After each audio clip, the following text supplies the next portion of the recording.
Okay, so now we're live. So thank you for whoever it was that told me that the first one was private for some reason. I don't know why it was private, but this one is now public, so we should be good to go.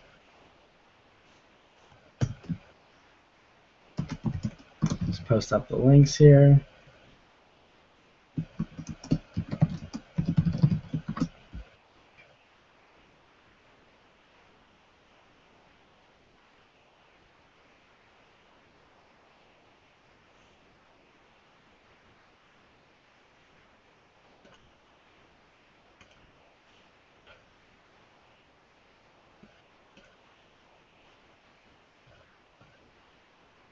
So we should be good to go.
Okay, first comment. So Firewing368 says hi. So what's up, man?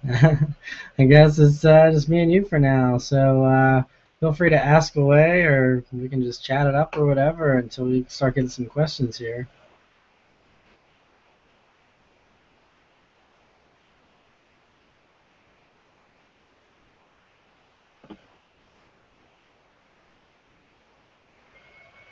All right, got some more. Nissan GTR 2000. Hey, Matt, he says, and hello. Not sure what your name is, but how's it going, guys? Thanks for tuning in. And yeah, like I said, you guys can ask me whatever you want here. So this is the best time. I don't have a million people asking me questions. Normally these live streams, I don't even get to all the questions. So you have anything you want to ask or talk about, this is a perfect opportunity. All right, bunch of other people coming in. What's going on, guys? Overdrive, Surfing Truth, and To No Good Use. So yeah, I just figured we'd hang out here, and if you guys have any questions, you can ask them. Otherwise, we can just talk about cars or life or hang out or whatever. Just figured I'd hang out with you guys tonight, and like I said, I still have mono, so we'll see how long my voice lasts. I don't know if it's gonna be 5 hours like the normal live streams are, but it's good to be back. It's been forever since I've done a live stream, so it's just sweet to finally be back talking with you guys. Hello, Amanda. I just saw your video you posted on the fan page. That's sick. You're in a 450 Speciale. I'm so jealous. Actually, I've never even ridden a normal 458, so it's pretty jealous. That sounds like it was really sweet. I mean, you only have like a short clip, but still good low acceleration stuff. It's sweet.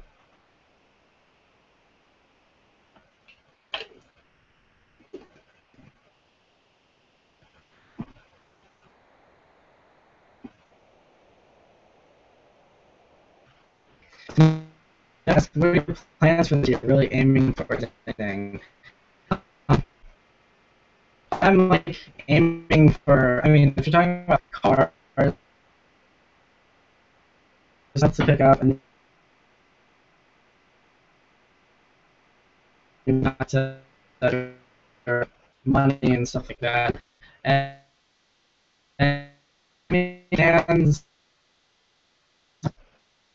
fire and we'll see what happens. I don't really have any plans for the Mini either.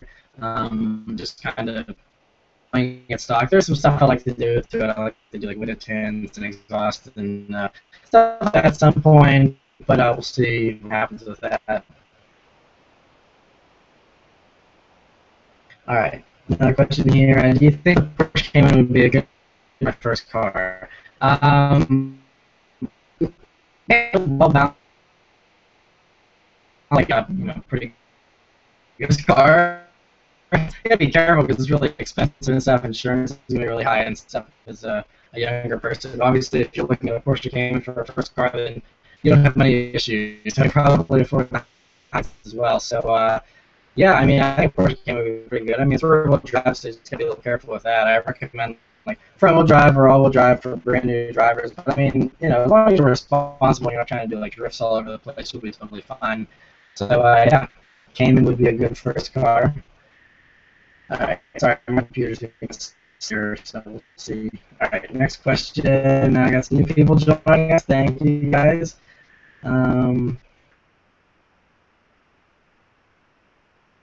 Amanda says she's going to her cars and coffee tomorrow. Yeah, I'm hopefully going to go into mine as well. I think there's a chance for rain now, but yeah, we'll see what happens with that. Jacob is asking, what car are you going to get after the Mini? That's a question. There's a lot of cars that depend when I'm going to be able to afford something new. I mean, I would love, like I said, a 2015 Mustang EcoBoost or GT, new BRZ that's hopefully going to be coming out next year with more power. That would be cool. The new Miata coming out next year is also pretty tempting. Obviously, Dreamless will be Jaguar F-Type, yada, yada, yada, all that kind of stuff. But realistically, I'd say 2015 Mustang Miata or the new BRZ are really the things I'm hoping to maybe get next year. But yeah.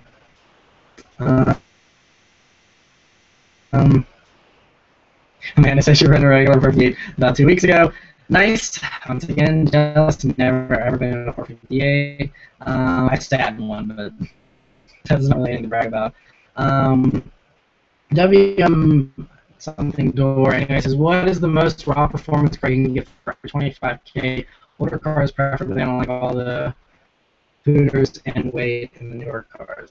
I don't know if that's an autocorrect issue or what. But most raw performance car for under 25K. I mean, I don't know how old you're talking about. You say you don't like newer cars. Use like 2006 STI. Those are really raw. An older Evo, those are pretty raw and stuff. And then if you want to go like muscle, you can get like an older Mustang. I mean, you can get all kinds of Mustangs. You can get Mustangs from the 60s for under 25 grand. You can get, like a 2010 or something for under 25 grand, something like that. All kinds of good stuff. It really just depends on what you're looking for. Rear-wheel drive, front-wheel drive, all-wheel drive, 2 doors, 4 doors, size, gas, economy do you care about, fuel and things like that. Million different things. I can't just say this is the best car for under 25 grand or anything like that. It totally depends on individual people and what you're looking for. Vincent says, was your insurance not high when you first got your license? My insurance wasn't too bad because it was bundled with my parents' insurance, and they had their house, their cars, and everything bundled together. So I got tons of discounts. And I mean, I was driving a 4-door Subaru, which is a pretty low insurance rate as well. Plus, I was lucky for the Legacy GT that I had, and even the very first car I had, the '97 Subaru Impreza Outback Sport. Both of those just show up as regular, normal, ordinary. Like the Legacy, even though it was a turbo, it didn't show up as a turbo. It just showed up as a normal grandma Subaru Legacy, and so I had super low insurance rates. So yeah, my insurance wasn't high really when I got my license. Caleb says favorite driving song. It depends on what the weather is and stuff like that. Danza Cadudra is still one of my favorites. But I love EDM and stuff when I'm driving fast. I'm not too picky. Just any kind of good Calvin Harris or something like that. It's always good for driving quickly, driving slowly. I even listen to jazz, stuff like that. It all depends on my mood. So yeah. PS2 gameplays says, yay, didn't even expect that, hello. Yeah, I kind of just surprise people with this live stream. I mean, normally I like giving people more advance notice so that you guys can kind of plan around it and hopefully be able to show up and check it out. But this one, I just wanted to see I mean, it's almost a little bit of a test too, just to see how many people are tuned in. I just posted up that I'd be doing this a few hours ago and, see how many people are tuned in and following the channel pretty closely. So I'm glad. I mean, looks like we got a good amount of people already, and we're just a few minutes into this, so that's good. Terrence is asking, is the Mini front-wheel drive or all-wheel drive? It's front-wheel drive. Just all the standard Cooper S's are always front-wheel drive. So not my favorite. Like I said in the weekly update I just posted a few hours ago, not my favorite. I'd much rather have all-wheel drive or rear-wheel drive. But I'm still just enjoying it and making the best of the situation. Michael Yak says, what do you think of the Tangerine Orange STI? If you mean like the limited edition ones they did for, I think, 2013 or 2014, I think they're really sweet because they have like the black stripes on the bottom and the orange stitching on the inside. I think they're really sweet. I like them a lot. Adrian Hydra says, is stream quality really bad for everybody or is it just me? I don't know. My computer, like I said, was being slow for a minute. I mean, I have a pretty fast internet connection. My webcam isn't the best, but it should still be at least 720p. Not sure, but if other people are saying it's bad too. I mean, we can try stopping it and restarting it, but I don't know what's going on with the streaming quality. If it's like so bad that you guys can't like understand me or something, let me know and I'll just restart it. Matthew says, hey, what are some all-wheel drive cars besides Evos and WRXs that have decent power? Like the BMW 328 Xis, even the 335 Xi, those are really quick. And they're all-wheel drive. You can do like an Audi S5 or even an Audi A5 or A4, with the turbo motors. You can tune those. I mean, it's the same basic motor you get in like a GTI. So, I mean, tons of aftermarket support. You can play around with those, and they're pretty good power-wise. Even stock, they're pretty quick. Mercedes, you can get like the 4MATIC C-Class and stuff like that. Yeah, I mean those are like nice all-wheel drive cars. I mean, you can go some cheaper stuff. You can get like the Suzuki SX4. Those are all-wheel drive, but they're not very fun. But yeah, I would say really if you're not going to go with an Evo or a WRX, you're probably just better off going with the German stuff. Sean says, would you suggest paying $25,000 for a 2015 Volkswagen GTI? That's pretty good. I don't know what the starting price is for them, but I think it's right around that. So if you're talking about a base one, I mean, they're nice. Even, the base ones are nice cars. I mean, again, I would rather have all-wheel drive or rear-wheel drive than front-wheel drive. So I personally wouldn't buy a Volkswagen GTI. But, I mean, $25,000 is a good deal. I mean, you could, get other stuff for $25,000. But the 2015 GTI, I really did enjoy it when I did the review. So, yeah. Other people saying the quality is still pretty bad. Huh, it's even breaking up. That sucks. And even poor audio. Alright, we're getting tons of questions again. If it's... I wish I could fix this. I have no idea like what's going on. Let me see here real quick.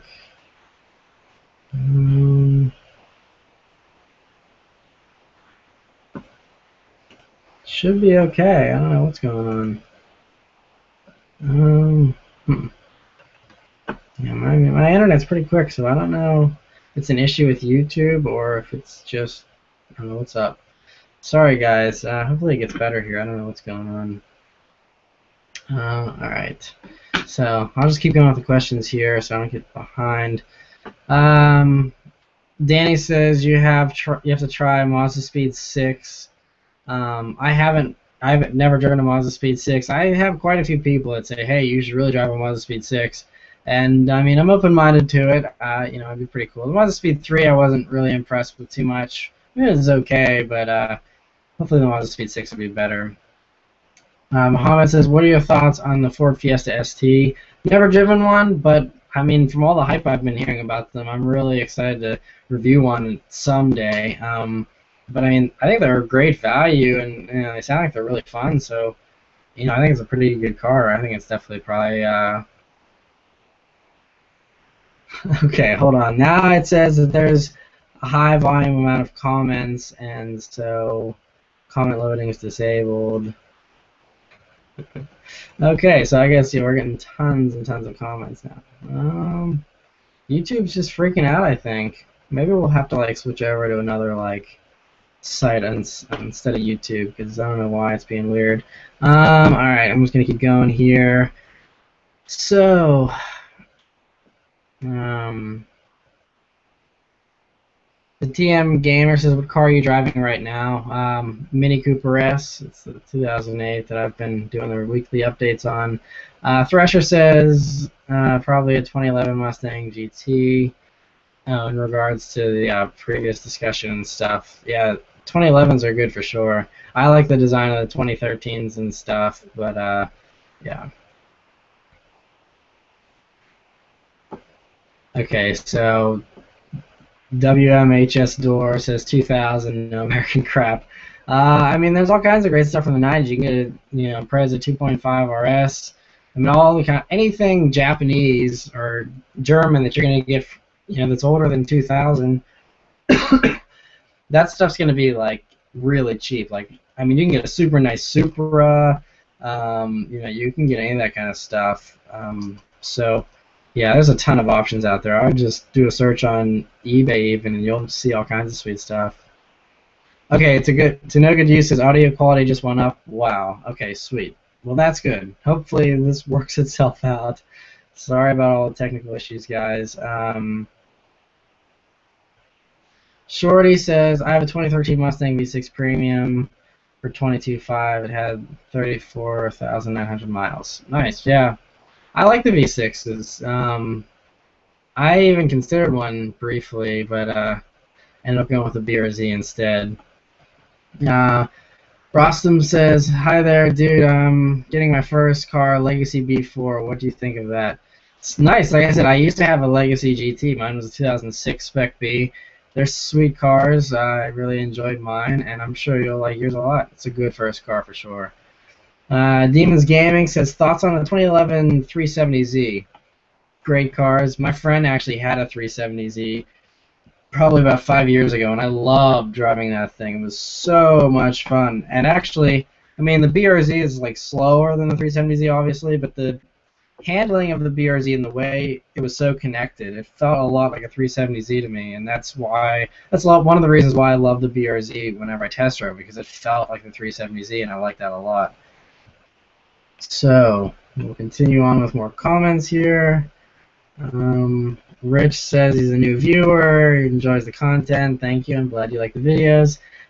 He says he just got his new S4 and he loves it. What are your thoughts on the S4 when you reviewed it? Well, I did a review of an S4. You can see all my thoughts there and that. I don't really have anything more to add in addition to what I said in the review. It's a great car, and I like them a lot. Overdrive says 5.0 Coyote on 05 to 09 Stang. What do you think? Yeah, I mean the 4.6 liters aren't bad either, though. But I mean, yeah, if you have the time and money to swap a Coyote motor into an 05 to 09, that would be sweet. I mean, obviously the 5.0 is a much better engine, but yeah. Amanda says, are there any special car club meetups around your area? Just Pittsburgh Cars and Coffee. I mean, there's a ton of other stuff like import stuff. I really don't get into like going to like car meetups and stuff because, I mean, Cars and Coffee is nice and mature and stuff, but half of these other ones like cops show up and it's just a bunch of immature antics and stuff and like just not my scene. So don't really go to a whole lot of car meets anymore. I went when I was younger. I would go to like the Subaru meets every month they would have, and everyone would like show up and then like go get hot wings and hang out and stuff. Those were fun, but again, like that was probably 5 years ago, and now the scene has kind of changed, and I'm just kind of it's not my crowd anymore. But yeah, Surf and Truth says, hi, I just bought a 2006 Ford Focus ST 5-speed. Just want to hear your thoughts. I don't know if I don't. Maybe you're not in America because the Focus ST just came out, a couple of years ago here in America. So maybe you have a European version or something. I don't really know much about the older Focus STs because here in America we just had the standard Focus, and back in 2006 they weren't very good. But yeah. All right. Next thing here, I'm gonna see. It's jumbling up the comments here, so I gotta figure out where we're at. All right. Can you please tell Subaru to improve their interiors? I love the WRX, but can't bring myself to drop 25 to 30 grand on a car that has worse interior than 04 Accord. I totally hear you, man. And I don't like. I can't talk to Subaru because Subaru doesn't even listen to me. I send them emails and they never respond to me. I've been trying to work with Subaru for a while. I do a lot of good PR and I feel like I help them out pretty well, but they never respond to me, so I can't tell Subaru anything. But all I can do is just mention it in my reviews, and a lot of my reviews I do say, this interior isn't the best, and so really the only thing I can tell you, if you really want a WRX, is get the 2015. The interior is so much nicer on the 2015s. So yeah, I would definitely say get one of those if you can. Dora says, "Are you half Asian?" No, I'm not. All those. It's funny. There's quite a few people that think I'm part Asian. I get that from time to time, but no, I'm not Asian at all. Eric says hi. Glad to see you joining. How's it going, Eric? Demons Gaming says WRX or Evo. Depends what generation you're talking about, and normally I just go to the WRX. I mean, the Evo handles better. But really, you can't beat the WRX sound, and I don't know, the Evo interiors are just a little too rough for me. The ride isn't very refined. I'd rather have a WRX and just modify it so it handles as good as an Evo. Eric asks, do you play Forza? I don't. I actually don't even have a video game system anymore. I used to have an Xbox 360, but I sold that a few months ago. And so yeah, I don't play video games anymore. I don't really have the time, honestly.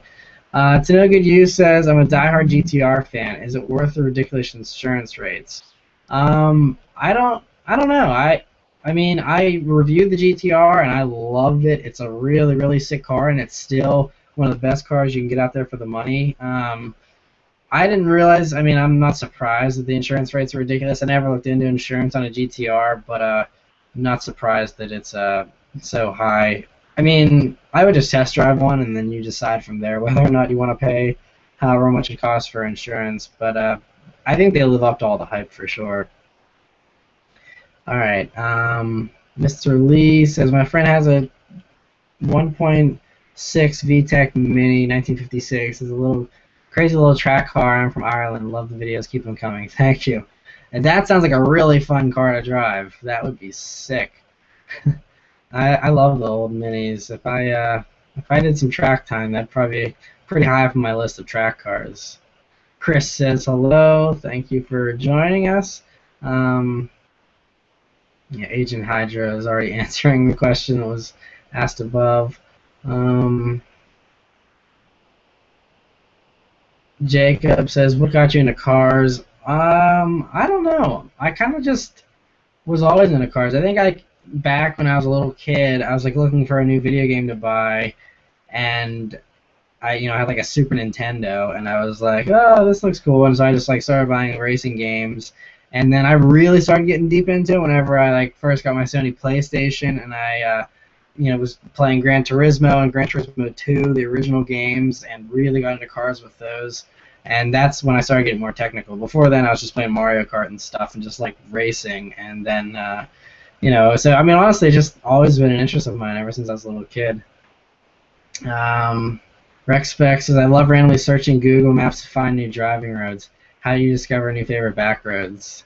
I honestly just get lost. There's some times where I'll kind of know that an area probably has some good back roads, and then I'll go and look around on Google Maps and look around a little bit. But really, the best way, I found some of my best back roads just by getting lost, just driving around, having no idea where I'm going, and just finding some amazing roads. Thresher says it's fixed, so I'm glad everyone's saying it's fine now. Quality's good enough. Okay, thank you guys. Yeah, I don't know. I'd like to definitely buy like a super nice webcam so we can actually like, do these well and on a regular basis and everything. But it sounds like it was probably YouTube's issue, and so now everything's fixed, so that's good. Lincoln for the win says, "Is your BRZ now in good hands?" Funny you asked that. It actually just got sold last week. It was sitting on the lot for a while, which kind of surprised me a little bit. But BRZs, even though they're selling well new, the used ones kind of sit around a little bit. And so yeah, it is. Apparently, the guy had no idea. Like he doesn't watch the channel or anything. They told him, "Hey, this car belonged to this guy. Here's his channel and stuff." I don't think the guy really cared. Hopefully, it'll go to someone that appreciates it, and but I have no idea who it is. Hopefully, maybe they'll send me a message someday since they know who I am and stuff. Maybe they'll send me a message and give me an update on the car. Because I do, like when I sold my Legacy GT, I still keep in touch with the new owner, and he put a big turbo on it. He does some cool stuff to it. But yeah, I'd like to stay in touch for sure because I'm definitely sentimental about that car, and so I'd like to see what ends up happening to it.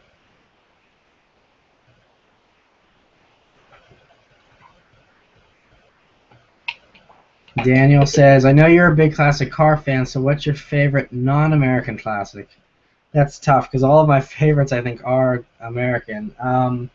But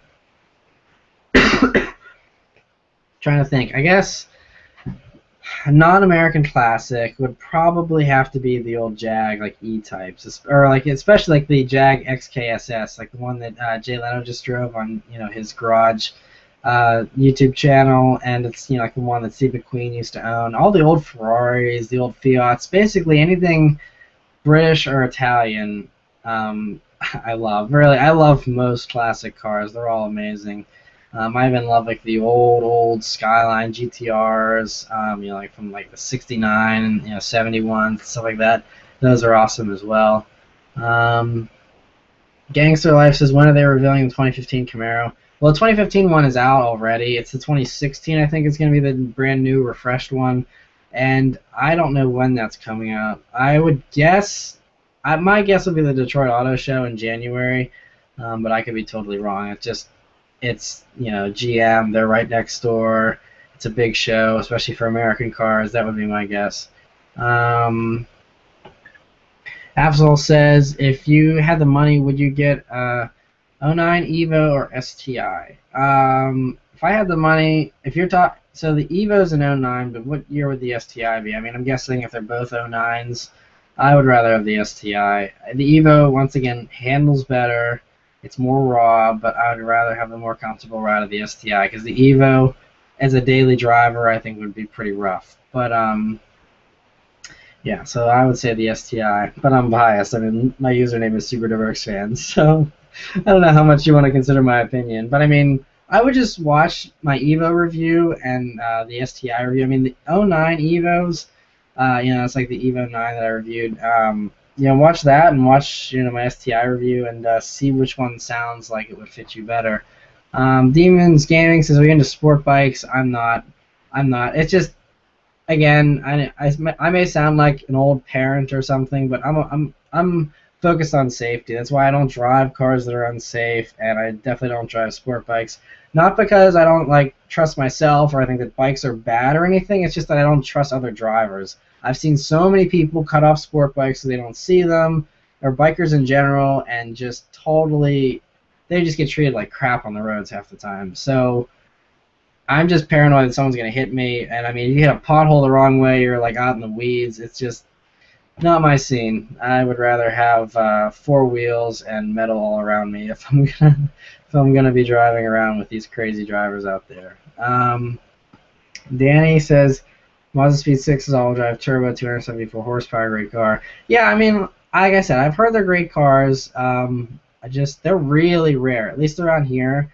I never see Mazda Speed 6s. I might have seen, a handful of them this year so far. So yeah, I mean, if I can find one, like I said, I'd love to review one. Afsel says, what's your ultimate dream machine? Ultimate dream machine, probably the Pagani Huayra. I love the flaps that come up in the front and the back to stabilize the car as it's turning and stuff. I don't know. Even if I was like a multimillionaire, I probably still wouldn't buy one just because I'd be so paranoid driving a over $1 million car on the streets. I wouldn't be able to enjoy it, I don't think. But who knows? Maybe I would. But if you're talking about ultimate dream machine, definitely the Pagani Huayra. Um, Lincoln for the win says, would you rather get a GTR or an F-Type? F-Type for sure. GTR is faster and probably better in every way, but I just love the F-Type. I don't know why. Um, Radio Aline says, hi, I'm Italian. I really like your videos. Good job. Thank you. And thank you for watching all the way from Italy. I appreciate that. Yeah, I guess I'm way behind on comments. You guys are still saying how the quality's fine, so I appreciate that. I'm glad that it's good now. Firewing says, if I get a Cayman, would you recommend putting a Tech Art body kit on it? Yeah, I mean, you just gotta be careful. I don't know where you live, but as far as like around here, there's lots of potholes and speed bumps and stuff like that. The Tech Art body kit sits pretty low, so I'd be kind of careful with that. But yeah. So, okay, loading more comments. All right. Keeve says, "Do you drag? If you mean drag race, I did once. I went to like a drag race once. It was just an 8th mile track. Even it was just a small little one in the middle of Virginia. I did it whenever I was in college with my Legacy GT, and I did like 3 runs. My launches were awful, and I only think I won one of the races, and it's because I was racing something that was way slower than me. So, yeah, I don't think I have a very promising career in drag racing, but yeah." Flinterus says, "Are you better? Any word from the hospital on what was wrong? Just overexertion." Thanks for asking. I appreciate that. Yeah, I am mostly better. Like I said, I don't know how long I'll be able to talk for tonight. My voice still doesn't last as long as it normally does. But I'm feeling a lot better. I'm just a little low on energy sometimes, but I'm still pretty good. They said it'll take a while to get back to normal.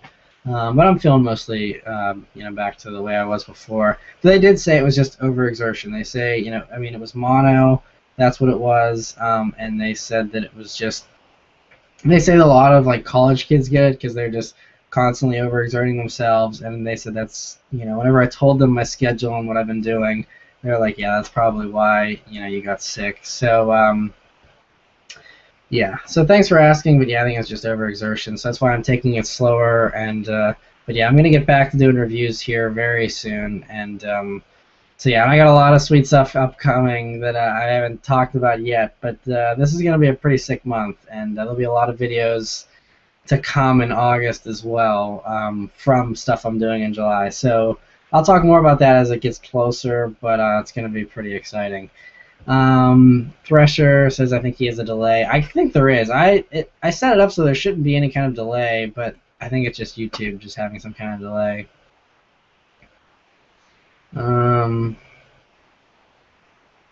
Caleb asked, do you watch Initial D or Long Gun Midnight Anime? No, I don't watch either of those. Absol says, Dream Car, I already mentioned that. Demons Gaming says, thoughts on 370Z? I just mentioned that earlier. I think the comments are behind or something.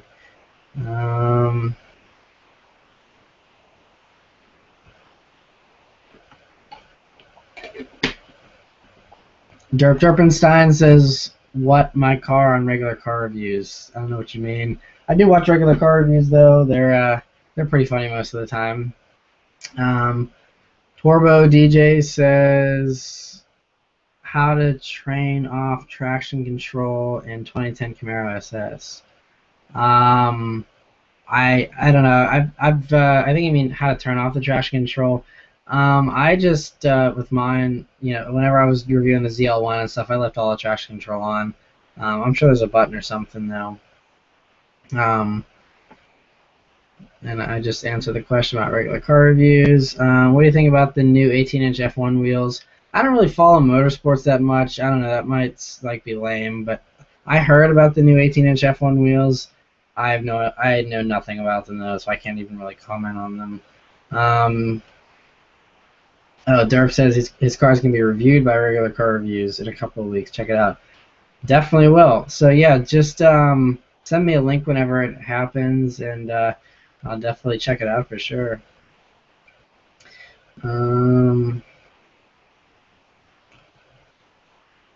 Yeah, I think I'm just behind on comments still here. So, let's see. Load up some more. Demons Gaming says, "Who got you into cars?"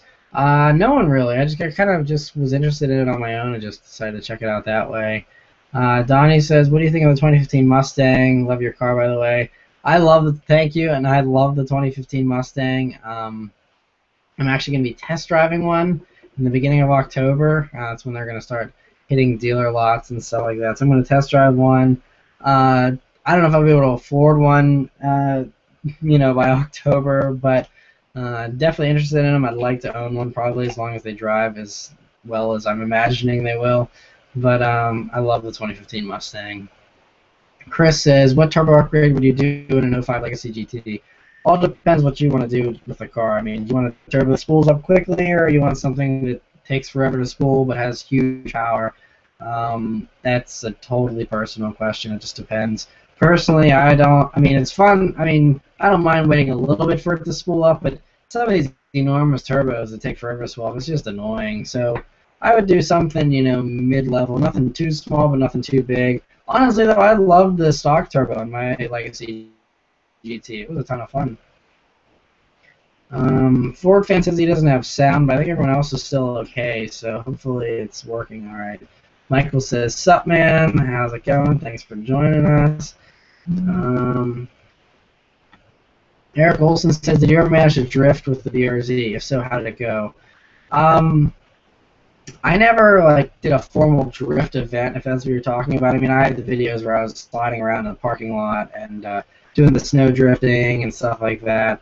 I mean, it's a really balanced car. It's really fun. I wanted to do drift events. I was just worried about my insurance, dropping me or, issues with that. Because I think if you, hit something when you're at the racetrack, they don't cover you and all that fun stuff. So it was my only car. It's my daily driver. I couldn't just go and be reckless with it. But definitely would like to, drift in the future for sure because it seems like a lot of fun.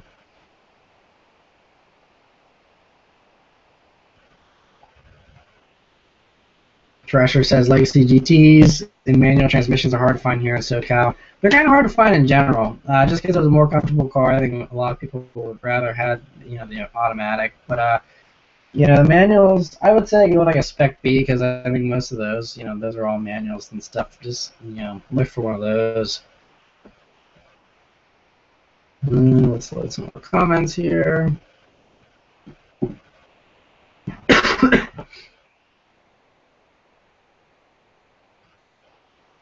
Alright, lots of comments. Alright, I gotta figure out.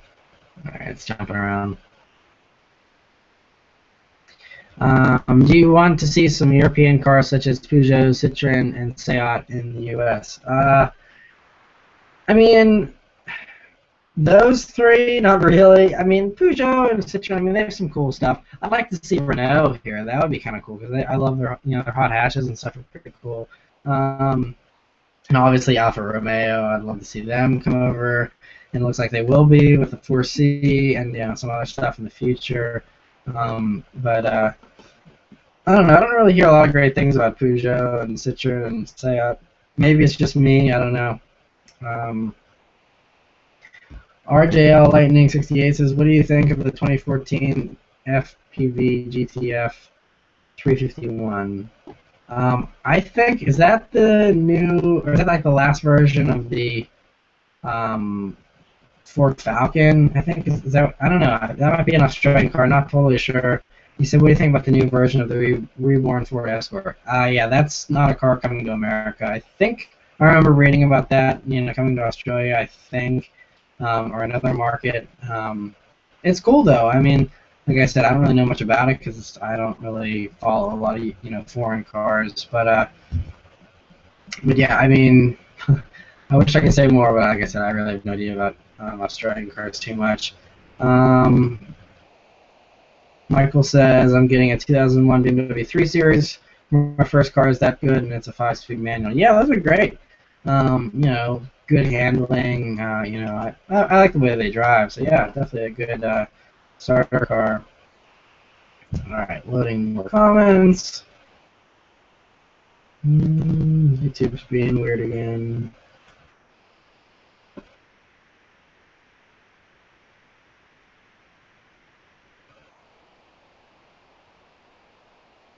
Yeah, I don't know what's going on. It's like being super laggy on my end for some reason. 1 second.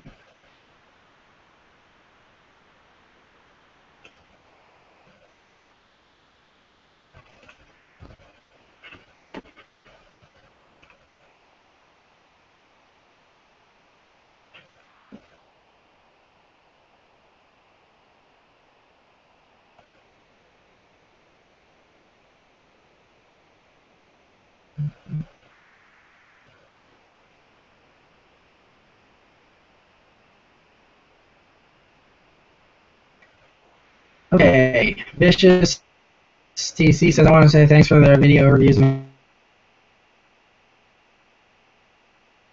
your Evo 9 review helped me decide on buying one for my own. Sweet, I appreciate that. I'm glad it helped you out. That's what I'm doing it for, is to help you guys make good decisions about what kind of cars to buy. Because I know a lot of dealerships won't let you test drive performance cars and stuff like that. So, being able to tell you as much about it as possible, hopefully it kind of helps with vision and stuff. Ford fan says, Ford, Chevy, or Dodge. Depends what you're talking about, but generally I'm a Ford guy. Gifts Custom says, I'm considering purchasing a 450S or a 458. Which one do you prefer? I like the exhaust note of the 458 a lot better, but the 458 is like, I mean, if you're getting a Speciale, I'd compare that to the 650S. But if you're talking about a better performing car, the McLaren 650S is going to walk all over the standard 458, I think. So I would probably do the McLaren 650S, to be honest. Plus, again, safety. The McLaren has the carbon fiber tub. The 458 is just aluminum. So if something terrible happened, McLaren I think would protect you a little bit better than the Ferrari would. So that's another reason why I'd go McLaren. Even though, like I said, I prefer the exhaust note of the Ferrari a lot better. Kevin says, what are your thoughts on the Volkswagen Scirocco? I like the Scirocco's. I wish we got the new one here in America. The old ones, though, are sweet for sure. Absol says, thoughts on Mighty Car Mods. Okay, everyone keeps talking about Mighty Car Mods. I don't know. Maybe I don't see the hype around it. I don't really know like what I'm missing. I went and I even checked it out again like last week, and I mean they have a huge following. I guess it's cool. I don't really mod my car a whole lot, as you noticed, and so as far as the mods and stuff like that go, I don't know. I don't get into it. Nothing against them. No offense to anyone that likes Mighty Car Mods. Just I don't know. I just don't get into it. But I said everyone likes something different, so it's all good. Lee just says, do you like 240s? If so, S13 or S14? I mean, I like them. I think they're good. It's definitely a fun rear-wheel drive car. For someone on a budget. As far as S13 or S14, I think they're both great. I think the S14 I like a little bit better, especially the ones over in Japan. I don't know, for some reason I just I like the S14 looks better myself, but yeah. Lauren says, are you and that dude in blue going to do another collab anytime within the next year? We'd like to, for sure. Just he's very busy. I'm very busy. So trying to find a time when we can meet up. We're not exactly close either. I think, he's about 4 or 5 hours away from me. So trying to find a time when I'm free and he's free. It's really tough. But I'd definitely like to. I know he'd like to too. So hopefully we'll do something here in the future for sure. Jimmy asks how old I am. I just turned 24 this past week actually. So yeah, 24 years old. Lincoln keeps asking about the GTR F-Type. I answered that earlier. Maybe I'm just really behind on comments, but yeah, definitely the F-Type. Techbox says, what do you think is a better first car? I'm 18 and have saved my money well. 2014 GTI Wolfsburg Edition or 2014 BRZ Limited? Now, I like the DSG on the GTI. I live in Pennsylvania near Philly. Since you have experience with snow, how is it in the BRZ? I don't want to be slipping and sliding too much. Is the GTI a better car for conditions in the winter? I mean, if you go back and watch the BRZ weekly updates from this past winter, I talk all about how it does in the snow and give a lot more details as far as that goes. But just as a little cliff notes, the BRZ did fine in the snow. Um, you know, I had Blizzaks on it, or not Blizzaks. I had the Dunlop Winter Sport M3s. They were really good. And I mean, you just have to take it easy. I mean, if you can't drive it like it's dry, but if you drive cautiously the way you should in snow, it's totally fine. The only thing that was a little tricky is sometimes starting on a hill, you know, from a standstill in snow or on a on a slippery road. That would be a little bit tricky, and sometimes the back end would just wag around, and finally it would, you know, get traction and go. Then you just had to wait for the tires to hook up. It was just waiting, waiting, waiting, and then it would go.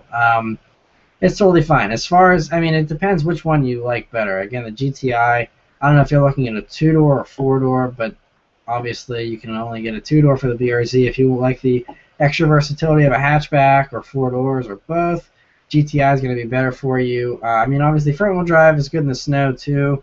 I mean, it's a little more stable than rear-wheel drive. You don't have to worry about oversteer or anything like that. So if you're a new if you're a new driver, I would say probably get the GTI just because front-wheel drive is safer and easier to handle. You know, both are great cars though. And if you like the DSG, get that because the automatic and the BRZ, from what I hear, is okay but not the best. The DSG is definitely going to be better. Zachary says, "What's your opinion on the 2010 to 2014 Legacy GT?" They're sweet. It's sad that they discontinued the GT. I thought for 2013, but I could be wrong. But yeah, I mean, they're sweet. I prefer the previous generation of the Legacy better, but I mean, because they just got kind of big for the 2010 model year. But I mean, they're still good cars. Surfing Truth says, "I'm in America. 2006 Focus ST must not have been a big seller back then." No, they didn't bring the ST unless, I don't know, someone put an ST badge. I'm 99% sure there wasn't a Focus ST in 2006. So I'm not sure. Unless it's like an SE or something, but the ST was definitely not here in 2006. Kind of confused. But anyway, continuing on here. Lauren, thank you for answering about I'm 24. Super Bear says, "What do you miss about the BRZ? How's the Mini?" I just mentioned that actually in the BRZ weekly or the Mini weekly updates. I'm even saying BRZ still. In the Mini weekly update that I just posted today. The main thing I miss about the BRZ is the rear-wheel drive and the really good handling. The Mini handles well, but it's just you're sitting up higher. It doesn't feel the same, and it's front-wheel drive, which I don't like a lot. I mean, it's okay, but not the best. RC Chris says the stream delay is huge, but that's okay. Yeah, I mean, it takes me a while to get all the questions answered. So as the evening progresses, it's going to get more and more delayed. Just have to wait a little while before I get to your questions. But yeah, we'll definitely try and get to as many of them as we can here before my voice goes out. You can probably hear it's already kind of fading.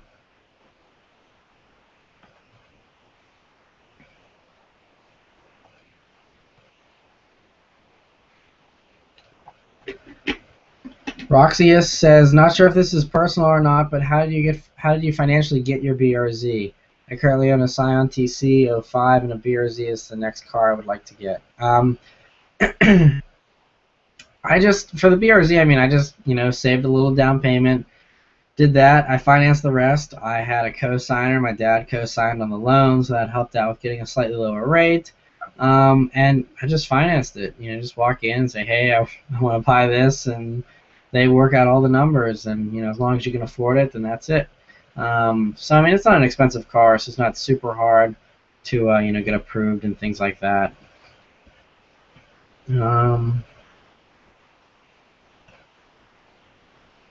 Caleb says, "What color for BRZ other than War Rally Blue would you get? I'm stuck at white, but BRZ has a lot of solid colors." I was really considering getting a white one and putting gold wheels on it, just because I thought it would look cool. So yeah, I would get white if I didn't get blue. As far as other colors, the Galaxy Blue was kind of cool, but they discontinued that. I think that was only a 2013 model year color. Yeah, not a big fan of any of the other colors. The gray, black, the red's kind of cool, but I don't know. To me, it's a little too bright. I mean, at that point, people like think you're driving a Ferrari or something. I would just rather have the blue. But Yeah, Marianne says, hello there, love your reviews, keep up the good work. Thank you, I appreciate that. Thank you for joining us. Bad Drivers of New York says, I'm considering buying a Fiesta ST or a 2013 Mazda Speed 3. Which would be the better choice? I've never driven a Fiesta ST. I drove the Focus ST, but the Fiesta ST I've never driven. But from everything I've been hearing, it sounds phenomenal. I would do the Fiesta for sure, because the Mazda Speed 3, like I said, it's a good car. You know, in my review, I talk about with it. I'm not a big fan of the Mazda Speed 3. I don't know why. It wasn't as exciting to drive. I mean, there's so many good options. The GTI was more exciting. All these cars, Focus ST, they're all more exciting. The Mazda Speed 3 was just boring to me. I don't know. Maybe we just need some mods to be fun, but stock Mazda Speed 3 is not a very fun car, in my opinion. Ryan says hi. Thanks for joining us. Overdrive says stock 318 IS E36 Coupe. I love the E36. I think they're really awesome. 318, obviously the slowest model. Better if it was a faster, more powerful version. But 318, I mean, it'd be a good first car. It's good when you go on gas and stuff like that. So, not my car, but I mean, it's a good car. Surfing Truth says Agent not excited about seeing my driving right now. I'll have to look up stuff about the Focus ST. I'm really, I mean, I know there was no ST, so I don't know.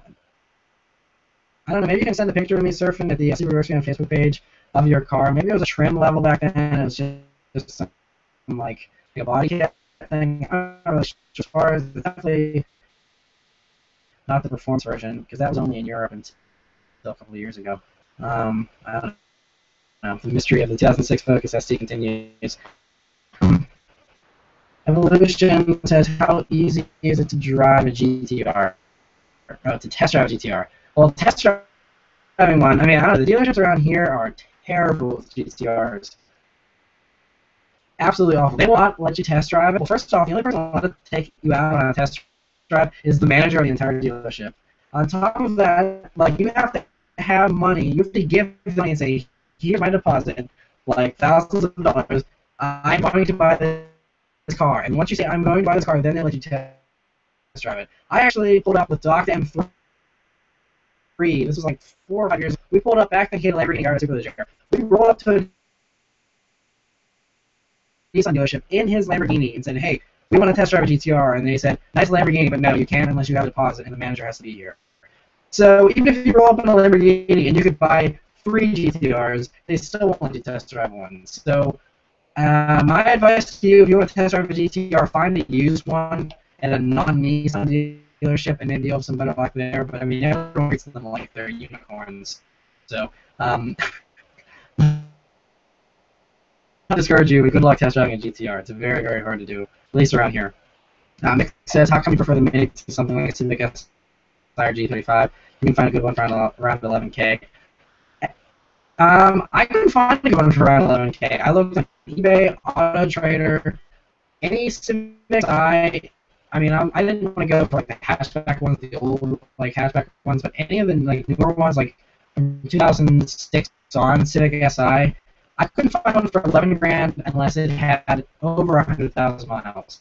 G35s, they're just a little old, and again, I have to have gotten a 2004, 2005, because you can't get a G35. I didn't see a whole lot for around 11 grand. I don't know.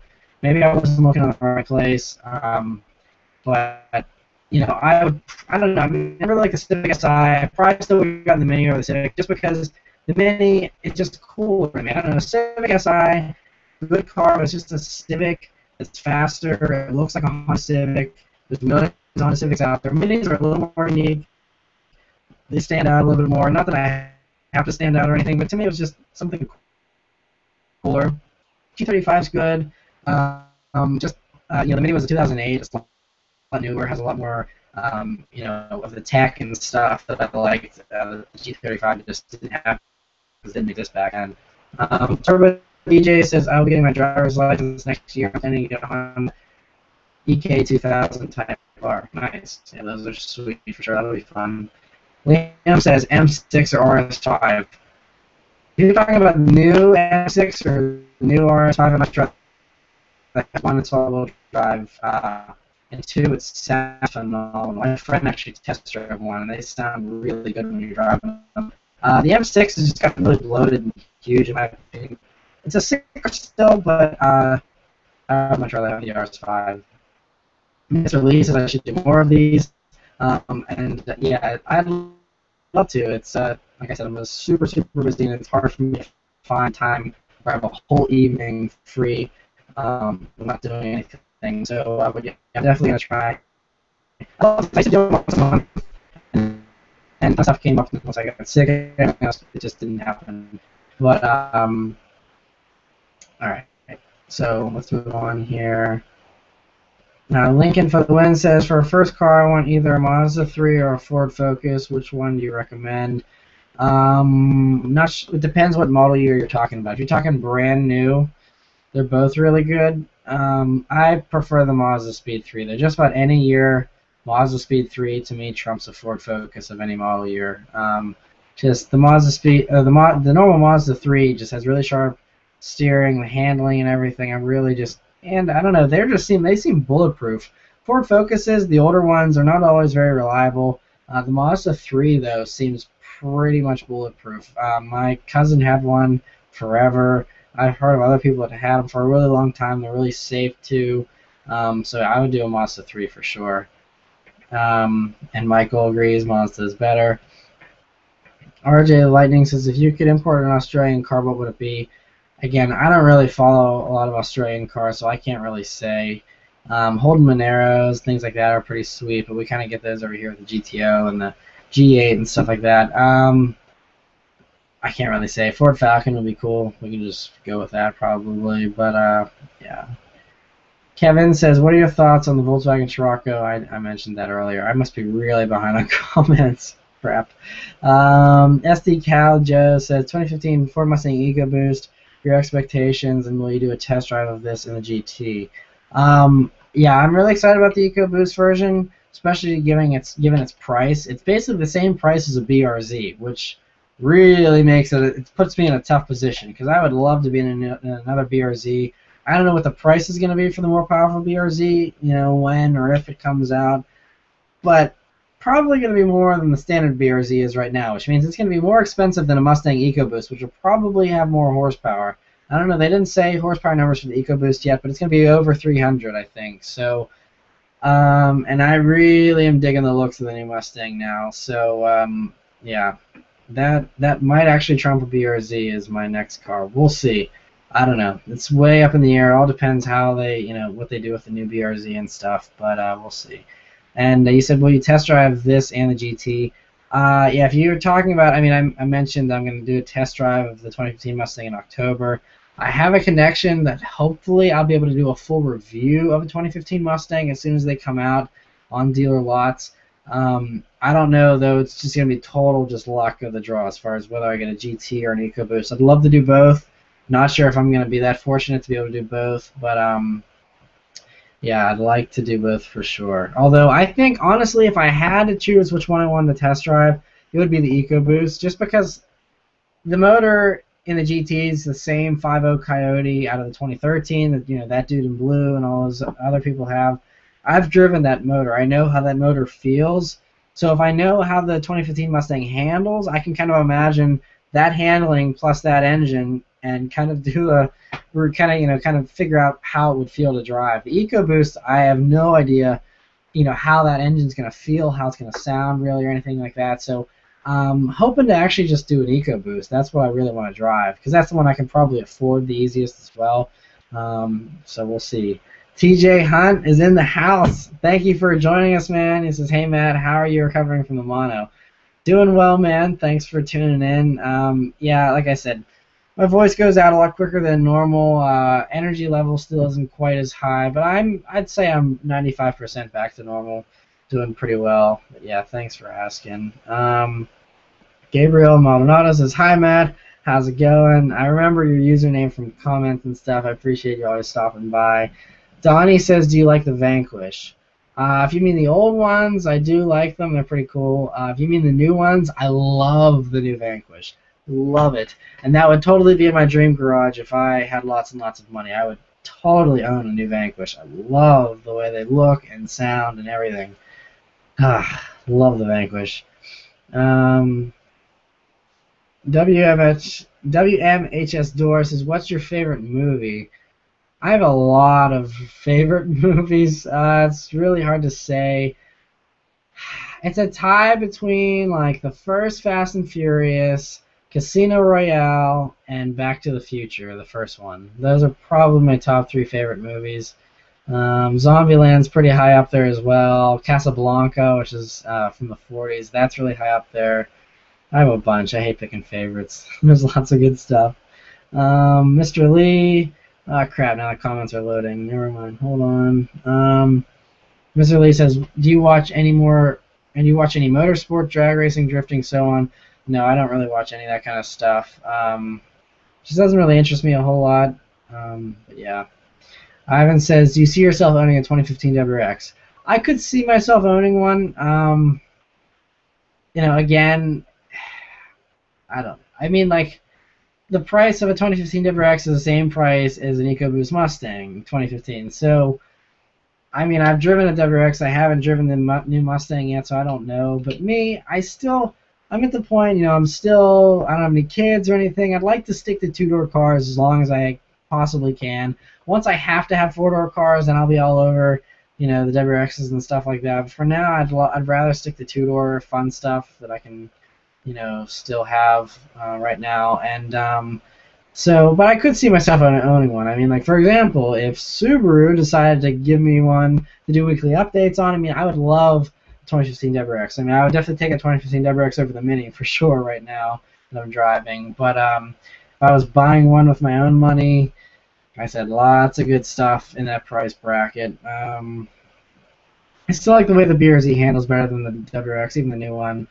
But yeah, I don't know. I mean, like I said, I wouldn't mind owning one, but it's probably not at the top of my list. Nickel Scoot says, hey man, thanks for joining us. Jacob says, my dad said in a stick shift you have to put in a new clutch every 60,000 miles. All depends on the driver, the car, how you drive it, where you drive it, what conditions you're driving it in. If you sit and stop and go traffic every day, it'll probably wear out a lot quicker, even if you are a really good driver. If you have no idea what you're doing, it's your first manual transmission car, it'll probably last even less than 60,000. I know of people with legacy GTs that have the stock clutch with even a tune on their engine for 120,000 miles before they had to change their clutch. So it totally depends, but it's definitely not every 60,000 miles hard and fast rule. That definitely it varies a lot. Rayan says, have you heard of the G27 racing wheel? I think that's the one the Gran Turismo 4 or 5 debuted, and it's really sweet. I know those are the ones that do it's like a full 2.5 locks turn to turn, things like that. I've used one once. It's pretty fun, yeah. But like I said, I don't play video games a whole lot. Rusty says, what do you think about the new M3/M4? There's already tunes with, I think, 600 horsepower, 500 something torque. I mean, I think they're sweet. I haven't driven one, so I'll reserve judgment until I've driven one. The problem with new BMWs, though, is they all just seem to be pretty heavy and all that stuff. So, I'm just worried that it's going to feel bloated and just kind of like a muscle car. But, I mean, who knows? I mean, like I said, I'm excited to see. I think Nick Murray is going to be doing a review of an M4. I'm really curious to hear his thoughts because he does pretty good reviews from like an owner's standpoint, and so I'll be curious to see what he thinks about it. I'd love to review one at some point as well. If I can get my hands on one, that'd be great. But yeah, I mean, that's a great thing with these new turbocharged engines and stuff is you can do tunes and get so much power out of them. It's kind of sweet. Joseph says, I just finished my Rocket Bunny and I love the handling and the looks, but I miss stock sometimes because I can't drift now, but I still love it. Nice. The Rocket Bunny kit takes some dedication because it's like you're drilling into the body and you can't ever take it off really unless you want to replace all those panels. But that's sick. I mean, it probably looks really awesome. But I mean, you can still drift it. You just have to be careful, I guess. But congrats on that. That's awesome. Nickel Scoot says, quick question, opinions on a 2002 WRX.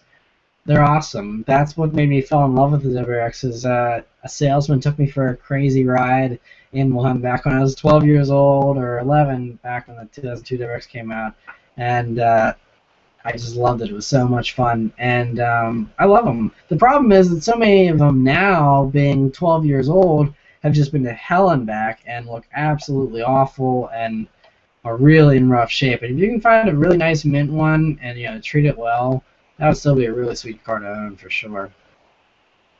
Dwayne says, have you seen the stock navigation in the 2015 WRX? No, I haven't, but I'm pretty sure it's the same head unit the BRZ had, in which case, yeah, it's pretty crappy. I mean, it's not the worst, but it's definitely not the best either. Kevin says, love the videos, keep it up. Thanks, glad you like them. Amanda says, would you consider going to an F1 race in America? Yeah, sure. I mean, it'd be fun. I wouldn't mind going to one if it was close or something. Like I said, I don't get into motorsports too much. Jacob says, my dad. Okay, that was the same thing about the clutch. I guess he posted it twice. Old School 12 says, your thoughts on an old Volkswagen Bug? They're awesome. It's funny you asked that because I saw on my drive home from work today, I actually saw an old lower. It was slammed, which I'm not a big fan of, but an old Volkswagen Beetle, some some painted shop decal kind of stuff on the side. It was really awesome, and so yeah, I really love the old Volkswagen Beetles. I feel like I'd be judged a lot for driving one because they're kind of still girly and stuff. And I if I'm gonna have a classic car, I want something like a big American cruiser. But I wouldn't mind owning an old Volkswagen Beetle. I think if I had a huge amount of money and had plenty of space to store a car collection, I would love to own a old Volkswagen Beetle and take it out every once in a while. Donnie says favorite movie genre. Probably action, adventure kind of stuff. I'm all over the place though. I love comedies, love dramas. I like it all. The kid with the accent says, when did you start seeing your YouTube audience grow? How long after you started posting videos? It's kind of a snowball effect. So, I started posting stuff back in the fall of 2010 is when I became a YouTube partner. But I mean, I was posting stuff even before then. And honestly, the bottom line, I didn't even really pay attention to the audience a whole lot because you have to do it for the fun of it. I mean, now I pay attention to the audience and stuff because I, obviously want to do stuff that you guys are interested in. I obviously would like to grow this so that it can become my full-time career, and I can be like, other YouTubers that just, go around and have meetups and just do YouTube all the time. That'd be great. And but yeah, you do it for the fun of it, and just make videos. I just like making videos, and so I just did them, and the audience just gradually grew. There was little, I guess you could say, landmark moments where it really jumped up a lot.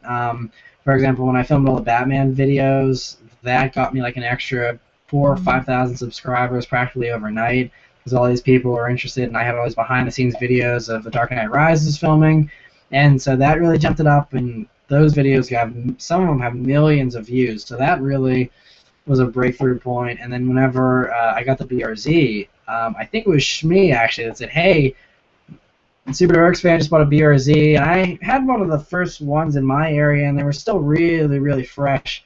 And so that, I think, got me 4,000 or 5,000 subscribers practically overnight as well. It just really built up really quickly, and a lot of people interested in the BRZ. So those are the two things that really kicked it off. And from that point, it was just kept making videos, and more people gradually started joining. And so yeah, that's kind of how it all grew.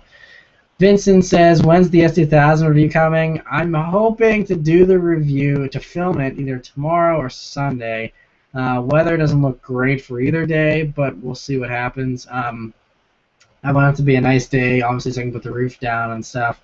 So, yeah, that's my #1 priority. I'd love to do that review very, very soon here, because I know everyone's been requesting an S2000 forever. I love the S2000. I already know that because I've driven them several times. They're great cars, and so it'll be a fun review for sure. But hopefully, fingers crossed, I can film it this weekend and edit it and do stuff like that sometime next week. So I'm hoping before the end of next week it'll be up, but that's tentative. Firewing says, "What's your favorite TV show?" My favorite TV show is Mad Men, because I like old stuff and stuff from the '60s. But I really like the characters and stuff. I was drawn in by the fact that it was set in the '60s when I first started watching it. But it's definitely my favorite show. It's a drama. It's kind of depressing at times, but it's just so good. I don't know. I just love it. So that's my favorite TV show. I mean, Top Gear's fun as well, and stuff like that. I have a bunch of shows I like watching, but Mad Men's definitely my favorite. RJ Lightning's talking about the Ford Focus or the Ford Escort name being brought back. Again, like I said, I don't know much about that because that's only in Australia. We're not getting that here in America, so I really don't know much about it. Sorry. Vivario says, "What are some cars that you want to review but have a hard time finding?" Supra. I mean, like I said, all the kind of hard to find stuff like the Mazda Speed 6 everyone keeps requesting, stuff like that. All the tuner cars, GTR, the old R34, R33. I mean, it's next to impossible to find one of those, but that would be really sweet. And then exotics. I'd love to film more exotics and things like that. Other stuff that's hard to find that I know a lot of people keep requesting, 350Z. I cannot find one. I mean, I don't know. There's been a couple people in the past that have offered for me to review them, but timing and schedules and stuff just haven't worked out. 350Z, 370Z, Hyundai Genesis Coupe, all these cars that I see everyone requesting all the time, and I can't seem to find those three for sure. I'm finally doing an S2000. That was another one everyone requested, but 350Z, 370Z, G35, and then all that good stuff. The Genesis Coupe. Those are the ones that everyone keeps asking for that I really want to review. Ivan says, "I'm looking for a first car that's rear-wheel drive for under $3,000. Any suggestions?" I would say Nissan 240SX or an old Supra, like an '80s Supra. Those would probably be your two best bets for a rear-wheel drive under $3,000. You can find an old Toyota Corolla, the AE86 ones. I don't know if you'd be able to find it for less than $3,000. That's pretty tough, but you should be able to find an old Supra or 240SX for $3,000. Probably be rough shape, but you can find one.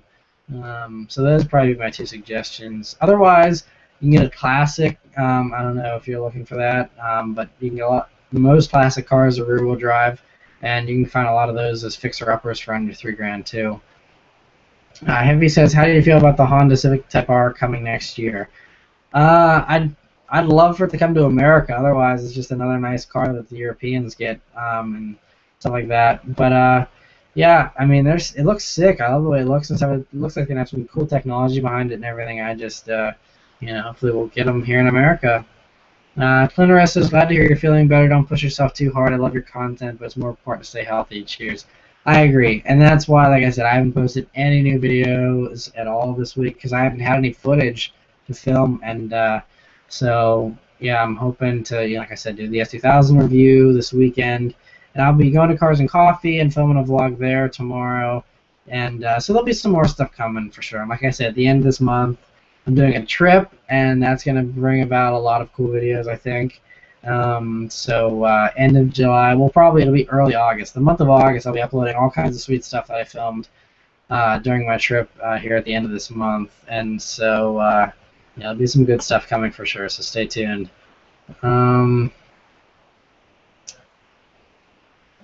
Okay. RC Chris says the delay is 10 to 15 minutes. Yeah. Like I said, just lots and lots of questions here, and so yeah, I'm just getting through them as quickly as I can. Denver says BMW or Mercedes. Depends what you're talking about as far as which model. I think BMW does certain models better than Mercedes in certain brackets, so it all depends on which car you're talking about. Michael says, "Did it stop for anyone else?" Hopefully. Yeah, I think like you said, it's your Wi-Fi possibly. Hopefully YouTube isn't acting up again. Vince Store says, "Hey Matt, just stopping in to say hi. Keep up the great work. Huge fan and support." Thank you. I recognize your username as well. comments you leave and stuff. Thank you very much for all your support, and yeah, I appreciate. I'm glad you like the videos and stuff. Nicholas Scoot says opinions on 2002 WRX. Looking to get one. I mentioned that earlier, so yeah, must be a pretty bad lag. Let's keep loading some more comments here. Eric BBBS says, is the Mini Cooper S a good first car? And I would say definitely. You know, front-wheel drive. It's pretty predictable handling. It's still fun. The only bad thing about a Mini Cooper S though is the insurance is high because it's BMW parts and they're expensive. I'm paying more for insurance on my Mini than I did on the BRZ. So that's the only thing you gotta worry about. But if you can overcome the insurance issue, then yeah, the Mini Cooper S is a great car for sure. Overdrive says, any tips for a beginner automotive YouTuber with no license? That's tough. I would just say go to car shows, you know, and film other people's cars. Maybe some people will be nice enough to give you rides. You can film that. You know, those are cool things. So that's kind of how I started off too, although I had a license when I started my channel, but yeah. Matthew says, my laptop died when you answered my question about some all-wheel drive cars with decent power, so I didn't get to hear. Yeah, so like I mentioned, you said you didn't want like a WRX or an Evo. Other than that, German stuff is what I would say. So I would say, you know, you can get like a BMW 328xi or a 335. You know, those come in all-wheel drive. You can get an Audi A4, A5. Anything like that, S5 if you can afford one of those, Mercedes 4MATICs, those are good cars.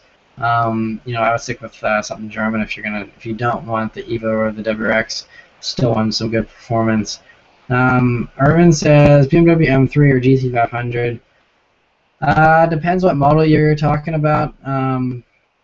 If you mean like if you're comparing like a new GT500 to the E92 M3. The E92 M3 is a phenomenal car. I love the one that I reviewed. But GT500, I mean 650 horsepower. Plus, I love Mustangs. I would probably go with the GT500. It's just way too tempting. Nick says, what changes do you know are going to be in the next-gen BRZ? I don't know anything. I mean, I know just as much as anyone else that reads all these stories and researches and stuff. Like I said, pretty sure, I mean, they were researching several different options as far as how to make it faster because they know everyone wants more power. And basically, turbos, they still can't figure out how to fit a turbo in there. I know aftermarket people do it, but doing a reliable, safe turbo from the factory that they can put a warranty on is pretty tough, apparently. They're having a hard time with that because you know, everyone's saying just put the 2015 WRX engine in the BRZ. It doesn't fit because the turbo in the WRX is mounted at the bottom of the engine, and the WRX sits a lot higher up, a lot more ground clearance, so you can have a turbo hanging at the bottom of the engine. The BRZ, the engine sits way too low. If you had a turbo, if you dropped the 2015 WRX engine in a BRZ, the turbo would be scraping on the ground. So they have to find a way to either move the turbo to a different place or something like that. Anyway, so they're having a whole bunch of trouble with putting a turbo in the BRZ. They're thinking about doing. They were considering a supercharger. They were considering a hybrid, you know, kind of electric boost system, something like that. But what they're saying they're probably going to do is just increase displacement to, you know, 2.5 liters. So just bore out the existing engine. They're saying they could do 260 horsepower possibly. As far as other enhancements, I'm assuming it would have slightly bigger brakes to compensate for the, you know, more power and stuff like that. But I have no idea. Chances are it'll probably be more expensive as well, so forget about it. It'll be probably over 30 grand, my guess. I could be wrong. Who knows? We'll see. Matthew also says, I'm looking for a 06 to 10 car with decent power, has modern features. I'm looking for suggestions of cars to research. Like I said, the German stuff is definitely probably your best bet, especially if that's what you're looking for, is an 06 to 10. Enmar says, where can I find a Mark 1 GTI? I have no idea. eBay probably is a good place to start. Aside from eBay, I don't really know. Probably pretty hard to find. WMHS Door says, have you driven a Cayman S or base model? I've driven Caymans back when I worked at a Porsche dealer, which was probably 4 years ago now, or 3 years ago, I guess. And so I used to drive Caymans all the time. It was just up and down the street. I didn't really flog them too hard, but I have driven them. They're great cars. I like them a lot. They're just terrible in the snow. That's one thing. They're awful in snow. Just yeah. We tried moving them like around the lot and stuff in the wintertime. Not even. I mean, we didn't have snow tires on them, but they're terrible in the snow regardless. Anmar says Alpha. I guess that's in regards to something I probably talked about 10 minutes ago. Andrew says, how's the Mini's clutch? Heavy, light, short, long, etc. It's actually heavy. It's way heavier than the BRZ. People that sit in the Mini, they're like, oh, wow, the clutch is really heavy. I got used to it, though. It's not so bad. It's not like as bad as an aftermarket clutch, but it is on the heavy side. As far as the throw, it's on the shorter side. I wouldn't say it's short, but I wouldn't say it's long either. It's kind of in between. Anabu Farrar says, Citroen DS19, would you own one? I'd have to. I don't know anything about Citroens. We don't get them here in America. I've never seen a DS19. I'm not even totally sure what a DS19 is. That's probably awful, but I don't. So not sure if I'd own one or not. 10 Saturn says, used BRZ or new FRS? Used BRZ. I just like the BRZ styling better. I don't know. I mean, the FRS is still sweet. I would gladly take an FRS. It would be tons of fun. But I would still do a used BRZ. It's an interesting question. Liam asks RS5 or M6. I answered that earlier, so maybe it's just a lag, but definitely the RS5. Ivan, yeah, you guys are talking about cars. Cool. Steven says, would you ever own a Mazda RX-7? Probably not, just because those rotary engines are so unreliable, so tough. They just burn tons of oil and everything. I mean, they're not all horror stories. I'm sure you can find some people that have good luck with rotary engines, but for the most part, no, I wouldn't own an RX-7. Plus, they're not very safe either and stuff. Not a car that I ever have a desire to own. DSI here says, what's your opinion on a Prelude SH? Never driven one. Don't really know. I know people that own Prelude seem pretty passionate about them, so maybe it's a good car, but I really have no experience with them. But I'd like to review one at some point.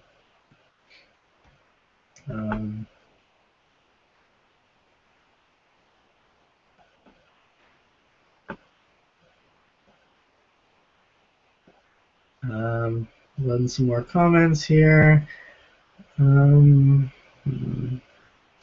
EMC says, hey Matt, how's it going? Thanks for joining us. SD Cali Joe says 2015 Mustang GT or the EcoBoost, which seems to be getting a lot of hype. Like I meant, I think we talked about this 10 minutes ago, probably just behind. But yeah, definitely interested to see how the EcoBoost performs. RJ Lightning says, what do you think of Jaguar of offering a manual transmission in the F-Type? I would love for them to offer a manual in the F-Type. I test drove a V6S. The automatic, it's okay. It's not bad. I was probably really harsh on it. I mean, it's okay. Obviously, I would prefer a manual, I think. I don't know if they're going to do a manual or not. So far, they've been saying no, but then now they're saying, well, maybe we will. I don't know. But at this point, I would just buy a used F-Type, and they're all automatic, so I wouldn't be able to buy a new one probably because they're way more expensive and they depreciate so quickly anyway. So I would just stick with an automatic used one. Michael says, oh, I live in Florida and for a used 2001. Okay, you guys are talking about stuff. Cool. Tony Stark says, McLaren, Audi R8, or Jag F-Type. How's it going, Tony? Thanks for stopping by. Love the 650S, by the way. Congratulations. I love them all. I would probably do the 650S, although it would be really hard to not do the F-Type. I don't know. I would probably just take the F-Type because I just love the F-Type too much. I don't know why. And I would even take it over a McLaren, but I probably would just because I love the F-Type that much. But that's yeah. Anything, if you compare anything to the F-Type, I'd probably take the F-Type. Pretty crazy, I know, but that's just, I don't know, I love them for some reason. Okay, so Maker of Awesome says, get a BRZ. I would like to. Finances are preventing me from doing that right now, but hopefully, like I said, I'll be in another one soon. Phil Saunders says, if you come up to Toronto, Canada, you can review and drive my Vortex supercharged FRS. Nice. I would like to do that for sure. Toronto isn't too far either. I might have to see if I can find a way to get up to Toronto here at some point, if I can find some time in my schedule. That would be sweet. Send me a message about that if you're serious. And yeah, I've been doing so many trips though. That's kind of part of the reason why I got sick. I think I've been doing all these drives. I drove to Virginia for the STI, and then I drove to Philly for the GTI. So I think I gotta take it easy on trips for a little while. But definitely need to review a Vortex Supercharged FRS. That would be sweet. And Tony Stark, who's also, if you guys are on Instagram, R8 Pro, he has the R8 and the F-Type and the McLaren 650S, so that's why he's asking me that question. Bandy MC says, what is your #1 thing on your automotive bucket list? Greetings from Hungary. Thank you for joining us all the way from Hungary. That's awesome. That's tough. I don't really have a bucket list, but I always really, I mean, I want to drive in the Autobahn. And then the other thing I really want to do is I want to drive in Laguna Seca because I love Laguna Seca. That was always my favorite track to race in all the video games back in the day and stuff. And so I would love to do those two things. Those are probably my top two. But I think the Autobahn would be so much fun. That's probably the top thing.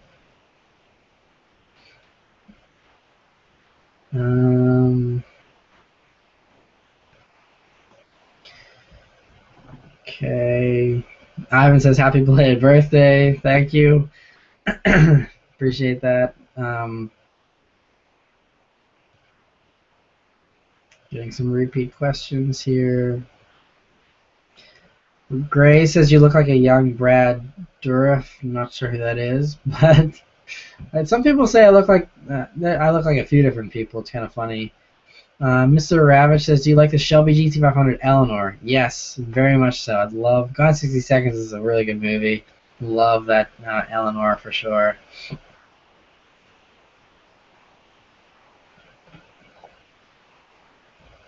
Gibson says, how come Dr. M3 couldn't just pay off the rest of the BRZ? Because, I mean, that's my own issue. I don't expect anyone to give me money or anything. That's why I didn't...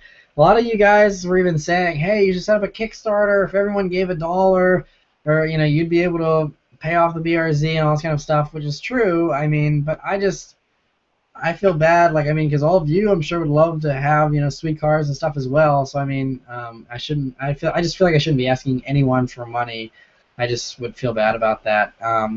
Although, for people that want to, like, give me money, YouTube's going to be working up something here in the future with, like, tips that people can tip me eventually if they want to. But, again, that's just totally voluntary. I'm not asking for money or anything like that. But, yeah, I would never expect anyone to pay off the rest of the BRZ or anything. That's totally unnecessary. I'll be able to get back into something eventually here. Get some more questions here. Tony Stark says you got to get out in the 650S sometime soon. In-car reaction time like last year on the 12C. Yeah, I definitely would like to go for a ride in the 650S. Let's make that happen for sure. That'd be awesome. Also, I'm sure lots of people would be interested to see a standard road test review of a 650S. All these car reviews are like happening on tracks. I think that an on-road test would be very helpful, Tony Stark. Wink, wink. Nod, nod. Anyway, continuing on here. T-Bone Little T says, I know you've never personally owned a BMW, but I was wondering if you've had any friends who've owned one and how maintenance is. I really want a 2010 to 2012 135i, but I'm worried about the costs. Yeah, I know. I mean, people said that with my Mini, too. It's the same deal that, oh, they're so expensive on service and stuff, which is partially true. I mean, they're not cheap for service and stuff. But if you're getting a 2010 to 2012 car, it shouldn't give you a lot of issues. If you're planning on keeping it for the rest of your life, then yes, it can get expensive, you know, 5 or 10 years down the road. But a 2010 to 2012 car, unless it's super high miles, I don't think you're really going to have a lot of issues with it. like I said, not sure how long you're planning to keep it, but I wouldn't worry about maintenance too much. I mean, oil changes and stuff like that might be expensive, but if so, just do them yourself. That's a great way to just, if maintenance is too expensive, learn how to do it yourself and save yourself a ton of money. Lincoln says Mercedes or Audi. Again, it depends on which car you're talking about in their lineup. Lexi says hey and hello. Thanks for joining us.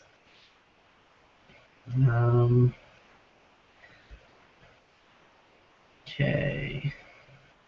Ivan says Smurf in Truth is thinking of a Focus SVT. That's probably what he's thinking of. Yeah, and that would make sense. There is the SVTs. Those are sweet cars. But the ST, is definitely not around until the newer model years. Thank you, Ivan. That definitely clears that up. That's probably what he's talking about. Leja says, what do you think about stance cars and camber? Also, do you like Rocket Bunny wide bodies for BRZs and FRSs when you get it? Not a big fan of stance cars. I just think it's kind of unusable, and they're just scraping on the ground half the time and stuff.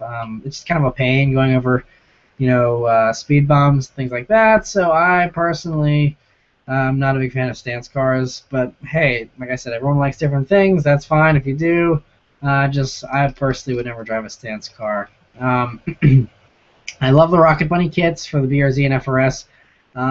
But the thing is, it's just you have to drill into the actual bodywork, and it's a commitment. Like the guy that designed the Rocket Bunny kit, he said, I don't want to just have people just throwing this kit on and then taking it off and changing their mind. He's like, if you do the Rocket Bunny kit, it's on your car for life, essentially, unless you want to replace every single body panel. That's why I love the look of it. If I didn't have to drill into the body, I probably would have done a Rocket Bunny kit if I had the money when I had the BRZ. I love the look of it. I just don't want to drill into my body panels. That's kind of crazy. So, just getting some repeat questions here, I think.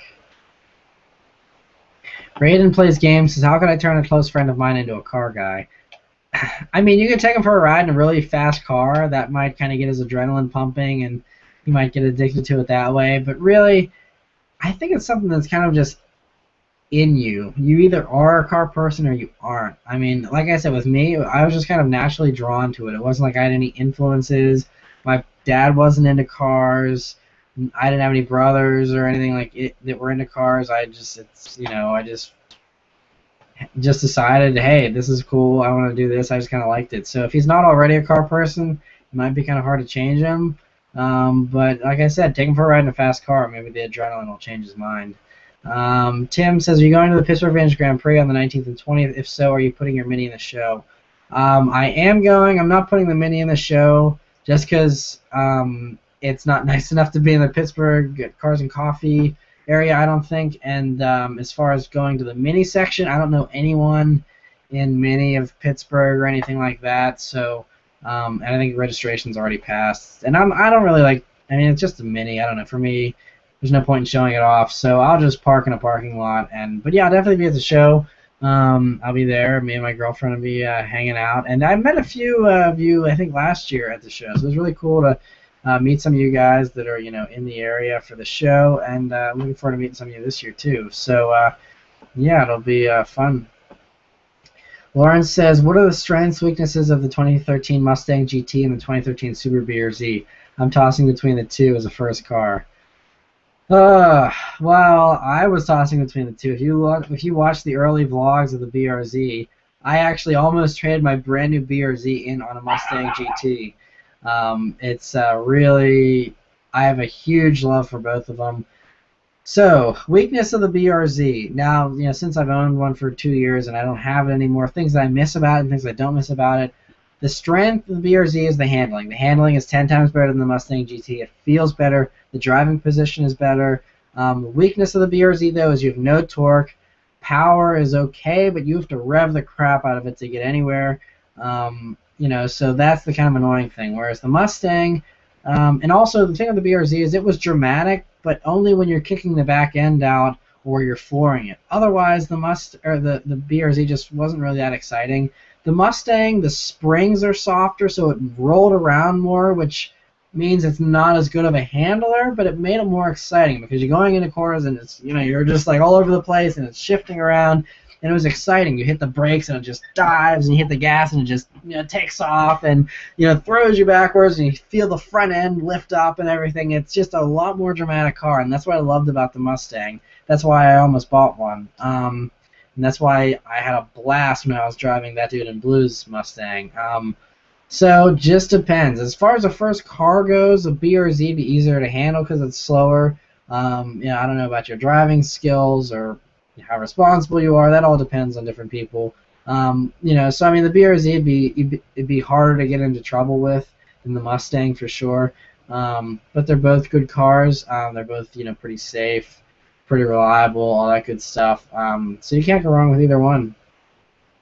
Jay says, are you planning to get the second gen BRZ? I'd like to, yeah, for sure. I mean, it depends as far as, I mean, like I mentioned in the weekly updates, we're talking about a car that probably won't come out till 2018 or 2020. At that point, I would like to think I would be making more money and I'll be driving around in an F-Type or something like that. But I mean, I'd still consider getting a second-gen BRZ if I was really intrigued by it. If it was still, really a good performing car, I would love to have a BRZ in a second-gen version. Shorty says, what do you think of the FRS? You can watch. I did a full review of an FRS. You can watch and hear all my thoughts on the FRS there.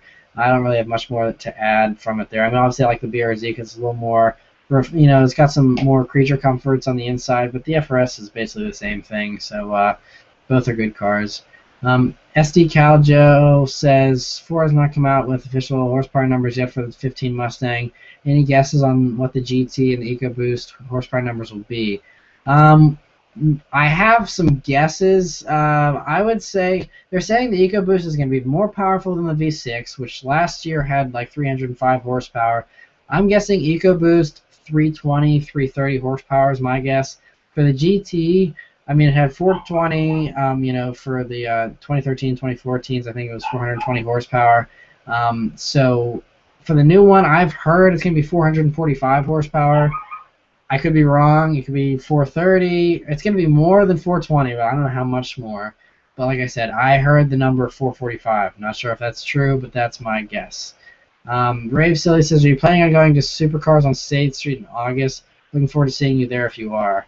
I don't really know. That comes up every year. August is a really busy month for me already, it's looking like, so we'll see. I wouldn't mind going. It's just a matter of driving and stuff. It's just going to depend on how everything works out. But it's a pretty good turnout normally, so it would be cool. But I'm going to be seeing a ton of supercars. I'm going on a trip here in the last 2 weeks of July, and I'll be seeing some pretty sick stuff there probably. So might have plenty of supercar footage. I won't need to go to Supercars on State Street, but we'll see. I'd like to meet you there for sure. So. We'll see. Like I said, I'll have to see as the date gets closer.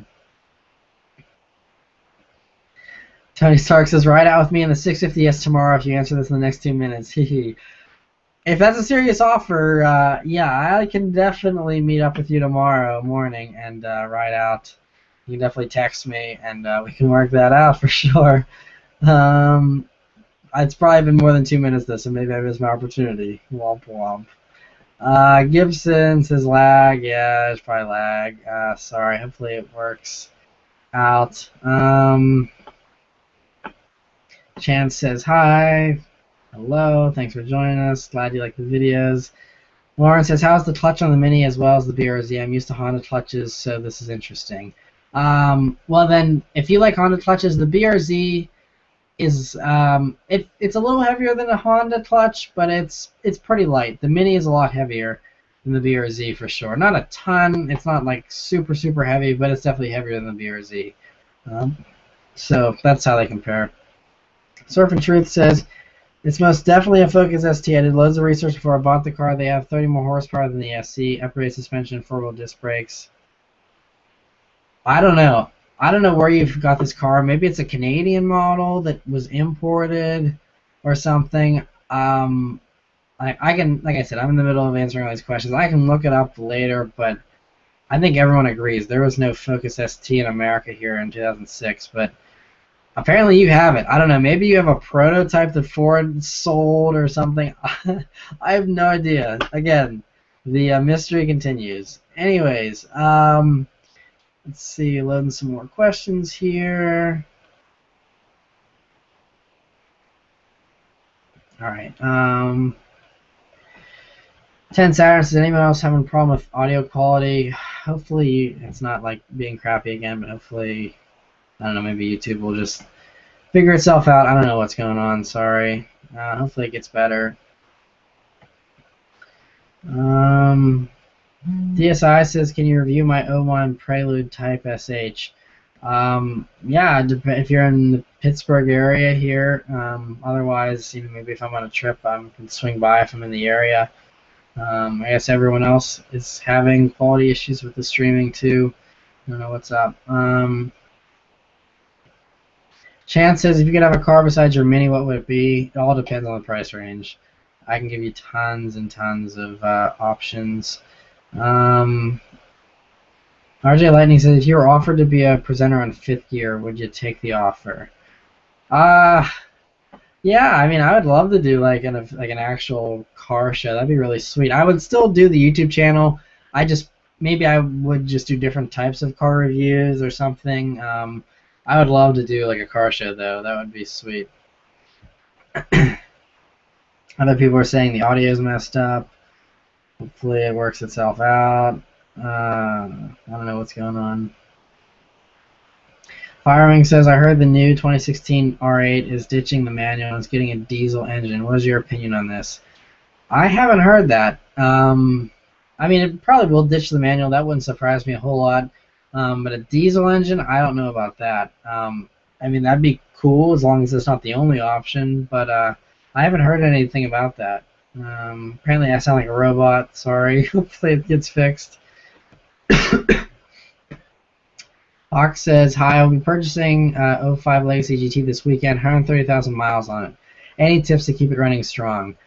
If you're already committed to buying it, I hope you've checked the turbo. At 130,000 miles, your turbo's probably about ready for a change, for a new one. I mean, some of them last longer.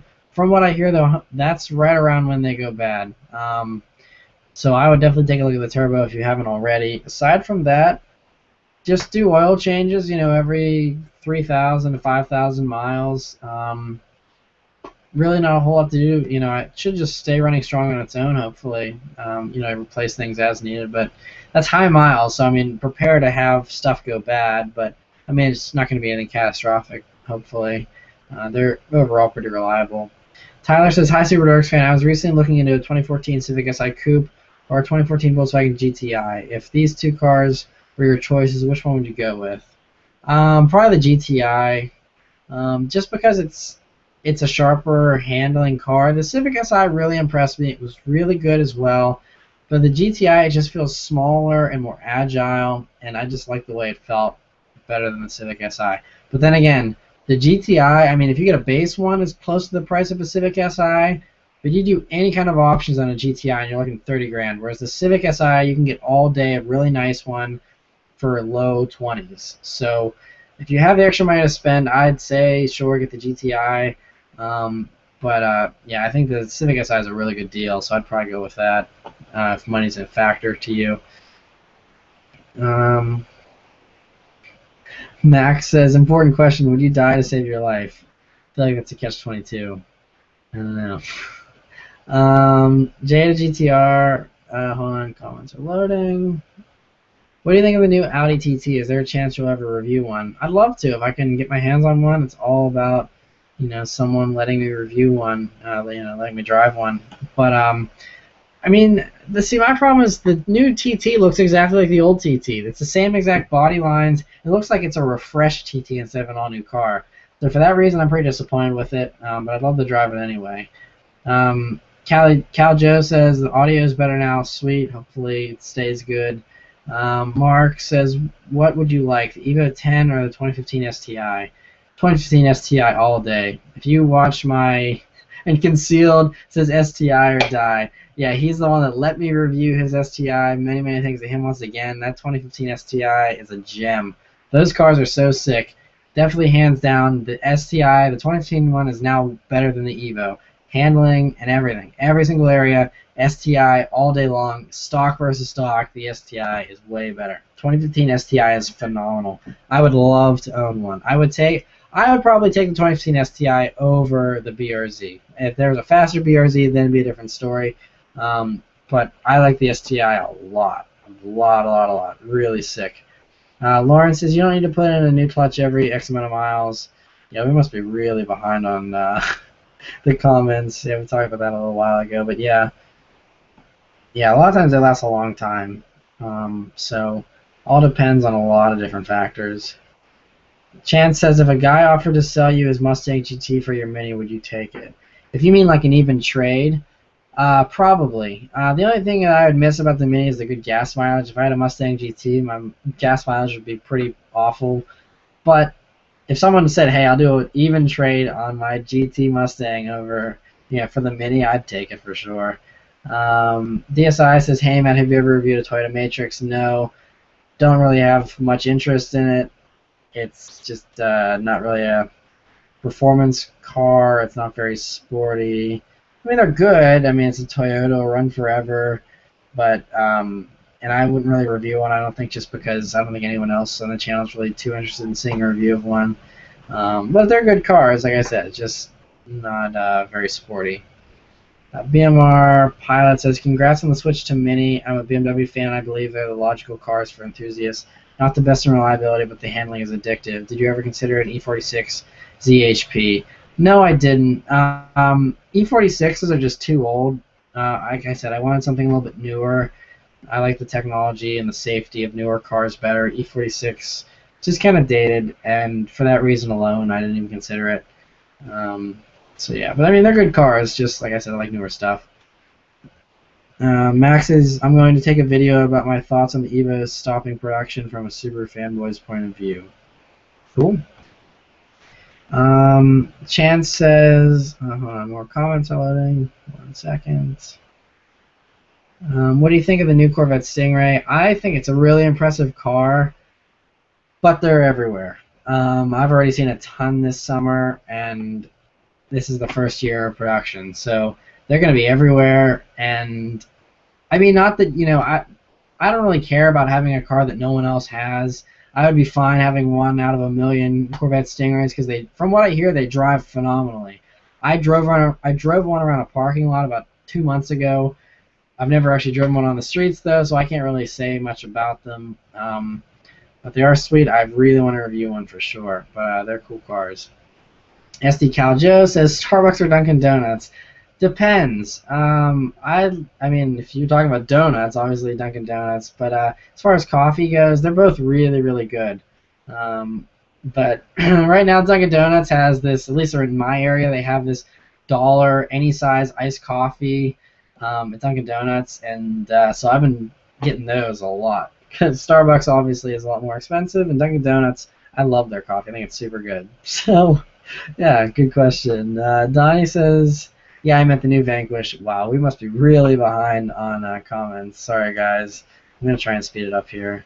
I recently got really into it, and it's like my current dream car, V12, 570 horsepower, but super expensive and worth it. I like it just because it's not all-out power. Everyone's always worried about 0 to 60 times and stuff, and those Aston Martins are not about performance numbers. It's super beautiful, sounds awesome, it's fast enough, and that's it. It's like not all about all-out performance all the time. And I think a Vanquish would suit my personality too, because I'm not looking to drag race at every red light and having the fastest thing out there. Vanquish would be perfect for me. I would love one of those.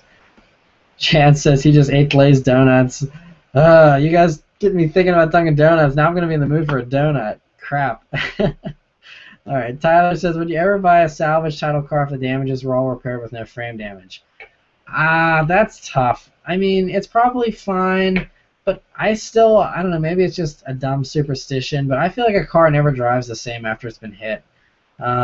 Maybe if you weren't the one that experienced the accident, it was just, someone else wrecked it and you're buying it, maybe it's fine. I just feel like if you repair it, I mean, body shops are pretty good, but it's never going to be quite as good as factory and all that stuff. If you get a really, really smoking deal on it, then maybe go for it.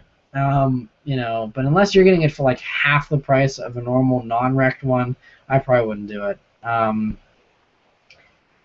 So SD Cal Joe says, "Oh, I wanted to ask a non-car question since he answered my 2015 question already." Yeah, it's cool to get some non-car stuff in here as well. I like talking cars, but it's fun talking about other stuff too. All right, so let's load some more questions here. Tim says, "Hey, Subaruwrxfan, thank you for joining us." 10 Saturn says, 2014 non-Focus ST or Impreza? I almost got a Focus but ended up with the Subaru because all-wheel drive. Yeah, if you need all-wheel drive, then the Subaru is definitely the best choice. I think the new Impreza, though, I haven't driven a new Impreza, like the brand new ones, but I have driven a new Focus. I feel like they handle really well. I probably actually prefer the Focus as far as handling goes. But the Impreza, is a good car. They've always been good cars. Wins Holic says 2014 Corolla Sport for first car and budget car. Yeah, I mean it's a good car. Nothing. I mean it's not too sporty, but it's reliable and it'll be safe and have all the tech stuff because it's brand new and all that good stuff. So I mean, yeah, it's a good car. TJ Hunt says I recently drove a Cooper S and I actually enjoyed it quite a bit. I think you made a good choice. Thank you. I'm glad you agree. And yeah, they're good cars. I mean, some people just dismiss them because of Mini or whatever. But if you give them a try, they're actually pretty fun little cars. Sean says, I'm leaving now. It's 8:13 p.m. Had a great time watching. Please do more lives. Take care. Thank you for stopping by. Wow, so if he actually wrote that at 8:13 and he's in the same time zone as me, it's 8:58, then we're way behind on comments.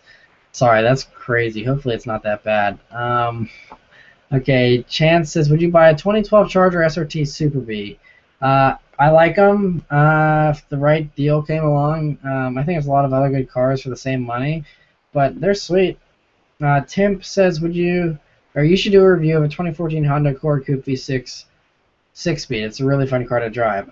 There's a lot of people that are diehard Accord V6 enthusiasts.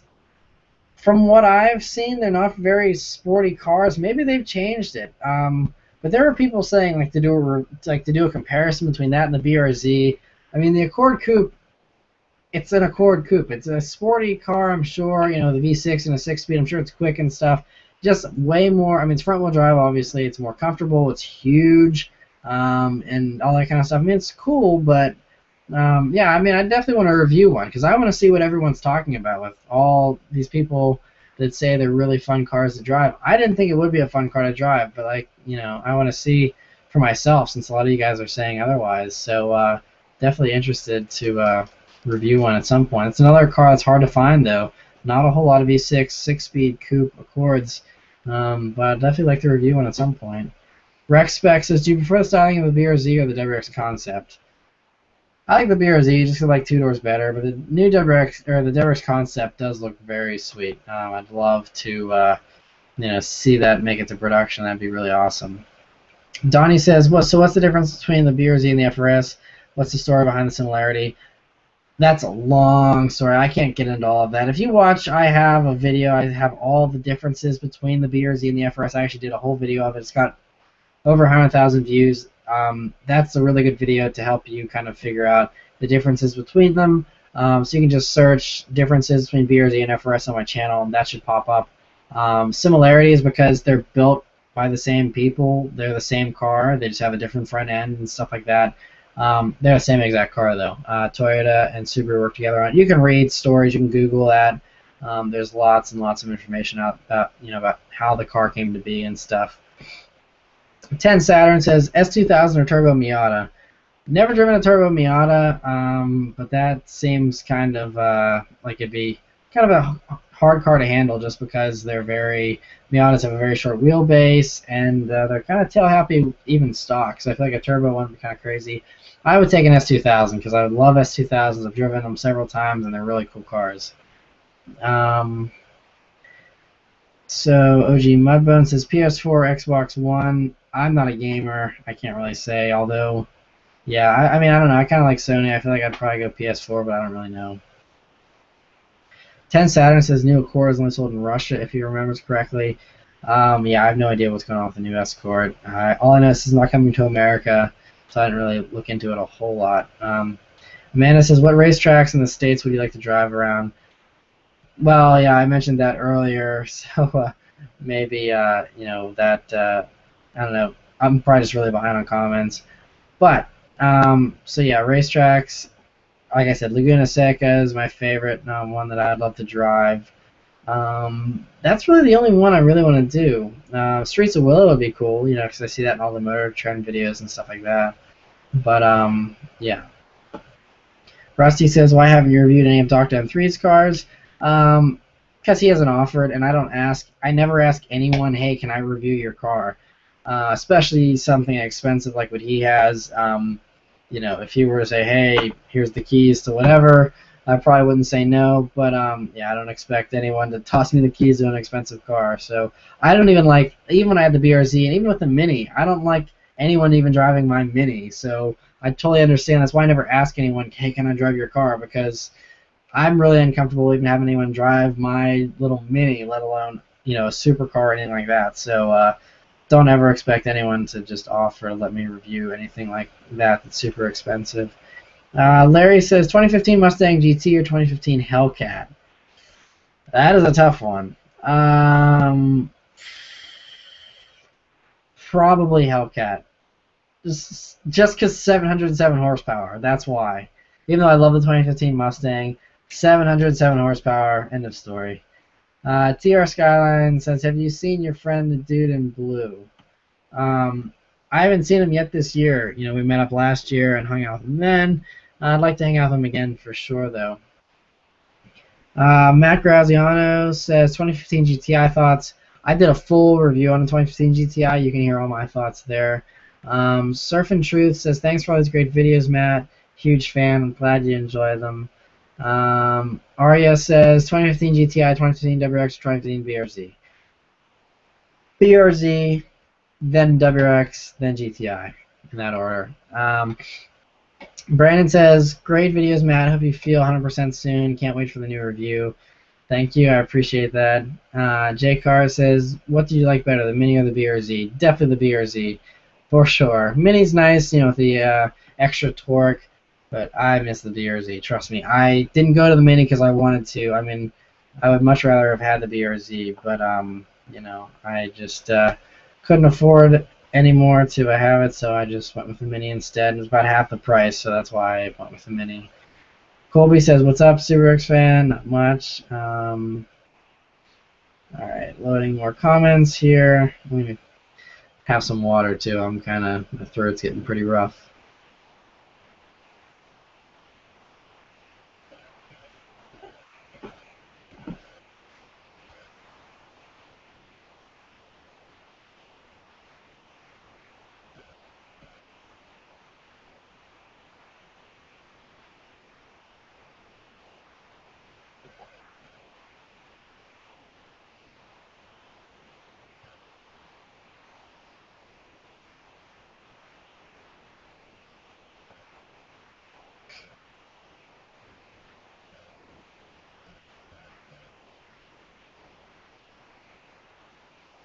One second. All right. So, more questions. Ivan says, "Do you think that Volvo is underrated?" I don't know. I mean, I think they're a good brand. They probably should get a little more recognition. I think a lot of people just aren't aware of them or something. But they're definitely good cars. Wei Jun Kim says, "Hi, hello, thanks for joining us." Um,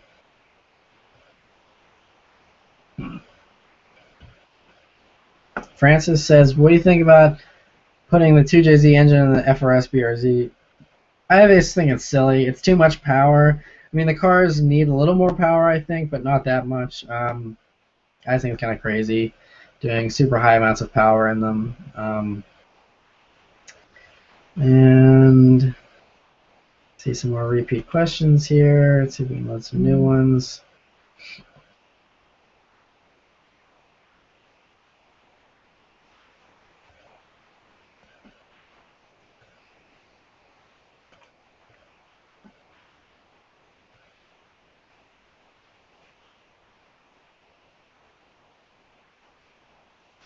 Wajan Kim says, I like 2014 Mini Cooper S hardtop. I don't like the exhaust. I know Magnaflow Catback is a good choice. Are there other exhaust choices? There's a lot of them out there, I think. I think Dynan does stuff. They're a BMW tuner. And I know Borla, I think, has one. I know Alta Performance, they were the ones that I were looking at. They have one. And IPE, they're pretty expensive, but they have one as well that actually has a cutout so you can have, quiet and loud modes and all that kind of stuff. There's a lot of good options out there. O3 Vet Dude says, for your next car, what are you leaning towards, the new Miata, EcoBoost, Mustang, or BRZ? It's going to have to depend on, how much horsepower the new BRZ has and, what people think of it. EcoBoost Mustang, again, have to depend on how much power it has, and then when I test drive it, it's just going to depend on how it feels. I might love the EcoBoost Mustang right now, but once I test drive it, I might hate it and not even consider it. We'll see. New Miata, again, depends how it looks, too. We don't even know how it looks, how much power it has, what the price is. Lots of unknown variables before I can even have a leaning, really. So we'll see. 10 Saturn says, have you ever driven an NA Miata? I have. I did a review of a Miata, and it was a fun car. I love it. I've driven some of the older ones, but not very far. But the one I reviewed, I drove all day, and that was really fun. Ian says, would you get a Focus ST? Probably not. It's a good car. I enjoyed it, when I reviewed it and stuff, but it's a little bit on the large side. And I like cars that feel smaller. I think if I were to do an ST, I just get a Fiesta ST, probably. So, yeah. Jose Casino, hold on. More comments are loading. It says, hey Matt, what do you think of the new 2015 Dodge Challenger Hellcat? And a big thanks for the great videos that you made. Big fan, thanks. Yeah, like I mentioned earlier, and like I mentioned, I talked about it in the weekly updates. I love the Hellcat, 707 horsepower. That's just sick. And I love that they're sticking with retro styling for the Challenger too. So all those reasons, I love the Challenger. It's awesome. Hellcat's pretty sick.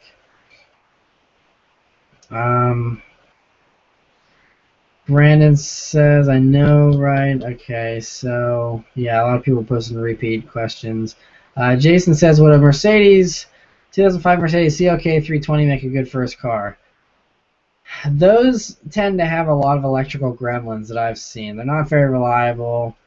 It's a comfortable car. I really wouldn't pick it myself as a first car, but insurance will probably be high too since it's Mercedes and parts are expensive.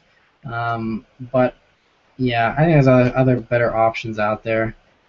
Albert says, does this work? If you mean the comments, yeah, this is how I'm answering questions, is through comments.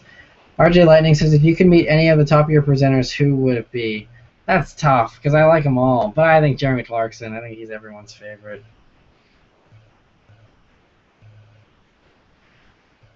Alright, let's continue on.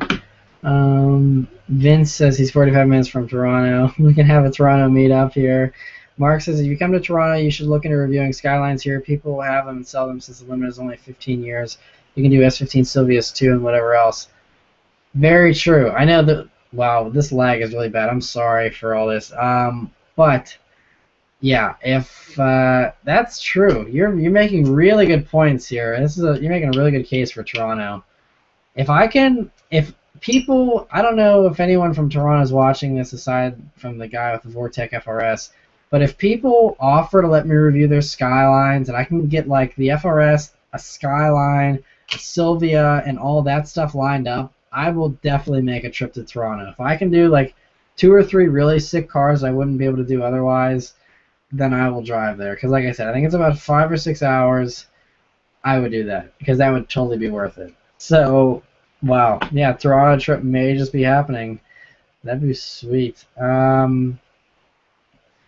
All right, loading more comments here. Colin Durr says, hey Matt, what do you think about the new Lexus RCF? I think it's sick. I love the way it looks. I saw one in person at the Detroit Auto Show, and it's a sick car. So I don't know. The only thing is Lexus has never seemed to like have very good handling to me, aside from like the LFA. But I don't know. I'd have to drive one to see if I really love them, but they look sweet.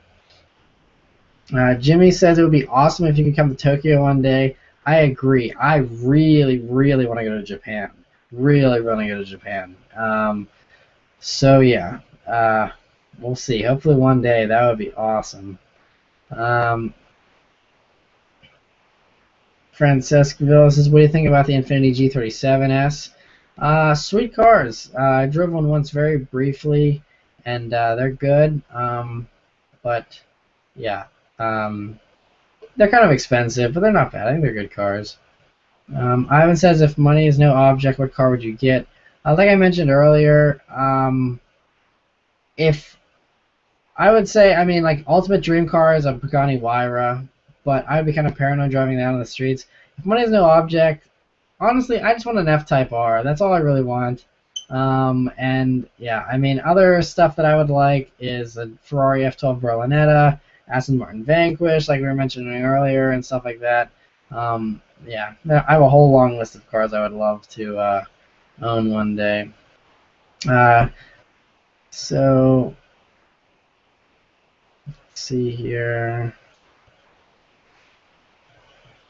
Donna says, have you driven a G8? I haven't. I would like to. Ivan says, Chevy SS or Charger SRT8? Probably the Charger, just because it's more aggressive looking and pretty sweet. But I haven't driven either of them, so I can't really say definitively. Seeing some more repeat questions here. Load some more questions. Daniel says, can you please review an S2000? Like we mentioned earlier at the beginning of this live stream, I have one lined up hopefully this weekend that I'll be reviewing. We'll see. T-Bone Little T says, thanks for answering, Matt. Love these hangouts. I'm glad you like them. I enjoy doing them a lot, so it's very cool for sure. David3 says, what's the most intriguing trend to you in the automotive industry, and what technology would you like to see more in cars? Great Fids Bro convinced me to get a CLA. Sweet, nice. CLAs are awesome. Congrats on that. Most intriguing trend. I don't know. I would say the one thing that I really think is cool that's already in production cars is the adaptive cruise controls that drive the car for you up to like 30 miles an hour. That's really cool. I don't like the idea of totally autonomous cars. So I want to do driving, but no one likes sitting in traffic. And so if I can just, like in these sick brand new Mercedes and stuff, if I can just have automatic cruise control where it just, drives and steers and does everything for me up to 33 miles an hour, that would be amazing, because while I'm sitting in traffic, normally bored and frustrated or whatever, I could just be texting or doing whatever, and then once, I'm like, oh, I'm going a little bit faster here and traffic starts moving, then boom, I can go and have fun. But you're only enjoying driving when you're going over 30 miles an hour. So if you can eliminate the boring parts of driving and only do the fun stuff, that would be great. So obviously right now it's just only for those that have, lots of money and buy one of those cars that has that kind of stuff. But that's something I really hope trickles down to more affordable cars here in the future. Because like I said, I don't want totally autonomous cars, but if I don't have to do anything in traffic, that would be really cool. I know that means you have to have automatic, but I think that if as long as it was a really good dual clutch, I would still rather have that over a manual, because I just hate sitting in traffic. Legion Kim says, I like WRX over all more than STI, but I like STI exhaust, sounds better. What is the exhaust that STI is using? Could it install to WRX? You can use an STI exhaust on a WRX. The only reason why the STI sounds a little bit different is because it's more powerful, and so that's kind of why I think you're getting a slightly different sound. But they sound pretty similar to a WRX, unless you're talking about the 2015s. The 2015 WRX has a totally different engine, and it has equal length headers, which is why it doesn't sound as good as the 2015 STI, which uses the same old engine with the unequal length headers. You can put unequal length headers on a 2015 WRX and get some of that sound back, but it's still going to sound different because it's only a 2-liter, not a 2.5. But that's what I would just do. Just swap it over to unequal length headers and you'll have that sound. Larry Sugg says, 2015 Mustang GT or 2015 Challenger Hellcat? Okay, I already answered that one. Jason says, what was your first car? It was a 1997 Subaru Impreza Outback Sport. I talk about it in one of the BRZ Weekly updates from last summer. You can search on my channel for first car, and it should come up. I talk all about it. I even showed a little clip of it. I even uploaded a video of it revving from way back when. It's kind of funny.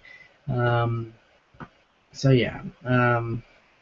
Alan says, in what color are you thinking about getting your future 2015 Mustang GT? If I get a 2015 Mustang, I would probably go with the guard color because it looks similar to the dark Highland green from the Bullet Mustang, and that is the ultimate color for a Mustang, in my opinion, is that dark green color. So I would probably, I'm already made up my mind, I would do the guard color, I think. I like some of the other colors. The magnetic gray looks nice. White would be kind of cool, but it's definitely guard for me, I think. The blue is tempting as well, but I don't really like how it has a purple hue to it in certain lights. I think I would definitely do the guard. Rusty says, can you review Dr. M3's and R8 Pro's cars? Like I said, only if they offer. I don't expect anyone to hand me over the keys to anything, let alone a supercar. But that would certainly be nice. Derp says, I like turtles. Nice. Dirtbag says, do you even squat? I did not squat. Okay, this is getting random. Alan, let me see. Hold on, loading more comments. Stand by. Alan says, do you like more muscle cars or sports cars? I like them both. They both have different strengths and different weaknesses. I like them a lot. Mr. Ravage says, in an Australian car show, I watched a Shelby GT500 Eleanor, a Roush Charged 2013 Mustang GT, and a Corvette ZL1 do a three-way drag race on a racetrack. Nice. Sounds like it'd be pretty fun. Legia says, what is your everyday job? I mentioned this in every single, it seems like all the live streams someone ends up asking this. So right now I work part-time at Harrison Auto Sales, which is one of the dealerships that I review cars at. I take pictures for their website and post up cars to their website and all that kind of stuff, and run errands for them and things like that. So I do that 3 days a week, and then I also obviously do this channel. It actually does take quite a bit of time to film reviews and edit them. Editing a review is an all-day thing. That normally takes 8 to 12 hours to edit a car review. So I do that the other 2 days that I'm not working at the dealership.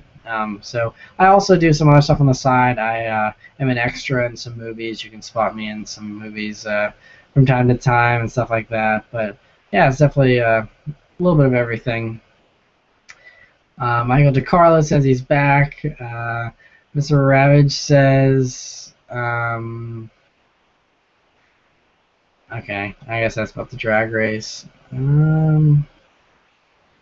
Jimmy says I should come to Japan one day. I agree. I really want to go to Japan very badly.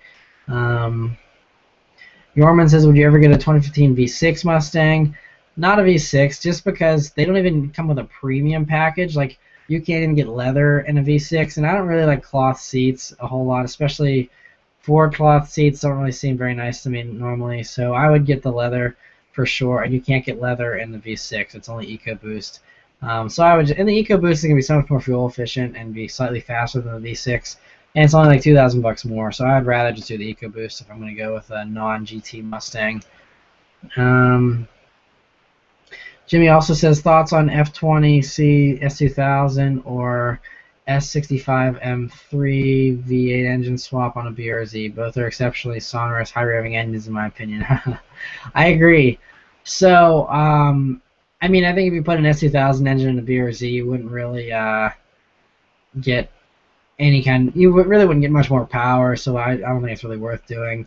The M3 V8 would be sick. I doubt it would fit in the BRZ, but if it would, that would be a really sweet engine. That's a really interesting idea, actually. Someone should totally do that. That would be awesome. Michael says that dog, though. Maybe we're really behind on comments. I don't know. Maybe you're probably talking about my dog that was barking earlier. Yeah. Wei-Jun Kim says, what would you recommend a used car for fun to drive? It all depends on what you're looking for. There's no one car or no one couple of cars that are best cars. I mean, there's lots of stuff that's fun to drive. It's just a matter of what you're looking for, what you need in a car, what kind of cars you like, all that kind of stuff. Raul says, "Hey Subaruwrxfan, eBay is giving away a 2015 WRX STI. Have you entered the sweepstakes?" I haven't, because to enter the sweepstakes, you have to like add a picture of you have to like add a car to your garage, and I've already added because they had a drawing for a Tesla and a drawing for something else, and I already added the BRZ and the Mini, and so unless I start just making up cars that I own, I can't add more cars in my eBay garage. I guess I could just make something up, but I would like to enter the sweepstakes though. Derps. Okay, you guys are just trolling. Continuing on. Let's see here. Loading some more comments. S. Bowie says, "I don't know if you've been asked this or not, but are you a fan of Game of Thrones? Love to watch your videos. Keep up the good work." I've watched like 2 episodes of Game of Thrones, I think. I don't really have time to get into like new TV shows right now.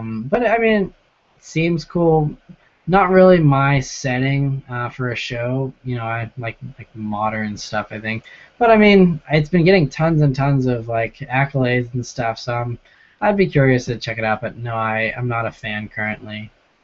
Glad the audio quality is better. All right, we're probably still lagging way behind on comments.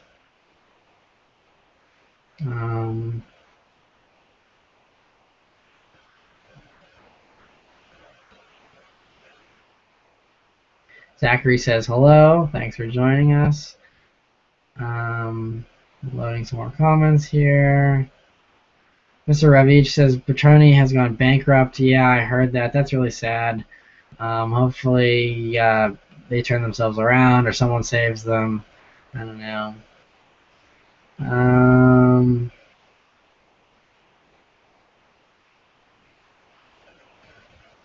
Alright. Going through some more comments here.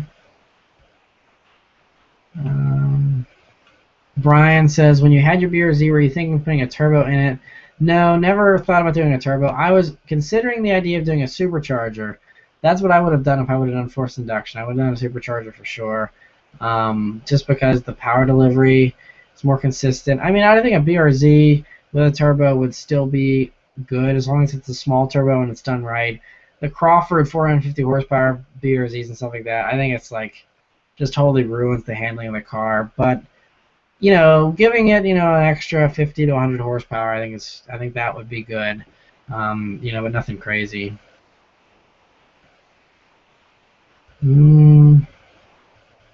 Steven says, "Can you review a 2002 GTI 337 edition?" I don't even know what a 337 edition is. It's probably a pretty rare car. I wasn't impressed. I mean, I reviewed, I think it was a 2004 GTI. Wasn't really impressed with that one. I mean, I could review an older one. Maybe those are better, but not a big fan of those old GTIs. Michael says, "What do you think about the Hellcat having 707 horsepower?" Like I mentioned earlier, I think it's awesome. I mean, you say just right or too much. I don't know. I mean, is there too much horsepower for a muscle car? I mean, I think it's really awesome. The fact that you can get that from the factory with a warranty, that is awesome. I think it's awesome. It's just right. If they had more, I think it'd be cool too, but 707 is awesome. Zachary says, "When are you going to make another Cars and Coffee video?" I don't know if you were around whenever I answered that earlier, but I'm hoping to go to Cars and Coffee tomorrow morning, and I'll be making a video there, and then probably editing and uploading that sometime either this weekend or early next week and posting that up. Daniel says, 2 a.m. here in Ireland. Have to go. Thanks for the stream. Thank you for watching. I know you're probably already gone because I'm so behind on comments here, but thank you for watching. I really appreciate that and everything. That's awesome. BK Edit says he only buys salvage cars, 0 problems. Maybe they're fine. That's good. Brian Gage says Audi S4, BMW M3, or Mercedes C63 AMG. Depends what generation you're talking about. If you're talking about the newest versions of each of those or like the most recent, I would say it's a tough choice between the M3 and the C63 AMG. If you want one that feels like a muscle car, get the Mercedes, but I think the BMW would probably be the one that I would get. SD Caljo says iPhone or Android. I have an iPhone. I've always had an iPhone. I had one since the very original one back in 2007. I'm just kind of used to them. And you know, I don't know. There's no Android phone that made me like really have to switch, and it's just a huge pain to switch, in my opinion. So I would just rather just stick with the iPhone. Um,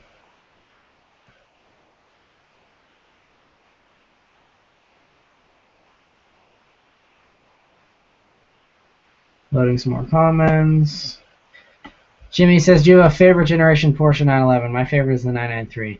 And the 993s are cool. I think my favorite generation is probably the second generation, like the ones from like the late 60s, early 70s. Those are probably my favorites, the Targa version especially. Aside from those, I really like the 997s and the 991s. Don't really like any of the other ones older than that. I like the ones from the 80s. Those are pretty cool. I drove one of those ones. Like it had like no power steering, no power brakes. That was awesome. That was really cool. So I do like the ones from the 80s too. I'd say anywhere between 60s and early 80s are good. 90s and early 2000s, not a bright point in my opinion. I like the 997s and the 991s though for sure. Zachary says, what did you think of my desktop? Any changes I should make? If you're talking about, if you're the one that has the wallpaper with the Mini, that's pretty awesome. Like I said, I wish I had some better widescreen pictures that you guys could make as your desktop if you wanted. Hoping to do a photo shoot here eventually of the Mini at some point. That'd be pretty cool. Seamus says, what do you think about for your next car? I mentioned that earlier. Top three right now are 2015 Mustang, the 2016 BRZ if it has more power, and the new Miata that they're coming out with for 2016. Those are the ones I'm considering.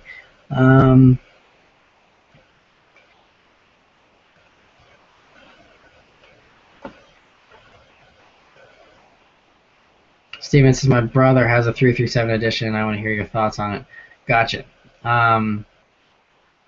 Yeah, I mean, I'd like to review one for sure. TrixCC says, how have you come to know and become friends with Doc 3? We met at a car show probably 5 or 6 years ago now, and just started talking and kind of just hung out and kind of just became friends. He's a pretty cool guy, so yeah, just kind of became friends with him like you become friends with anyone else. The Ripper says, yes, do a review on the Accord Coupe V6. I have one. It's a great car, and I would love to hear your opinion on it. Yeah, like I said, lots of people that own them are very passionate about them, and a lot of people have been asking for a review of one. I just haven't found one. They're pretty rare, especially in a manual.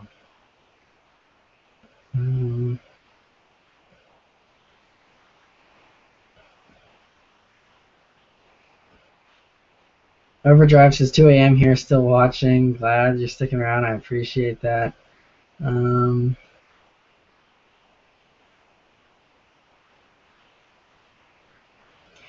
Options 123 no says, what's the best car for drifting in the streets? Drifting in the streets isn't a good idea unless your streets are closed. I would not recommend anything for drifting in the streets.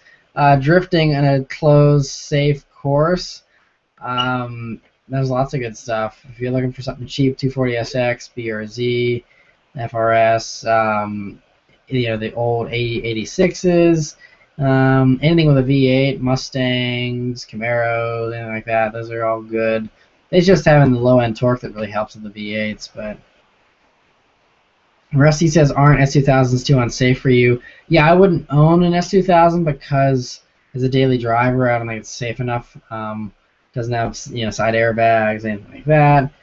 Just because it's an older car. I mean, it's safe as far as the frame is built and everything like that, but yeah, just still not safe enough for a daily driver for me. Brian says, how long do you think you should practice driving manual before purchasing a manual car? It all depends, on how quickly you pick it up, how hard it is for you and stuff. I mean, honestly, I think the best thing to do would be buying a car for $500 and learning that way, and then getting the nice one. But I mean, you can buy a manual car and just learn as you go. A lot of people do that, and that's fine too. It's just the car will have a little bit of a rougher life for the very beginning, but you just learn. And the car, most modern cars, I mean, they can take a little bit of abuse, so you should be fine. Society of Darkness says, do you like the 1987 Trans Am? And shout out, please need some help. don't know what you need help with, but 87 Trans Ams, they're cool cars. I know someone that has like a Trans Am from the 80s. They're cool for sure. Um, Not good on gas or anything like that, but I mean, they're cool. 10 Saturn says GTR or Dodge Hellcat. Oh, that's a tough question, man. I don't know. I mean, probably the Hellcat, because again, 707 horsepower, and I like the retro looks. GTR is sweet too, though. I love GTRs. I don't know. I'd probably do the Dodge Hellcat, 707 horsepower. That's all. That's all that matters. 707 horsepower at the end. Slifen says, "What is your opinion about clear bra?" I mean, maybe on like an exotic car, it's worth it. They've gotten better. I don't know. I mean, the older ones used to discolor so quickly and it just looked terrible. They've gotten better, so it's not as noticeable. But I don't know. I think it's because I used to be a detailer. I can still, even on cars that it's really well done, I can still tell if it has a clear bra because it normally clear bras add like orange peel. Even if it's really good, it still makes your paint look orange peely, and I'm not a big fan of that. And like on a car as cheap as a BRZ or something, I don't think a clear bra is worth it because they're not cheap. And I would just like that's why my BRZ, the front end was chipped and stuff. But if it got so bad that I couldn't stand it anymore, I just get the whole thing repainted, and have a brand new front end paint job. That's all. But I mean, it all comes down to preference. Options says, do you like Acura cars? I don't like the new ILX. I reviewed that and wasn't very impressed with it. But the TL is a sweet car. The older ones, the Type S, I drove briefly. That was cool. I'd like to review more Acuras, the RSX and stuff, or other cars people have been asking for reviews of a lot. I'd definitely like to do some more Acuras for sure. Josh C says, I think you'd have to be on here all night to answer all the comments. Doing good though. Thanks, appreciate it. All right, I'm gonna try and like speed up. I want to get like all these done. That'd be nice. Aria says, I can buy my brother's FRS on a lease return for $15K with $25,000 on the odometer, or should I just save up and buy a brand new WRX because I love Boost? Well, if you love Boost, then definitely wait for the WRX because you'll be disappointed with the power of the FRS. But that is an awesome deal. 15 grand for a FRS with 25,000 miles. That is a phenomenal deal. You should, if you don't mind not having tons of power, that is a really good deal. I would not pass up. But if you absolutely have to have Boost, wait for the WRX because the FRS is not a fast car really. Ecologic, hold on, loading some more questions. Says, just wanted to say your BRZ was effing sick. Glad you liked it. I know, I miss it. Thank you. 10 Saturn says, would you drive a 707 horsepower BRZ? Depends how they did it. If it's like a crazy turbo setup, no, because it'd probably kill me or something. But if it's, like if it was a Hellcat engine put on the BRZ, I would totally drive it. That'd be crazy. Definitely would not fit, but we can dream. Zachary says, for a BRZ exhaust, should I do straight pipes or SRT header back? Depends what you're looking for in sound. Both would be really loud, though.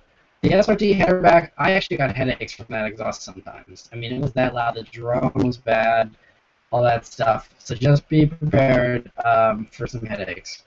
But, yeah, I would definitely go with a milder exhaust if I got a BRZ again, for sure. Steema says, do you feel like turbos in cars ruin the exhaust sound? It doesn't have to, because there's some really good sounding cars with turbos that they still sound amazing. So I don't know, it just seems like these new manufacturers like BMW and stuff, their turbo engines just don't sound good anymore for some reason. But you can make a turbo engine sound good, really good. So I don't know, some people just missing the mark, I guess. Alan says, what made you buy the BRZ? I loved it. I was following it even before it was, officially announced.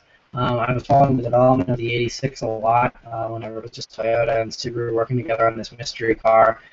And so I was just following it the whole time. And then when I saw the really good reviews of it, I was like, all right, I'm placing a deposit. So I ordered one 3 months before they were supposed to arrive and, specified exactly what I wanted and everything. And it came.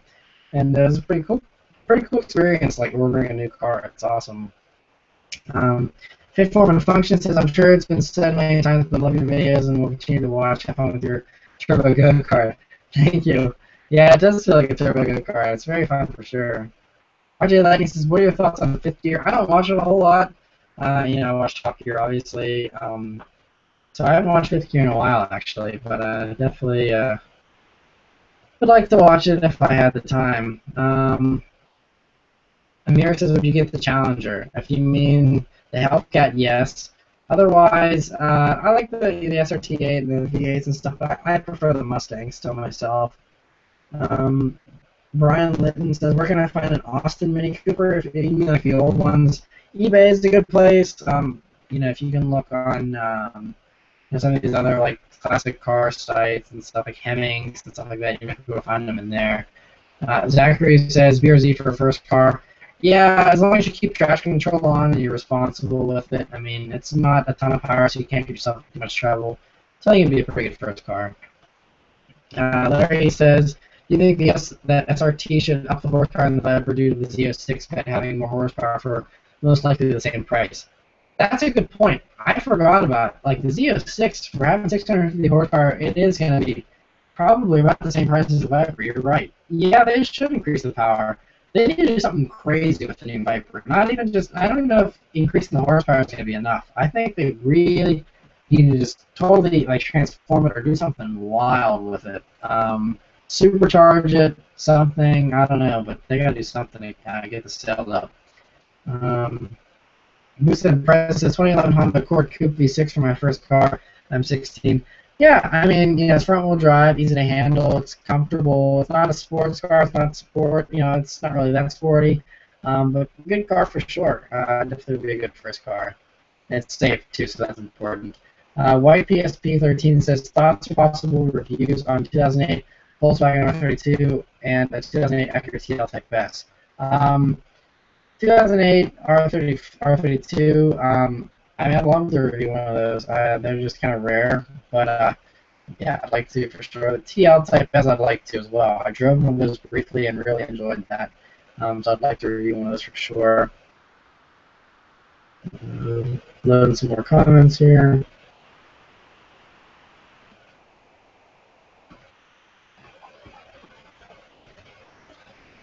Josh says, I know you like the 2015 WRX exhaust, so maybe it's not worth the upgraded exhaust on that car. I know you said in the 2013 model that had the upgraded exhaust that you would get that option. Yeah, the SRT exhaust, or I mean not the SRT, the SPT exhaust in the 2013 model was really a good choice. It was a good exhaust system. But yeah, the 2015 WRX, I mean, it sounds good. I mean, it could use a little more volume, but it's not bad. I liked it a lot. So yeah, I mean, there's all kinds of good exhaust options, you know, make it sound a little bit more unique and stuff. Just go out on YouTube and search for exhausts and see what sounds good to you. Brian says, great videos, man. You helped convince me to get a new Civic Si. Nice. I'm glad that I helped. That's very cool. And another person from Toronto, Firewing. You're from Toronto too. Nice. Yeah, we could totally do a little meetup, do some sweet reviews. It'd be sweet. All right. Continuing on. Crossdad Voices. In 2 years, I'll have to decide. Would you get an FRS or the new WRX? I'm coming out of college and it'll be my first car. New WRX if you want a car that is fast in a straight line.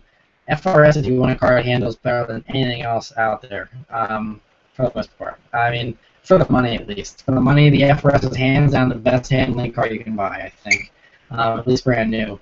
But if you want something fast in a straight line, then the FRS will disappoint you. Sorry, get the WRX. Just depends what you're looking for.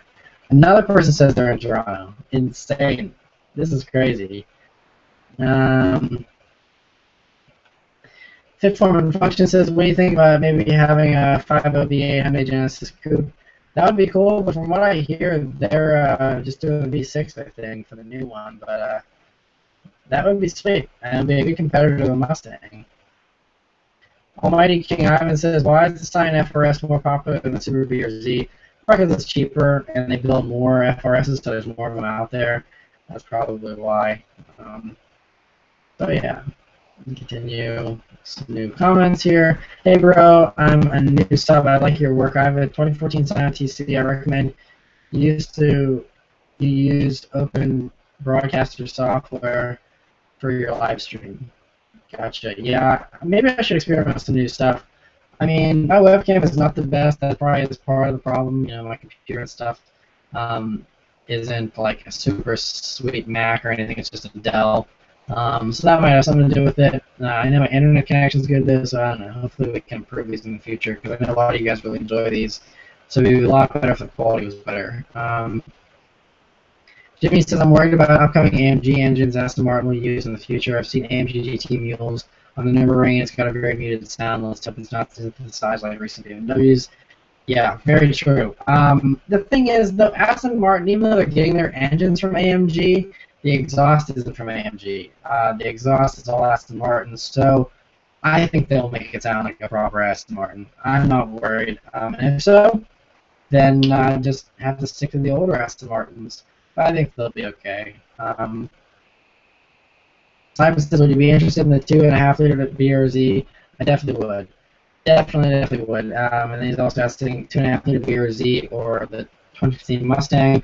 I would have to drive both. Well, I mean, if the BRZ is going to be mostly the same, just with more power, I have to drive the 2015 Mustang to see, whether or not it's really a car that I would like. I love the way it looks, but it might not drive as well as I'd like, so we'll see. Options says I like Jagger F-Type. Yeah, me too. Scoober says Dark Highlight Green for the win. I agree. Alejandro Gonzalez says, what do you think about the rear end of the 2014 Camaro? Don't like it. I like the older retro-style taillights better. Otten says, have you pushed your May to the limit? How is it? I did the autocross. You can see the video of that. I don't know if that's the limit, but that's probably the most that I pushed it so far. And it felt really good. There's some understeer, which is just the way it is. It's front-wheel drive. But it's not bad. Yeah, and I like the BRZ handling a lot better, but the Mini, I'm just, it's okay. It's pretty good. Jimmy says, which do you prefer, turbo straight 6 engine from F80 M3 or NAV8 from the E90 M3? Former for bigger torque and efficiency, or latter in terms of responsiveness, natural power, and delivering sound. I like the E92's V8. I mean, the new M3, sweet, whatever, but that's sick V8. I mean, there's nothing wrong with that naturally aspirated V8. I don't know. I mean, it revved super high. It sounded amazing. It was plenty of power, plenty of torque and stuff still, too. That was a gem of a motor. I love that car. That's why I loved that review so much. I reviewed the E92 M3 and loved that thing. So much fun. I think it's like the top. I think it's the third most watched review because I had so much fun. You can tell. It's a really sweet car. Perishable Sushi says, how high should you rev before you shift when you're trying to go fast? I usually shift it 2.5 to 3,000. If you're trying to go fast, shift all the way and don't, I would drive it almost up to the red line or whatever the peak power. You can look up, when your car makes peak power and rev it to that RPM and then shift. If you're trying to go fast, definitely don't shift to 2.5 to 3,000 RPMs. If you mean when you're not trying to go fast, then I would shift. I mean, it all depends on, traffic situations and things like that. But I mean, I wouldn't go over $3 grand or $4 grand in the Mini. Otten says, is a 2004 Volkswagen GTI VR6 a good first car? I mean, it's going to be an easy car to drive and stuff. I'm not a big fan of those. I reviewed one of those. You can watch my review of the GTI VR6. I don't really like them a whole lot. But I mean, it'd be a good first car. Just not the best out there, I think. But yeah. Airsoft D Reviews says, should I make vids of my dad's car collection in my 2011 John Cooper Works, or will people take it as bragging instead of showing cars beauty? By the way, I'm 16, die-hard car enthusiast since I could talk. Love your vids. Don't worry about what people think. I mean, as long as you're not bragging in your videos like, oh, I'm so cool, I have this and this. Like, if you're just showing, and sharing, hey, these are the cars we have, and just kind of giving people the experience of what it's like to check those cars out, then that's totally fine. If people don't like it, who cares? Do it for the fun of it. Don't worry about what people think. Just do what makes you happy and enjoy it. Keshev says, would you buy an E46 M3? Can you review one? I would like to review one. I know it's another very hotly requested car.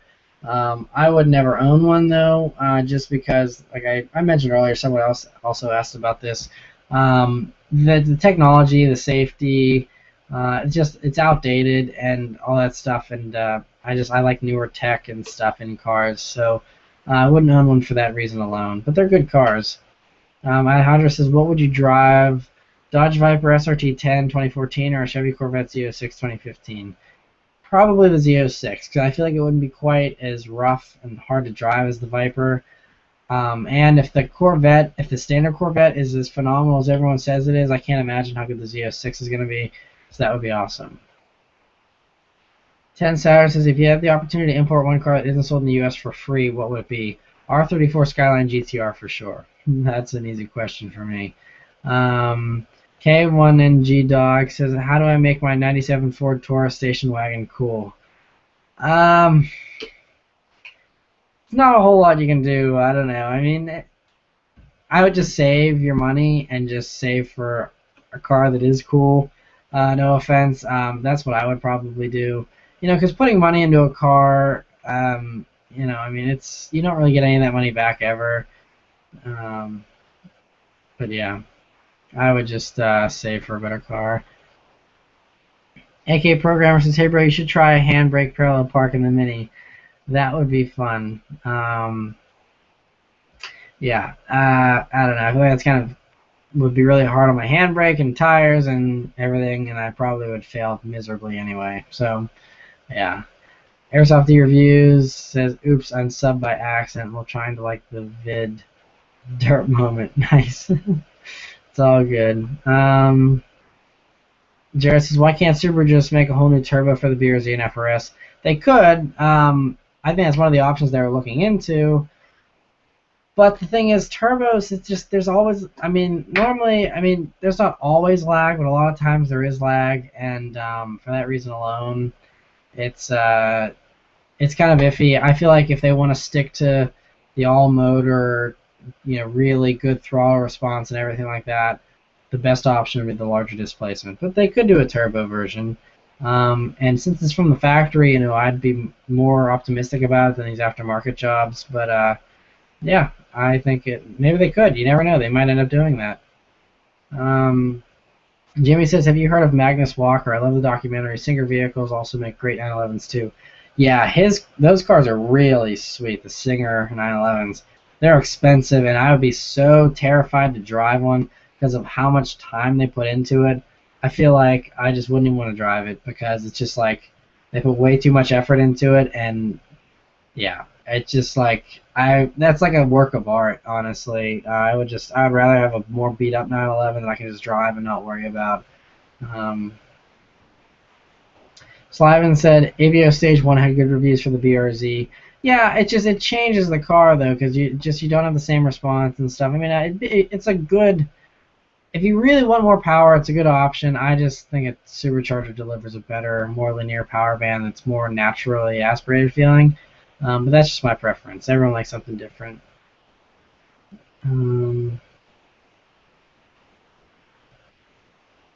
Alejandro says, do you think that the Shelby GT500 GT350 for 2016 could be twin turbo or supercharged? Greetings. Don't know. I think they're doing all motor for the GT350, but I could be wrong. Could be supercharged. You never know. I really have no idea though. Keshev says, can you review the M235i? I feel like it would be the perfect car for your style. I think that the M235i is kind of a more expensive, slightly larger BRZ. It's very much the same style. When I actually saw one in Detroit and I sat in it, the seats weren't the best, but I liked how small it felt, and I think it'd be a pretty cool car. I just think it's so expensive, and like when I build one on the BMW site, I'm like, I really like the idea of the 235i, but then I see how expensive it is, and it's just a total turnoff. I'm like, at that point, that's just so expensive. I'd rather have something like a used Boxster or something for the same price. So, yeah, I don't know. Steven says the 337 edition is also known as the 20th anniversary edition. Only 1,500 were made for America. Gotcha. Okay, I remember the 25th anniversary edition now. That makes sense. But yeah, if there's only 1,500 in America, definitely going to be hard to find. But I'd like to review one if I ever came across one. Has bigger brakes and front suspension. That's cool. 10 Saturn says iPhones for the win. I mean, everyone likes something different. It just works for me. 10 Saturn says 911 or Cayman. 911 hands down for me, just because I like the retro kind of look of the 911 and the heritage and everything else. I would definitely do a 911, but they're a lot more expensive. But if money was no object, I would definitely rather have a 911 for sure. Option says my car is Acura TL. What's your opinion? Depends what year Acura TL, but a lot of them are really good. I mean, front-wheel drive normally is what some of the older ones had. The newer ones are all-wheel drive, but it's a good car for sure. PS2 gameplay says you're still here.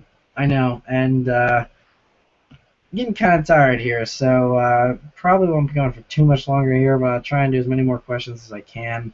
10 Saturn says I still have your BRZ as my background image. Nice.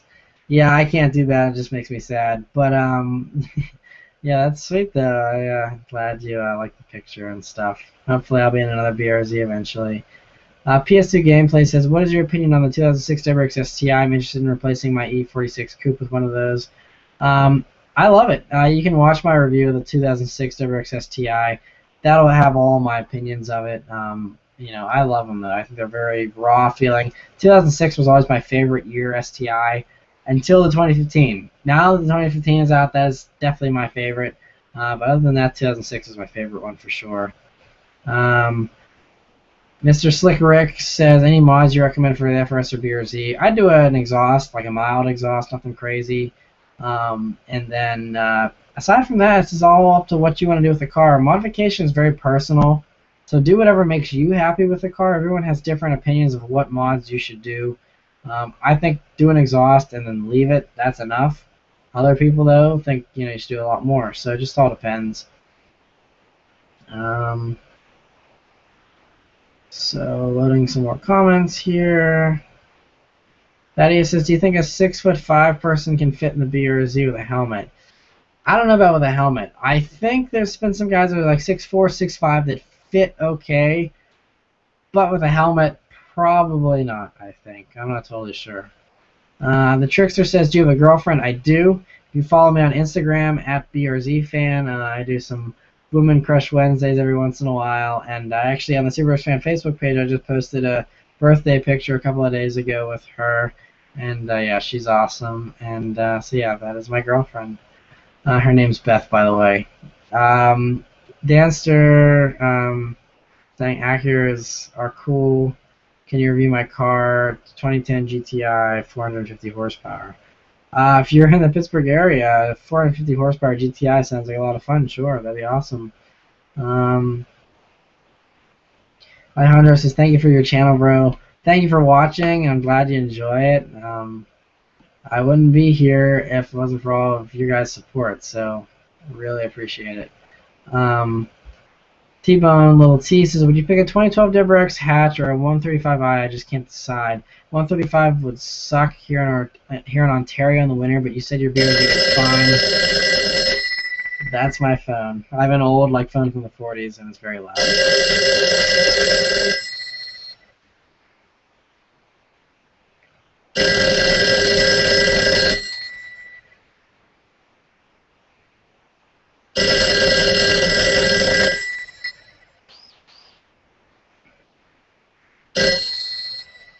Okay, done ringing. So, next question here. So anyway, about the Ontario. Yeah, the BRZ was fine.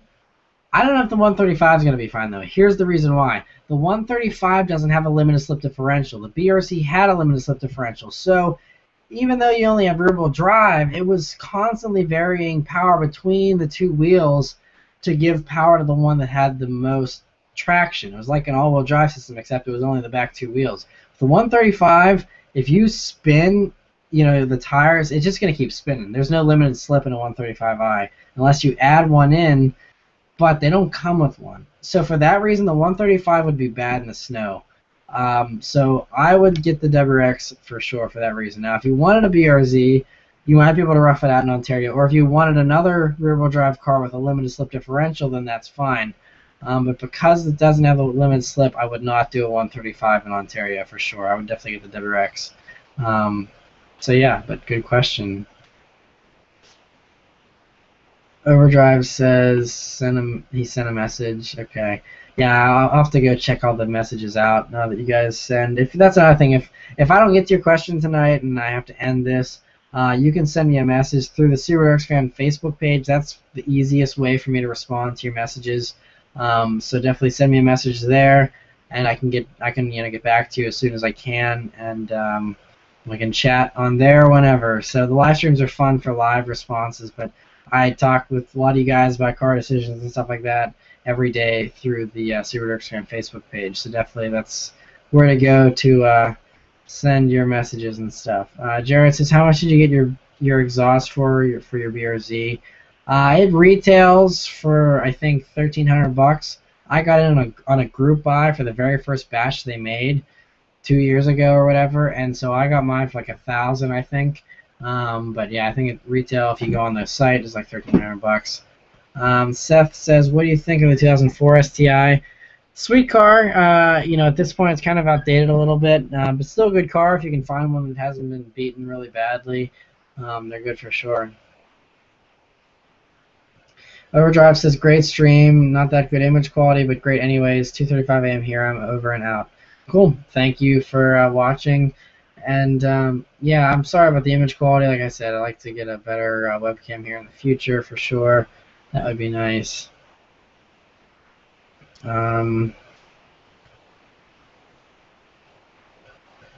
WMHS Door says, what is your opinion on the Cayman SR or the R model? They're both great. I think they're awesome cars. Like I said, I drove Caymans briefly. I've never reviewed one, but I'd really like to because I think they're phenomenal. Brian says, what car are you most excited for to be revealed in the near future? Depends what you're considering near future. I'd say the top two are the new Miata and the 2016 BRZ, but that's not till next year. So, 2015 I think is going to be a very exciting year for sure. Alejandro says, do you see articles of the new four-cylinder turbocharged engines of the Jag? Do you think these engines could be the competence of EcoBoost? I don't know if you mean like the competitors of the EcoBoost or the same thing as the EcoBoost. But I did see that. Actually, if you watch the weekly update I just posted a few hours ago, I talk about those engine, the four-cylinder engine that Jag's thinking about doing. That would be sweet. I don't know if it's going to be an EcoBoost motor or something different, but I definitely welcome the idea of a cheaper F-Type for sure. Austin says, what are your thoughts on a 99 to 04 Mustang GT? I did a review of a 2002 Mustang GT, I think. You can go and watch that review to hear my thoughts on them. I'm not a big fan of them just because the interior and everything is terrible. But yeah, I did a review of that car, Austin, so you can go and see all my thoughts there. Young Pond says, new car, 350Z or S2000. Depends what you're looking for. Do you want convertible? Do you want coupe? Do you want torque or do you not want torque? All depends. Personally, if it's a daily driver, I'd rather have a 370 or a 350Z because I think they're slightly safer. But if I don't know, if I didn't care about safety, I would have to do an S2000 for sure. It's a lot more fun, I think, than a 350Z. But that's just my opinion. Nico here says M3 or C63 AMG. I answered that one earlier. I think I'd rather have an M3. Donnie says he's back. I'm still going, yeah. And still loading some more comments here. Let me see. Fitform and Function said, I saw something on AutoGuide that there might be putting the 5.0 from the 4 Genesis in the Genesis Coupe. That would be cool. That would be nice if they did. Who knows, though? It's just probably a rumor for now, but that would be cool. It would be a good competitor to the Mustang. Ryan says, ever plan to bag your car? No. I do not like slam cars or anything like that. Definitely not going to be putting any airbags on my car, for sure. Danster Were Cool says, the EcoBoost is nothing compared to the Jag. The Jag engine revs to 10K. Really? I didn't know that about the Jag engine. Maybe that's for the CX-75 it revs to 10K. I don't know if it's going to rev to 10K, but if it does, that's insane. TR Skyline, TRS says, I want to do car reviews. How should I start doing them? I've been studying cars since I was 5. Find people to let you drive their cars and start doing reviews that way. That's the tough thing, is getting the cars to review. I still have that trouble every day. That's why I haven't done 350Zs and stuff like that, because I can't find any to review. So, if you can find cars, then review what you can find and go from there, So, the key is to be, get enough views and get enough recognition that people start offering to let you review their cars and stuff, and then that makes it a little bit easier to get some cars. I also have a few friends that own car dealerships. That helps as well. So yeah. But 1 second here.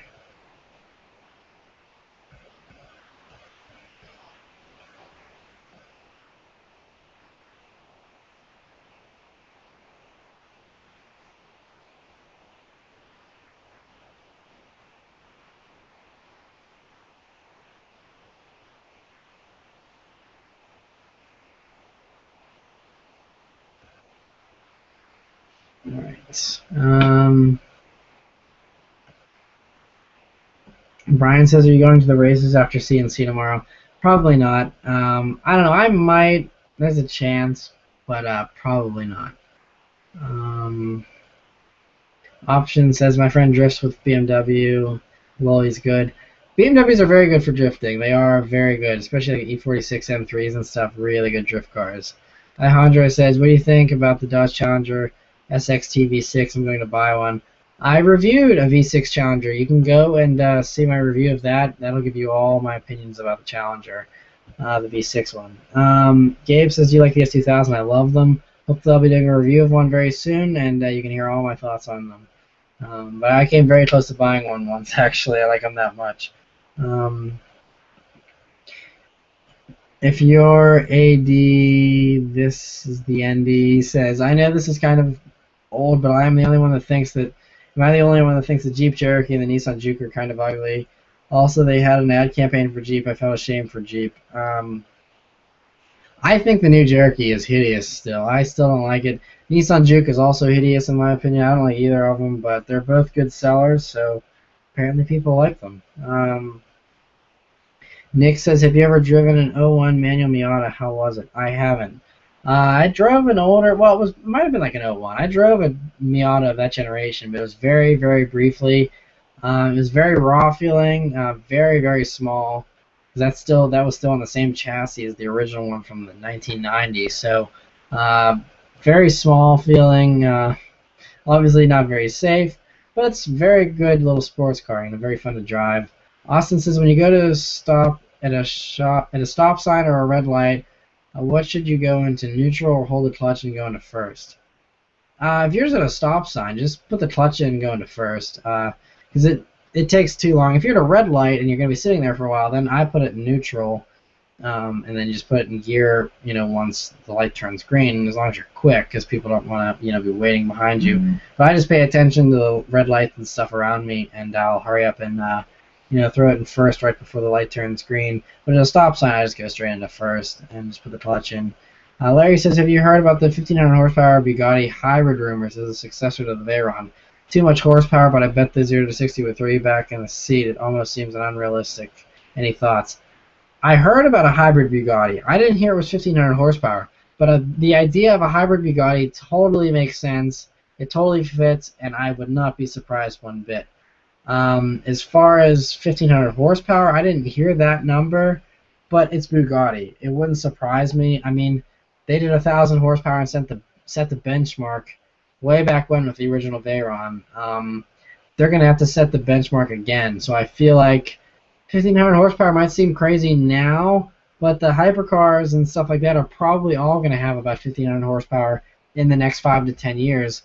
So I feel like Bugatti always stays one step ahead of everyone as far as the specs and stuff. I mean, there still aren't any other production cars really that do 1,000 horsepower. The P1 is close. And the LaFerrari, they're close, but they don't even have 1,000 horsepower. And the Bugatti is how many years old with 1,000? And the new one's with 1,200. 1,500 horsepower does not surprise me one bit. I would say there's no such thing as too much power. As long as you do it right, you know, 1,500 horsepower in a dragster isn't very practical, but I mean, if Bugatti can pull off 1,000 horsepower and make it as comfortable as they did, they can totally do it with 1,500 horsepower. It's totally feasible, I think. George says, do you follow Formula Drift? I don't. Also, would you take a future rear-wheel drive car of yours drifting? Love the vids, keep it up. I possibly would, as long as it wouldn't, like, you know, as long as I would still be insured and it wouldn't screw up my insurance, you know, because a lot of them don't like you doing motorsports or anything like that. But I would love to drift it. I was trying to look for, like, you know, abandoned lots or something where I could do like a proper sweet drifting video in the BRZ, but it never happened. And I don't really mind to be smoking tires off either. But if I had enough money that I could just, you know, burn off tires and stuff like that, I would enjoy it. But yeah, we'll see. Jimmy says, if you're going to get a BRZ in the future, would you be keen to reduce weight without having to make it too Spartan inside? Reducing an already light car could make it almost MX-5 territory. Very true. But the BRZ is light enough as it is, and I'm not the type that likes really Spartan interiors. I like my creature comforts. That's why I like the BRZ over the FRS. I like the dual zone climate control and the heated seats and all that kind of stuff. So I wouldn't really reduce it now. I mean, it's like I said, it's light enough as it is. Denny says, I've been looking into the 2015 WRXs. Should I get the standard and upgrade, or should I just spend the money on an STI? It depends. It depends on what you want. See, I like the STI so much, and see, like I couldn't do a base WRX for 2015 because I don't like the cloth seats. I would have to get the leather, I think, and stuff like that. So at that point, I'm looking at a $30,000 WRX. I would rather have a base $35,000 STI that I can live with because the price jump isn't quite as much there. But if you're fine with a base WRX, then I would just probably stick with a base WRX. But if you're going to go and load up a WRX, at that point, I would rather just get an STI, get a base one. Because at that point, the price difference isn't that bad. And the STI is definitely way better than the WRX. So much better. I love the extra steering weight, the extra sharpness. I still like the fact that, you know, there's extra induction noise. It's faster, obviously. I still like that old motor, even though it's terrible on gas and stuff. It's just a great engine. So it's tough, like I said. If money's no object, get the STI. If you don't care, if you have money to spend, I would say get the STI. If you're tight on money, then just stick to the WRX. It's also a really good car. Gabe says, also, do you want to review my Mark V R32? If you're nearby, I would love to. That would be really cool. That's a car I'd like to review for sure. Definitely send me a message on the Subaruwrxfan Facebook page if you want to work that out. Jose Mendoza says, is the sound system in the Mini better than the one in the BRZ? Good question. I haven't really thought about it. I think it is. Just because the BRZ one, it was not very good. I don't know. Just, obviously, I mean, it's not going to be, I mean, that car wasn't focused on having a good sound system. It was, you know, it's a performance car. Both of them are. But I feel like the Mini probably is slightly better. Zachary says, it's about 9:50 when I sent this. Enjoy your night. Looking forward to more vids. Good night. 9:50. Okay, so if that's the case, I'm only running 20 minutes behind now in comments. Before it was like 40 minutes, I think. So maybe we're doing better here, but sorry for the lag. Euroneedle says 2 hours and 42 minutes later, and you are a potato. Not sure what that means, but okay. Young Lee says, hey, I'm getting a... hold on, there's more comments loading. I'm getting a WRX STI. You think never driven a stick shift before? Do you think I'll be okay? I would practice on something else first. I mean, you'll be embarrassed and stuff. I mean, it's kind of hard on the car. If you absolutely have to, it's not the end of the world. A lot of people do learn. They just buy the car and drive it off the lot, you know, stalling and everything, and they just learn that way. But I wouldn't recommend it. But if that's the only option, then go for it. 10 Saturn says, if you don't mind me asking, what car does your girlfriend drive? She has a 2014 Ford Fiesta Titanium. It's bright green, and it's a really nice car. It has the leather and everything. I like the Fiestas a lot. It's not the ST, but you know, it's a really nice car. Young Lee, okay, you guys are talking about the STI, cool. Young Pond says, hold on, loading more comments here. Why can't Toyota just bring the GT86 over here in the States instead of a tacky FRS? Well, you can get the FRS Monogram Edition. That is essentially a GT86. It has all the nice features of the GT86 and everything. So I would get the Monogram if you're looking for a nicer FRS.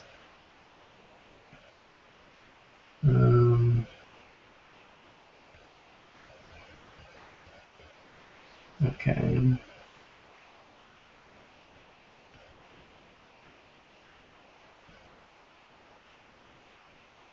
Youngly, you guys talking about the STI. Alright, loading some more comments here. Marty Callan says, R34 GTR, 370Z. R34 GTR for sure. 370Z is a great car, but definitely the R34, I think. The T-Bone Little T says, thanks again, Matt. I gotta head out for work. Like always, keep up the great work. Thank you for watching. I appreciate that. And Brian also says, what car does Beth drive? She has a 2014 Ford Fiesta Titanium. Concealed says, would YouTube messages be okay? You can just PM me. Oh, yeah. You guys are talking about the STI and stuff. Cool. Continuing on here. Marty says, thoughts on the 350Z. Good car. From what I hear, it's a little tricky in the rain and stuff, though. The handling can be a little unpredictable. So probably not the best for a new driver. But, I mean, it might be fine. Just, take it easy, be careful, leave traction control on, all that good stuff. Probably should be fine. AM646 says, hi, how are you doing? Just wanted to say thanks for the great advice. I absolutely love my 2014 Subaruwrx hatch. Awesome. Glad that I could help, and glad you like your Subaruwrx hatch. It's makes me feel good to know that I help people and give them advice and stuff like that. So glad to hear that. Thank you. Chevy Guys 566 says, is there any proven way to get rid of the torque dip on the BRZ? It's so annoying. You can do a tune, and it doesn't totally eliminate it, but it will improve it. The only other way is forced induction, and just tune it out. Do a turbo or a supercharger, and just make it so that the boost compensates for the torque dip, and just do something like that. Marty says, have you ever reviewed or driven a 350Z? No, I haven't. Well, I've driven a 350Z very briefly. It's like literally up and down the street twice. That's it. So yeah, but like to review one for sure. I just can't find one to drive. I'm Husky says, can you review a Fiat 500 Abarth? I can, if I can find one to drive. That's always the thing, finding one to drive. I test drove an Abarth last year, though. I was really disappointed. It sounds really good. The power is good, but it doesn't put the power down very well, and the suspension, to me, was terrible. I don't know if it's the ones we get here in America, the one that I drove that was weird, because other people say they handle well, but the one I drove, it felt like I was driving a cargo van. I mean, the body roll was insane. It was the worst body roll I think I've experienced ever in like a sporty car that is any type of, has any type of sporting intentions. It was like leaning, left and right. I was actually worried about taking corners too hard because I thought it would tip over. Like, it was that bad. But I really want to like it because it sounds amazing. I like Fiat. I like the aggressive marketing and everything. I would love to like them. I want to like it. It's just I was not impressed with it. I'd love to drive one for a full day, not just a quick test drive, and see if the handling kind of grows on me. But yeah.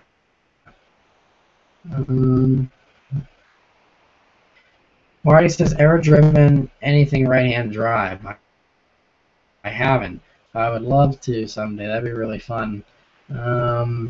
Steven says, what are your thoughts on a 2004 BMW 645 Ci? To be perfectly honest, money pit. Unless it's low miles, super mint, chances are you're going to have a ton of electrical gremlins. I used to work at a BMW dealership, and those things always had issues. The battery would drain for unknown reasons and stuff. I would stay away from them myself, but personal preference, I would not recommend those old 6 Series. Any kind of old BMW can get kind of sketchy with electronics and stuff, but especially the 6 Series. For some reason, they just do not seem to be very good, in my experience personally. Loading some more comments here. I'm Husky says, best car to buy for both daily driving and track days, 2013 and newer, under 26 grand. Depends how comfortable you want a daily driver to be. Some people can daily drive a Lotus Elise, in which case that'd probably be one of the best track cars you can do. Plus, it's you can daily drive it. BRZ is great. Evo, STI, all those are really fun. I mean, honestly, taking anything to the track is really fun. But I mean, anything that's a proper sporty car is gonna be a lot of fun. Under 26 grand. Yeah, those are the kind of cars I would stick to. Used STIs and Evos, stuff like that. But like I said, you can get a Lotus Elise for less than 26 grand too. So all depends on what you need out of a daily driver, I guess. Marty says, now that R32s are legal in the States, are you going to get your hands on one? And if I can find one, that's a really hard car to find, even though it's legal now. But I would love to review one for sure. Nick says, which 3 Series do you like more? The older ones with the rounded off front end, such as the 2011 versions, or the more recent ones with the much sharper aggressive front end? I like them both. I don't know. I think they're both good. I don't know. For some reason, the brand new ones, the front end seems oddly flat. Like, look at it in person, it looks a little strange. I think the 2011, the older ones have a little bit better proportions, but I mean, they're both nice. Our Plymouth 70 says, will the next gen BRZ be hybrid? That's one of the options they were considering, but I feel like that would drive the price up really high and also make it really heavy, so that's probably not very likely. Seth is saying, what do you think of the G35? I mentioned this way back probably an hour or two ago, but the G35, nice car. It's basically a 350Z, essentially just nicer and stuff. It's a little bit different, but pretty similar. They're nice. I just would never own one just because the technology and stuff in it was pretty dated as far as infotainment and stuff like that. And it's all built in, so you can't just swap head units very easily. Aside from that, I mean, it's a good car. I'm Husky said, any plans to review off-road vehicles, Wrangler, FJ Cruiser, Jeep Renegade, stuff like that? I don't know if a lot of people on the channel will be interested in that. I feel like most people are interested in mostly performance stuff. I don't like the way Wranglers drive, I'll say that. I've driven plenty of Wranglers. I don't enjoy driving them. Not really a big fan of the way the FJ Cruiser drives either. Haven't driven a Jeep Renegade. But I would like to review like a Ford Raptor or something like that. That would be pretty cool. I'm Husky says, hey, check out the JDI Phantom quadcopter camera. Could help out your reviews. Thanks for all the content. True, except most of the time my reviews are like a one-man team. It's just me filming everything. Sometimes there's some help. My sister and my girlfriend sometimes help a little bit with filming stuff. But for the most part, it's just me, and you'd need someone to fly the quadcopter, and that's something you have to learn to. And so, I mean, I could do some static shots where I'm just flying the quadcopter and the car is standing still or something. They're a lot of money, and I mean, it'd be cool, but I don't normally have enough time to get fancy with shots. Honestly, I wish I had time to just stand on the side of the road with a camera and film more flybys and stuff for reviews. I don't even have time to do that. Normally, sometimes with these reviews I only have like 2 hours. Other times I have all day. But either way, I normally don't have a ton of time to do a lot of shots. The really fancy reviews that you see Motor Trend and stuff doing, they normally have the car for a week. So you can spend all day just for a week straight just doing all kinds of nice fancy shots and helicopter shots, and you can climb a mountain and film the car driving through the hills and all these fancy things. I don't have a car long enough to do that. If I start getting press cars, or I have a week where I can play around with it and film all kinds of cool stuff, then I will. But that's the only thing, I don't really have enough time. Blondie says, hey Subaruwrxfan, just wanted to say that I enjoyed your review of the 2015 STI. After watching, I bought one and I love it. Thanks. Wow, that's awesome. Glad I could help. That's really cool. Concealed says, good man. Nice. Marty says, Skyline or Supra? Skyline for sure. I'm Husky says, any plans on getting a cheap project car? What would you get? I don't have anywhere to put a cheap project car. I mean, you could probably keep it outside since it's cheap, but I don't want to park anything on the street. I only have one driveway space and don't have any room. If I had my own house and I had plenty of room, then I could do a project car. But I don't even have time to work on a project car. If I did want to like have a project car, that it would be a classic American car that I would like restore or like fix up. That would be my like project if I had the time and the space and the money to do something like that. Steven says, what are your thoughts on 2004 Mercedes C230 compressor model? Again, old German stuff is really sketchy. Those I've kind of seen some people have some issues with those electric gremlins, engine not being very reliable, especially the small little 230s. I wouldn't do that. Ishina says, wait, I didn't hear my answer. My family didn't let me hear. I think you can scroll backwards in this live stream and see something if you missed it. Not totally sure, but I'm not sure what your question was. Next question here: should you check? Hey, you should check out the 2014 Honda Fit. We had the 08 and we loved it. Plus, it looks really great. Yeah, I mean, I don't really have a whole lot of power, but I mean, I'm sure they're good cars. I wouldn't mind reviewing one. I'm Husky says, have you seen the Nissan IDX? What do you think? BRZ Fighter, I think. Yeah, I actually saw it in person at Detroit, and I talked about it. I filmed a video of the IDX and talked about it in my video. And I think it's really cool. I'm interested to see, hopefully they go forward with that and make a BRZ competitor. That'd be really awesome. I would love to see that, especially if it has retro styling and kind of looks like an old GTR or something. That would be real, or like the old Nissan Skylines. That would be really awesome. So fingers crossed that comes through and it stays retro. Steven says, can you do a review on the newer body style Chrysler 300 SRT8? Yeah, I would like to for sure. I had an opportunity to review one, but it was when I was sick and I missed out on it, and it's gone now, unfortunately. Otherwise, I would have loved to review it. I almost was able to review one, and then I got sick and wasn't able to review anything. So close, and now the opportunity is gone. So hopefully I'll get another chance to review one at some point. Marty says, thoughts on the 90s STIs? We didn't get them here in America. If you talk about doing like a new swap in an old 90s Impreza, that would be cool. But I love the 90s STIs. We just never got them here in America. Jimmy says, Jaguar F-Type R Coupe or a used Aston Martin V12 Vantage. Both are phenomenal GT cars, right? Correct. They are. And they both sound fantastic. I would get the F-Type because I love it. The F-Type. I love everything about it.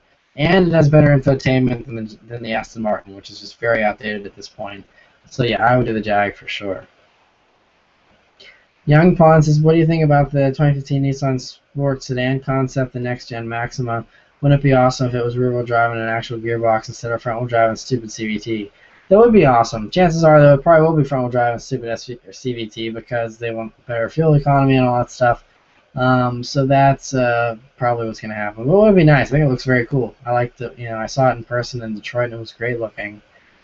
Austin says, are you a wagon man or sedan? I like them both. Depends what car. Beach Rocks TV says, was the low-end torque of the 15 WRX more fun than the torque curve of the 15 STI? And you're a 14 WRX owner. See, I mean, the 15 WRX's power band felt more advanced, more civilized. It reminded me of like an Audi S4. That's the kind of power delivery it felt like to me. Like with that car, it's a supercharged engine and a V6, but it was the same thing where it was just more power down low. It's still fun because you still had a pretty good rip up top there, but the STI power plant is definitely more fun because the STI, it's dead until $3,500 and then it explodes, and that's more fun to me. As far as daily driving or something, maybe the WRX would be more, be a better car for that because you'd have power down low easier, but I prefer the STI. Face Mischief says, would you rather review Jaguar F-Type, or a Lexus LFA if you could only review one? Opinion on both cars. As much as I would love to do an LFA, I would be the F-Type just because I love the F-Type. I don't understand why, but I do. But I love the LFA. I know someone that has one. They're sick cars. I'd love to ride in one someday. Yeah, they're both awesome. I love the F-Type, though. It's my absolute favorite car right now. And I would probably take an F-Type R Coupe over a lot of supercars because I'm just that crazy about it. Young Lee says, hey, Subaruwrxfan, I would love you to do a review on my 2013 Mercedes C63 AMG Coupe. Nice car. I would love to review it as well. If you're in the Pittsburgh area, send me a message on the Subaruwrxfan page on Facebook. Otherwise, yeah, that'd be nice to review if you're local. Otherwise, maybe one day I will get to review one of those. Jose says, have you ever driven a Nissan 240SX? Which one do you prefer, the S13 or S14? I answered. Someone else asked this earlier. I like the 240SX. Never driven one though. And I think I prefer the S14 just because it's newer. Yeah, I like them both. I think the 240SX is a good value though. Watermelon says 599 GTO or LP 670 SV. Ooh, that is tough. That is really tough. Probably a 599 GTO. It just sounds so insane. I mean, the SV sounds insane too, but the SV is a hard car to drive. I think the 599 GTO is a little bit easier to drive. So for that reason, I'd probably pick it.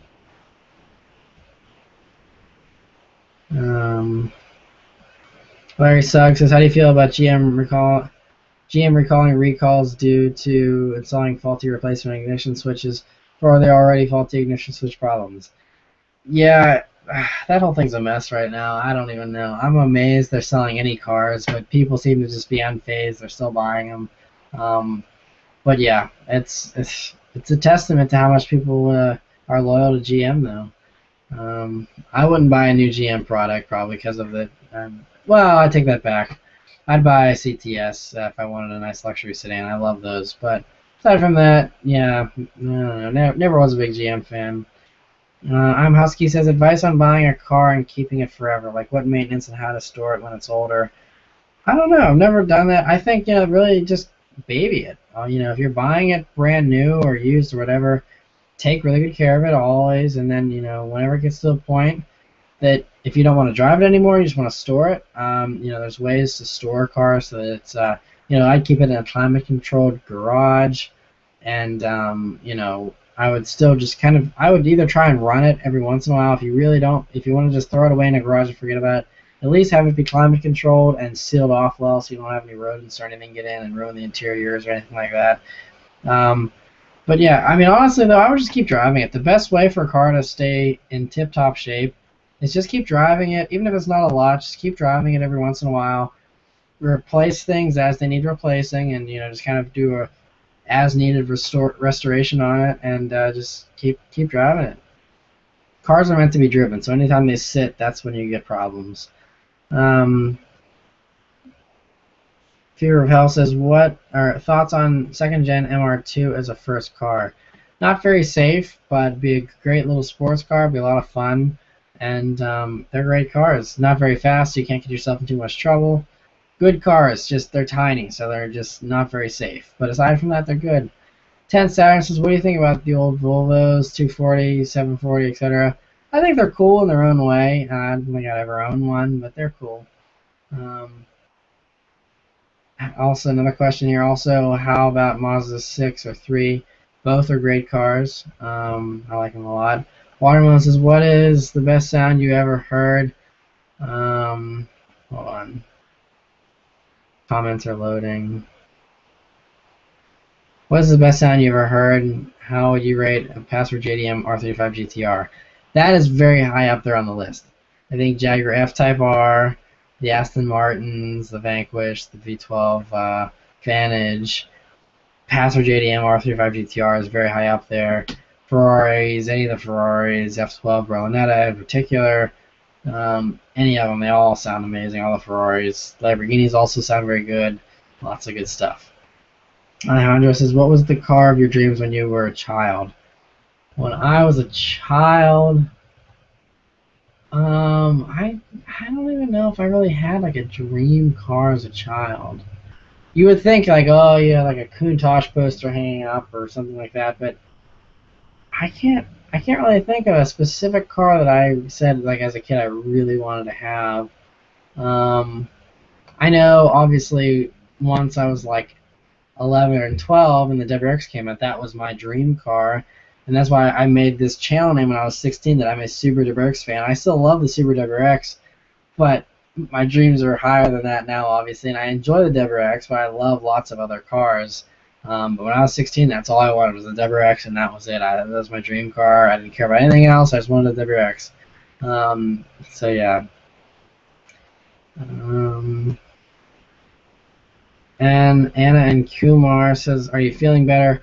I am. I'm not 100%. I'm not as energetic as I normally am.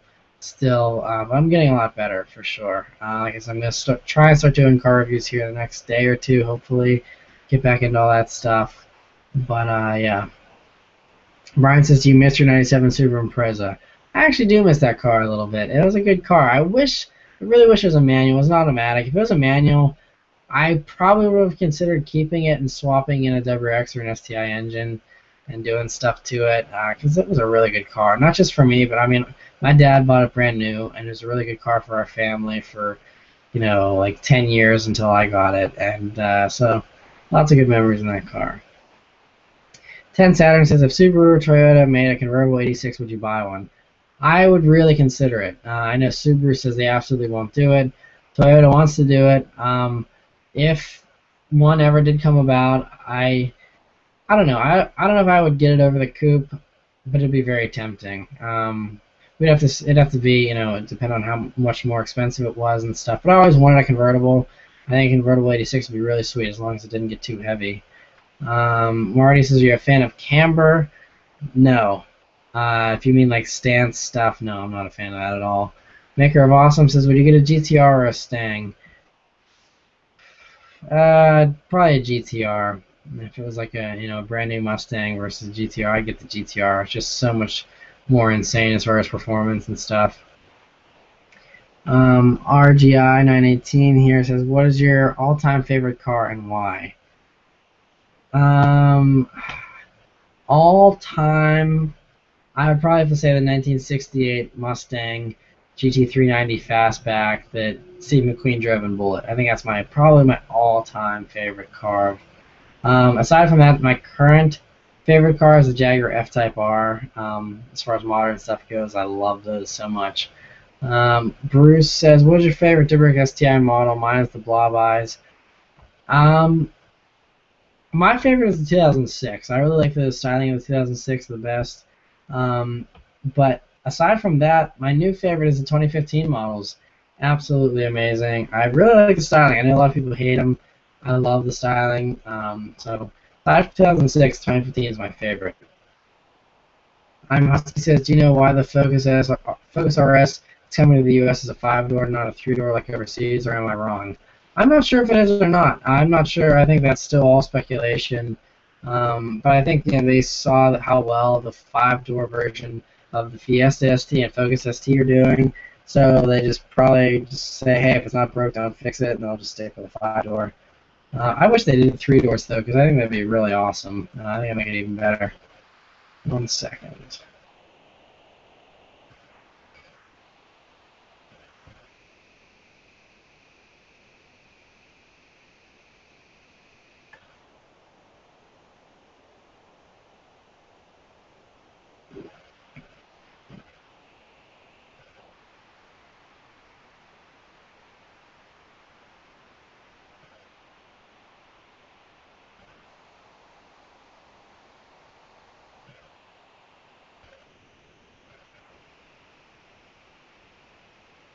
Alright, loading some more comments here.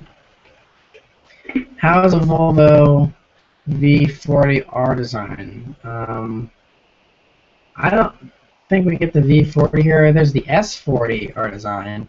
The V40, is that maybe the wagon? I'm not totally up on all the new Volvos. But I like Volvos. I think they're all great. It says, thoughts on the new 2015 ST as compared to the 2015 GTI.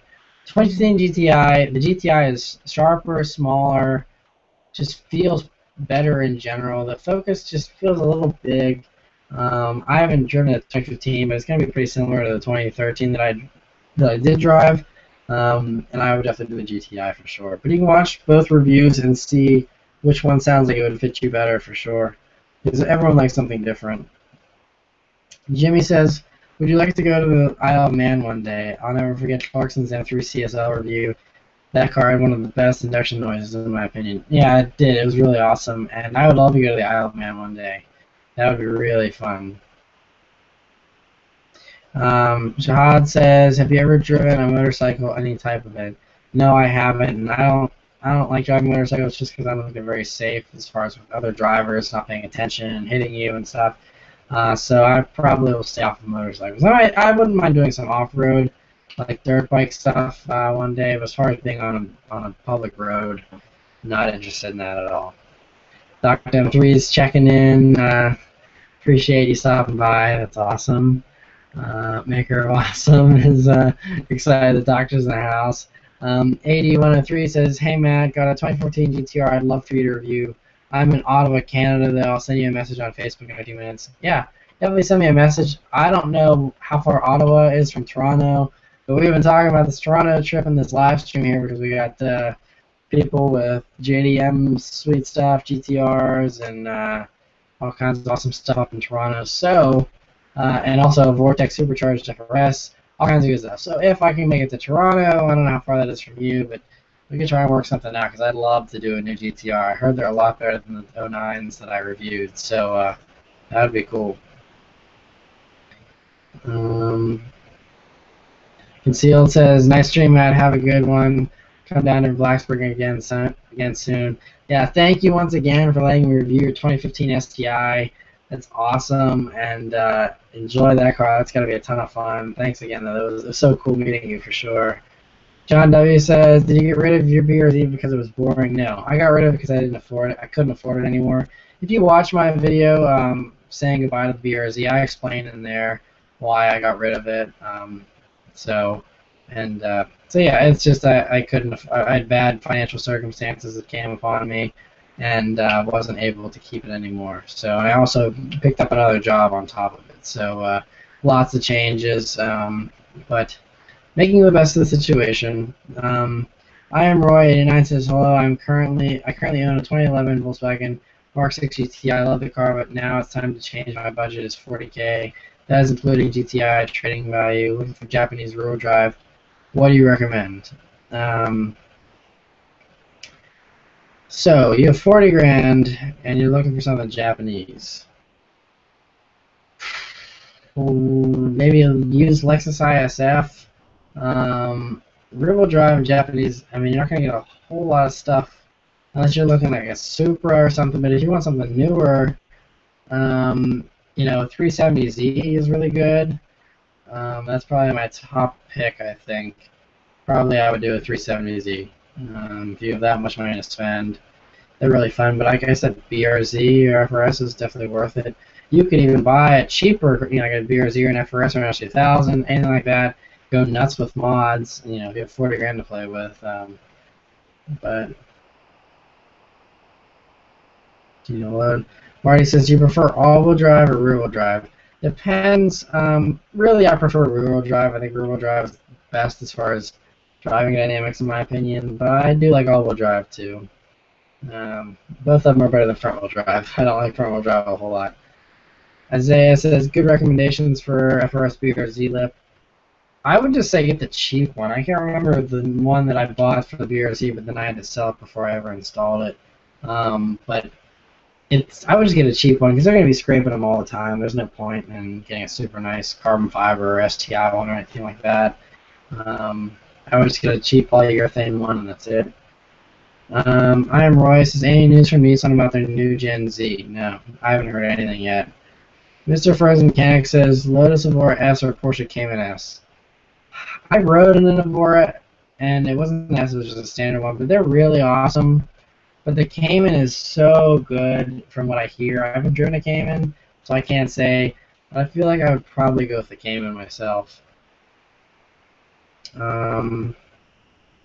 Cafe Cop says, "Hey, have you ever driven a Porsche 944, and what are your thoughts about the car?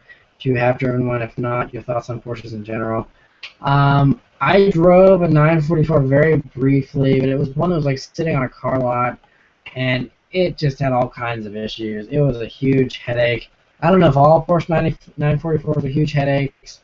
I mean, it was cool. It was just old and weird and just wasn't really good at anything. I wasn't a big fan of it myself. I don't have a whole lot of experience with them, so my opinion probably isn't the best. but I'm not a huge fan of them from what I've experienced so far. But Porsches in general are awesome. I think the 944 is, like with the 928 on the low end of the, not so nice Porsches. I'd stick to the basics, and if you're gonna go with an old 911, or if you're gonna go with an old Porsche, I would do an old 911 for sure. Since they've been made for so many years, you can find the 911 in just about any price range. I realize the 944s are a lot cheaper, but I would hold out for a 911 myself. Bruce says, do you think the 16 STI will have a new motor or the old one still? I don't know about next year, but possibly the year after that. Normally it takes about 2 years for them to do a lot of changes to the WRX. Whenever they've changed them in the past, it's normally like a 2-year life cycle for body styles and that until recently, though. But, yeah, and there's one die again. So, yeah, I'd say 2017 STI will probably have the new engine, the turbo 2.5 liter or something like that.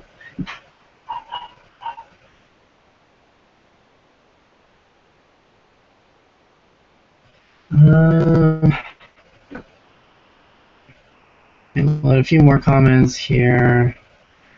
I'm kind of running out of gas here, so I'll probably end this pretty soon. Fig.tv says, can you review the best everyday driving shoes are like stick shift driving shoes? I really like my Pumas. I have Pumas. Those are pretty good. If you can, driving barefoot is the best in my opinion. You don't have to worry about any kind of shoe in between. It's just nothing but your foot, and it's great. But aside from Pumas, I mean, there's the like old school like driving moccasins. I think those are really good. Probably I've never used them, but I mostly just use Pumas. I like those a lot. Jose says, hey, who is faster, the 2006 STI or 2015 STI? Probably 2015, but I could be wrong. I don't know. They're the same power. They're going to be basically the same in performance as far as straight line speed goes. Edwin says, can you follow me on Twitter? Don't know your username. Yeah, I have so many like things I follow on Twitter and stuff. It's kind of hard for me to even keep up with what I have right now. Brian says MPG with the Mini. Mini is pretty good. Not quite as good as the BRZ actually, but it's pretty close. On average, on the highway, I'll get about 33 or 34 if I take it easy. In normal everyday mixed driving, I normally get just under 30 miles per gallon, 29.5 or something is what I get. So it's pretty good. And 10 Cyrus' thoughts on the new Volvo V60 wagon. I think I already answered that one. Jose says, are you a fan of the regular car reviews channel? Did you watch his Subaru BRZ review? I did watch his BRZ review. I like his reviews. I mean, sometimes it's not my type of comedy, but I mean, they're pretty good. As far as they're funny, I mean, they're different for sure. But yeah, I like how he's putting a different spin on car reviews. It's interesting. Marty says, do you agree that Civic SIs have some mean body roll? Maybe the older ones. The new one is pretty good, though. It actually didn't have much body roll. And even the older ones that I reviewed, they weren't too bad. I don't know who said they had bad body roll, but they've always been pretty sharp handling, in my opinion. What's your favorite V12 sports / supercar? The Ferrari F12 Berlinetta is looking pretty good. It's a tie between the F12 Berlinetta and the Aston Martin Vanquish. Those are my two favorites. I probably would go for the Ferrari just because it's a little more performance-oriented. I love the Vanquish, too. They're both really close. I'm Husky says, you should do a live Hangout Girlfriend Edition. I've considered that. I'm trying to figure out how I want to introduce her to the channel and to all of you, or if I even should. I don't know. I mean, I know all of you would probably be pretty respectful and cool with your comments, but there's lots of people that aren't subscribers or something that'll just come in and make comments and be mean or inappropriate or whatever. And for those reasons, I'm still kind of iffy. I mean, if you watch non-car videos or videos, other stuff on YouTube, people are really bad with commenting when it comes to girls and stuff. So, being my girlfriend is a little more personal, so I'm gonna be very cautious with that whole thing. But I would like to introduce her to you guys and stuff eventually. Just still haven't really figured out how exactly I want to do that. Jimmy says, I wonder if anyone has a Cayman with a 997 and a half GT3 RS engine. Would it be faster overall than a 911 GT3, or would the 911 GT3 have the rear engine traction advantage? I don't know. I don't know if it even fits in the engine bay, but I'm sure someone's probably tried to do it already. I don't know if there's any out there. I'd be interested to know that myself. I think that though, I mean, yeah, you have the rear traction advantage of the 911. I feel like mid-engine is also really good as far as balance and everything. I feel like it would be a better car. I think that's why Porsche doesn't develop the Cayman more and have GT3 models, because it would probably be better than the 911, and they know that, and that's why they're kind of limiting it. Sean says, is the Volkswagen GTD coming to us? I don't know if they've decided on whether or not it's coming to us or not, but I mean, they have the TDIs, so I wouldn't be super surprised if it came here. It'd be nice for sure.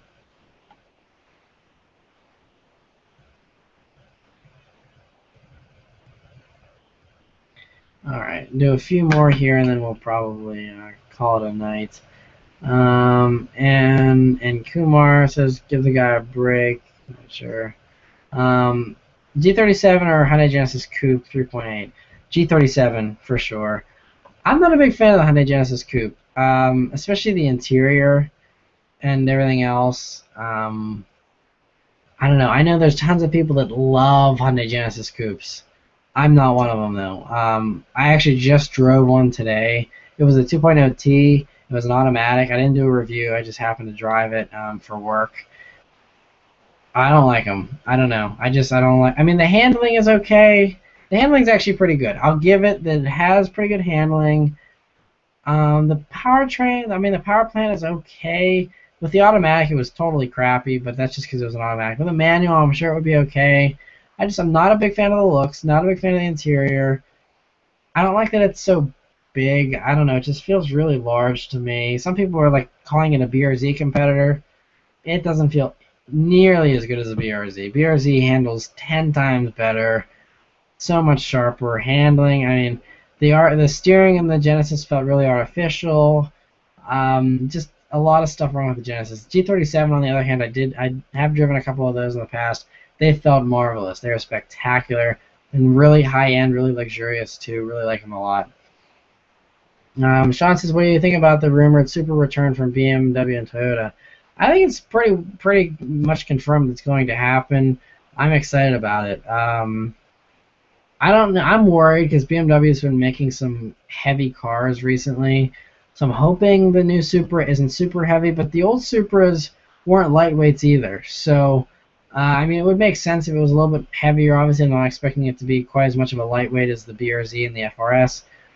But they know what they're doing. I'm sure it's going to be a phenomenal car, and I hope it looks as awesome as the FT1 concept. If they tone down the styling, I'll be really disappointed. I'm Husky says I should review a BAC mono. That would be interesting for sure. I'd like to. Larry says, have you seen Aston Martin's new GT Vision concept? Looks very similar to the Ford GT90 concept from years ago. I guess they took some Ford design after Ford used Aston Martin for years. That's very funny. Yeah, I think you might be right there. You're right. I didn't even think about that, but it does look a ton like the GT90. GT90 was a sick car. I love driving that in Gran Turismo too, way back in the day. But yeah, I have seen the Vision concept. It looks sweet. I don't know. To me, it still doesn't really look too much like an Aston Martin on the front. I don't know. Looks good, but I don't know. These whole Vision concept things are kind of weird to me. Bad Owner says, what is your opinion on the BRZ with an automatic transmission? I've never driven a BRZ with an automatic. I've heard from some people it's not bad. Other people say it is bad. I don't know. I would say get a manual unless you sit in stop and go traffic or you absolutely do not want to stick. I mean, it's better than not having a BRZ at all, I guess. Next question. Hey, Subaruwrxfan, really love your channel. I have an FRS. Can you talk about HKS intake and exhaust system compared to yours? I think you asked this question on a comment or on a message or something. I've never seen or heard the HKS intake or exhaust in person, so I can't compare it to mine because I have no idea what it sounds like in real life or anything. So I have no experience with it, so I can't really comment on that. 10 Saturn says thoughts on the three-cylinder EcoBoost Fiesta. I think it's really cool. It's a really cool idea. I don't know. I mean, it'd be great for a commuter car. I think it's a sweet engine. Obviously, from an enthusiast standpoint, it's not going to be my first pick, but it's a cool engine for sure. DSI says Matrix, XRS, or Mazda. Which one do you think is better? Not sure what Mazda you mean. Like a Mazda 3 or a Mazda 6 would probably be better. Matrix just is not a sporty car. It's a good, reliable car, but not very sporty. Gabriel says, what do you prefer, NA or turbocharged? Depends on the type of motor and the type of car, but I like them both in different ways. Jimmy says, thanks so much for replying to my questions. You make awesome videos. I'm in the UK at the moment, so I'll sleep now. Wow, yeah, you're up late. Yeah, thank you for staying up. I'm glad I was able to answer your questions. SD Caljo says, glad the Nissan Cube is history. God, that thing was hideous. Well, not as hideous as the old Pontiac Aztek, but yeah, no, I agree. The Nissan Cube, oh, they're funky. The interiors are really weird on them too. Yeah, I'm not gonna miss the Cube too much. DSI says, can you please do a review of the Toyota Matrix? Yeah, I don't know. I think you're the same one that asked about that earlier. It's not a very sporty car. No one's ever asked me to review one until now, but if one comes around, I could possibly review one. It depends if other people would be interested in seeing. Because that's the thing is, I want to review cars that everyone's interested in seeing. Because otherwise, I'm not helping as many people. So I'd rather do cars that a lot of people want to see a review of, so I can help as many people as possible. But who knows? Anything's possible. I might be able to review a Matrix one day. I'm Husky says, have you seen the Urban Outlaw documentary about Magnus Walker? Yeah, I answered that question earlier. Maybe you missed it, but I think that the Singer 911s are really awesome. Marty says, I want to get an 03 or 04 350Z. What color would you recommend or get? All depends on personal preference. Everyone likes different colors, different things. Get whatever you like. I think they look really good in white, but I like that gold color. I don't know if that was an 03 or 04 or if that was later, but that gold color that they had was really nice as well. It was like an orange gold color. It was really cool. Sebastian says, what mods are you going to put on your Mini? I'm not going to probably put any money into the Mini because, one, I don't have money to invest in the Mini. And even if I did, I'm not going to keep it for very long. Probably not more than a year or two, so I'm probably not going to do much to it. If people give me parts to put on it for free, then you'll see some mods that way. Otherwise, they're probably not going to do anything to it. Although I've been thinking more about doing an exhaust or doing some suspension work, but I'm just going to hold off, I think.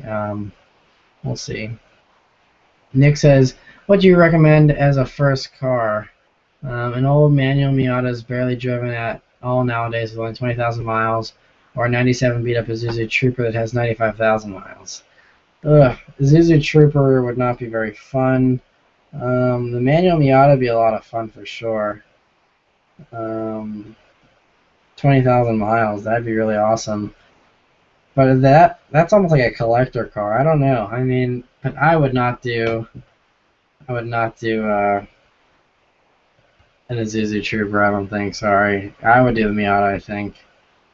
Fink says I skipped them. I answered a couple of your questions, I think. Maybe, I don't know which one I missed or if you missed it or what, but I did respond to a couple of yours. Brandon says, what do you think about the Mini Roadster and Countryman? I think they're really cool. The Countrymen, I heard they're not that great to drive, but yeah, I don't know. I think the best Mini is still just the standard Cooper and Cooper S's. Hunter says, what do you think about the new styling of the all-new Dodge Charger for 2015? I think the last generation Charger was better. I like the back end of the last generation Charger better. It looks too much like the Dart, I think, for this new one. It does look good. I like the way it looks, though, and I'm sure I'll get used to it, over in time. 10 Saturn says, is that your dog barking in the background? Yeah, it is. BMassy says, what was your first car? I answered this one earlier. It was a 1997 Subaru Impreza Outback Sport.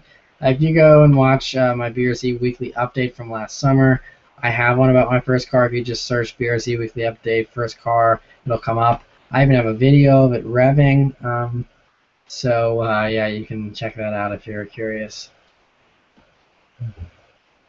Fink says STI or Evo. Depends what model year you're talking about. But I normally would pick the STI unless you want the absolute best handling car. DSI says Toyota Matrix RS or Mazda 3. I would do the Mazda 3, a lot more sporty. Sebastian says, what do you think of Toyota's hydrogen car? I think it has huge potential. Probably actually more potential than electric cars, in my opinion. If people can get on board with the whole hydrogen thing, I think it'd be really awesome. 80 says, hey, Matt, just sent you a PM on Facebook with details on my 2014 GTR. Cheers, Adrian. Sweet. Sounds good. Like I said, I'll see how far Ottawa is, but I would love to review that for sure. So thank you for sending me the message. Jake Watson says, real men drive Hondas. Hondas are great cars.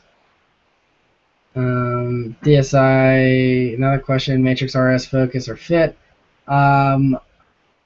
Focus or Fit, either one is more sporty than the Matrix. I just would not consider a Matrix at all. Just not a very sporty car. Brandon says, Roman drive whatever they want to drive. Very true. Don't worry about what other people think. I'm Husky says, ever heard of Road Race Motorsports? They were on Jay Leno. They can take a base Lancer and make it faster than an Evo for like $5,000 more. I haven't heard about that. That's interesting.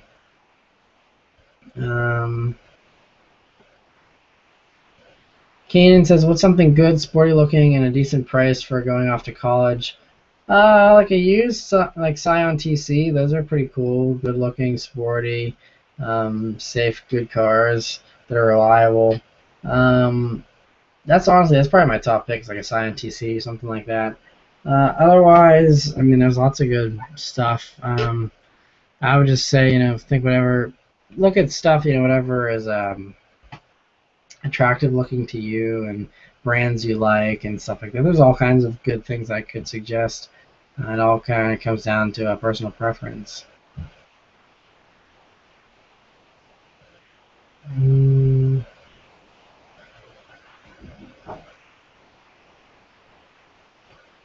I am Roy says, why didn't you get the new gen Mini Cooper S? Because they're like $30,000, and I got the Mini that I got because it was half the price of the BRZ. I didn't say like I want a Mini over a BRZ. Like, I got rid of the BRZ because I had to and I needed something cheaper, and the Mini was a lot cheaper. If I'm going to spend $30,000, I'm definitely not buying a new Mini. I'd rather get a 2015 Mustang EcoBoost or another BRZ or anything like that. Definitely. I mean, the new Mini Coopers look nice, but not $30,000 nice. There's way too many good cars for $30,000. I'd rather have a 2015 WRX that's fully loaded. I mean, there's a ton of stuff I'd rather have over a new Mini. Keenan says, I've definitely thought about that solid-looking car.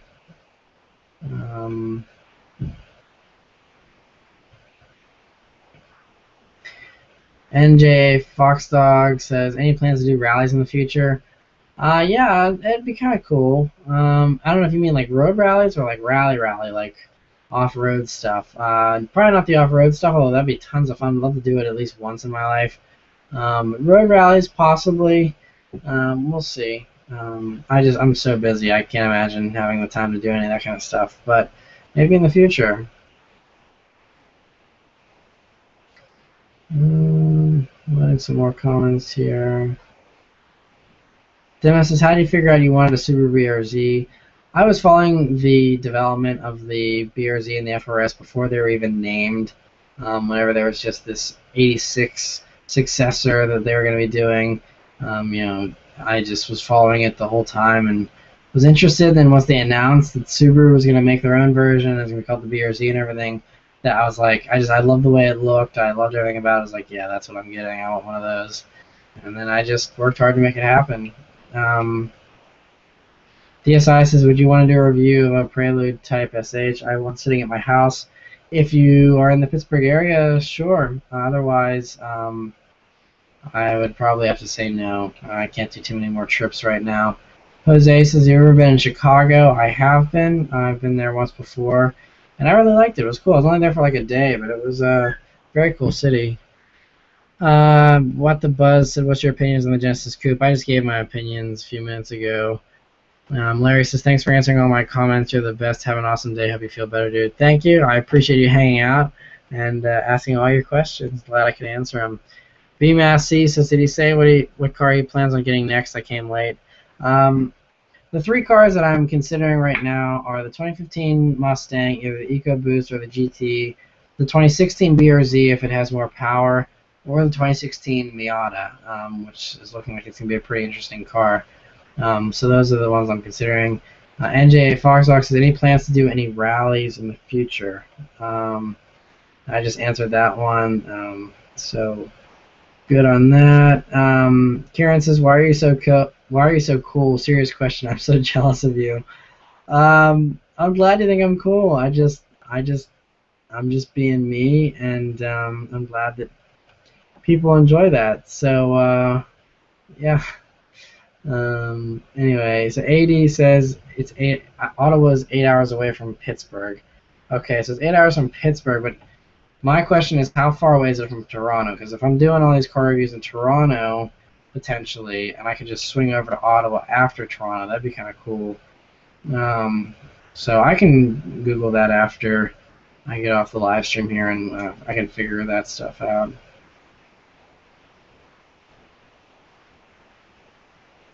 All right, a few more here.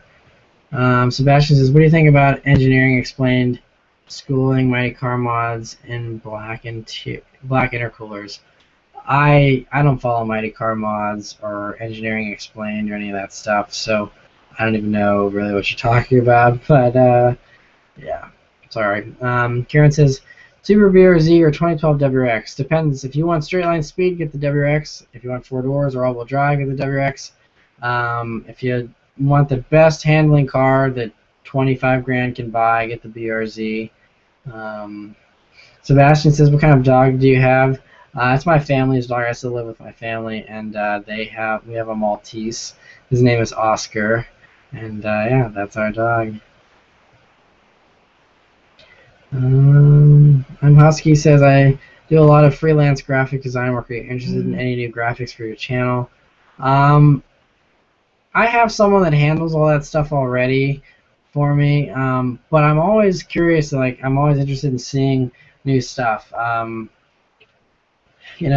I said, I don't really have a whole lot of money right now, so I can't really pay to have anything done. But if you're bored and want to work up some stuff, I mean, I'd love to take a look at it. I'm always open to new channel designs and new logos and things like that.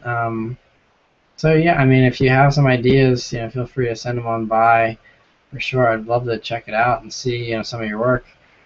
Marty says, thanks for answering all my questions, Matt. Your channel is getting bigger and bigger. Miss the BRZ though. I miss it too. Hopefully, I'll get another sweet car here, in the not too distant future, and yeah, we can get back to doing some cool accelerations at the end of the weekly updates and stuff. I'm glad I could answer your questions. Nick says, thanks so much for all your opinions. You're the best car reviewer on YouTube, in my opinion, and the most relatable by far. Come visit San Francisco sometime. Thank you. I really appreciate that. I really want to come to San Francisco again. I went there when I was 12, I think, and I loved San Francisco. I want to go back so badly, so hopefully one of these days I can make it happen. Alejandro says, what do you prefer, a Chevy Camaro Z28 or a GTR? GTR. The Camaro is really cool, but the GTR is just insanely fast. Ariel says, what's faster, an Evo 10 or an 08 STI? If you mean in a straight line, probably the STI slightly. In the corners, probably the Evo, if you're doing stock versus stock. Vitter says, what's the best car you've ever driven? The best car I've ever driven? Ah, man, that's tough. one of the cars that really impressed me a lot was the McLaren MP412C. I drove one of those. Just a quick test drive about a year and a half ago, I think. Really was impressed with that a lot. It was really cool. Aside from that, best car I've ever driven. I mean, really, I'd say GTR is one of the top ones. BRZ though it's a really good car. I love the way it feels. It feels unlike anything else I've ever driven. It's really awesome. It's one of the reasons why I miss it so much. Yeah, there's lots of good stuff though that I've driven. I've been fortunate enough to drive. Um, Varda says, if you get a BRZ, would you put a turbo kit or not? No, I wouldn't do a turbo kit. I wouldn't buy another BRZ unless it was more powerful from the factory. I don't want to, because you put a turbo or a supercharger on and your warranty goes right out the door. I don't want to. I still want to have a warranty and reliability and stuff like that. So for those reasons, I would definitely keep it.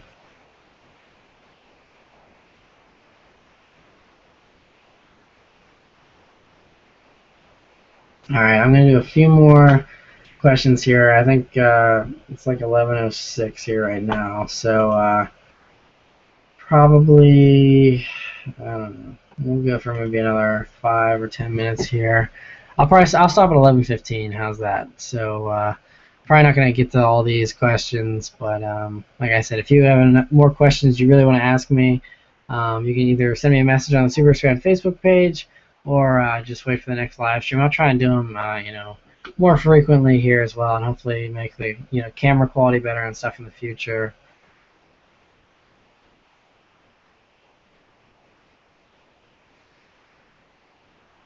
All right, so try and get through as many of these as I can, as quickly as I can.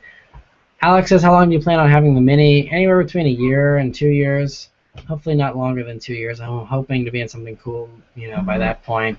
Sharad says, would you know the difference between WRX Premium in America and here in Canada? We just have regular and sport package. Get well soon.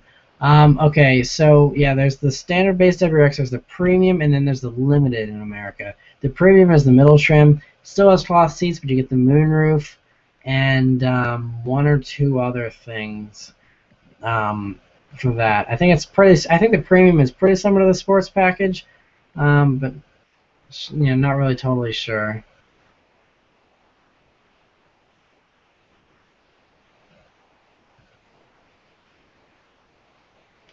All right, a couple more.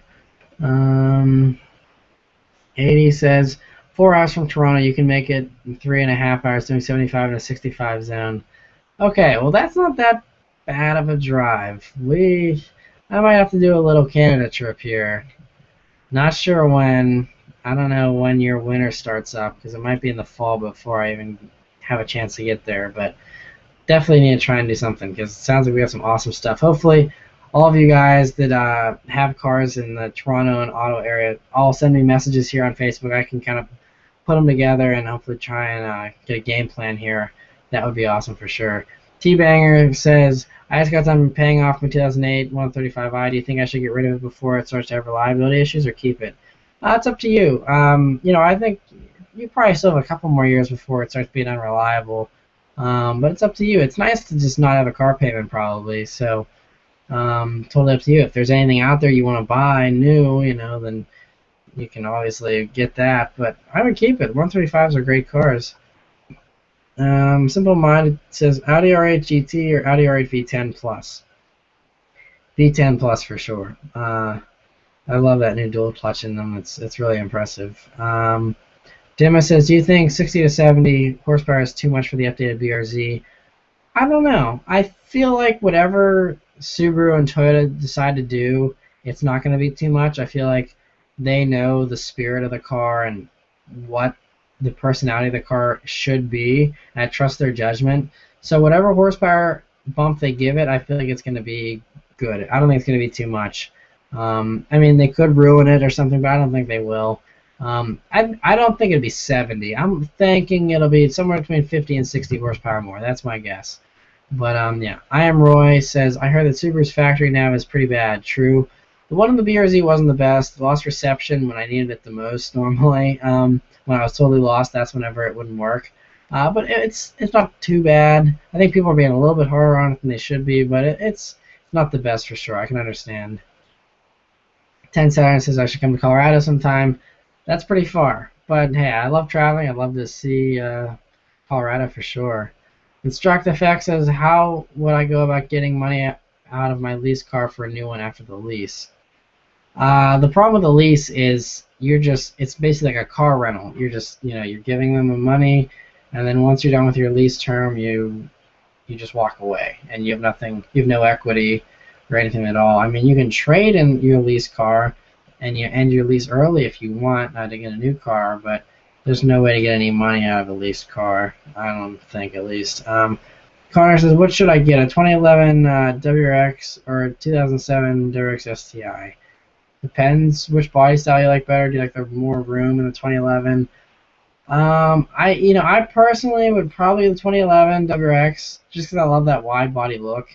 The 2007 is also a good choice. It's just a little bit more raw and a little bit more basic and unrefined. I am Roy, and I says, what camcorder do you use to make car review vids? GoPro, if yes, what edition? I have a Handycam for the in-driving stuff. I have a DSLR Canon T3i that I use for the opening sequences and some of the nicer shots. And then some of the time I use GoPro, and I just have a Hero 2, just the basic Hero 2. That's what I use whenever I do use GoPro shots. I'd like to get a newer one, but once again, money is an issue. Simple-minded 226 says my neighbor has an Audi R8 and an RS7. Nice. Sounds like you live in a nice area. Those are some nice neighbors to have. Daniel Hernandez says, what should I get? 20? Or wait, I'm getting mixed up here. Do you think the Lancer is a car worth its money? The Lancer, I don't know. The interiors are pretty outdated on them at this point. They haven't really done a whole lot to refresh them in a while. I think there's better cars out there for the money, honestly, in that segment. But once again, everyone likes something different. It's up to you.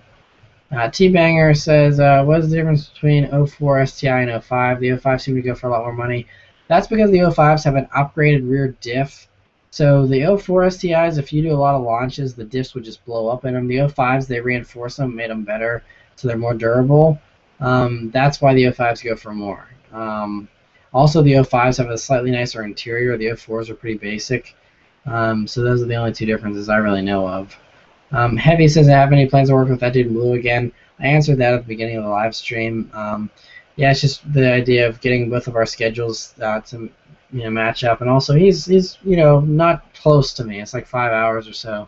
To trying to drive and meet up and stuff. It's a little bit tough, but we want to make it happen. It's just a matter of when. Supernom says, do you follow Formula 1? Also, have you ever been to Australia? If not, you should come and drive my BRZ. Nice. I do not follow Formula 1. I'm not really into motorsports too much. And I've never been to Australia, but I'd love to come check it out. It seems like a beautiful country.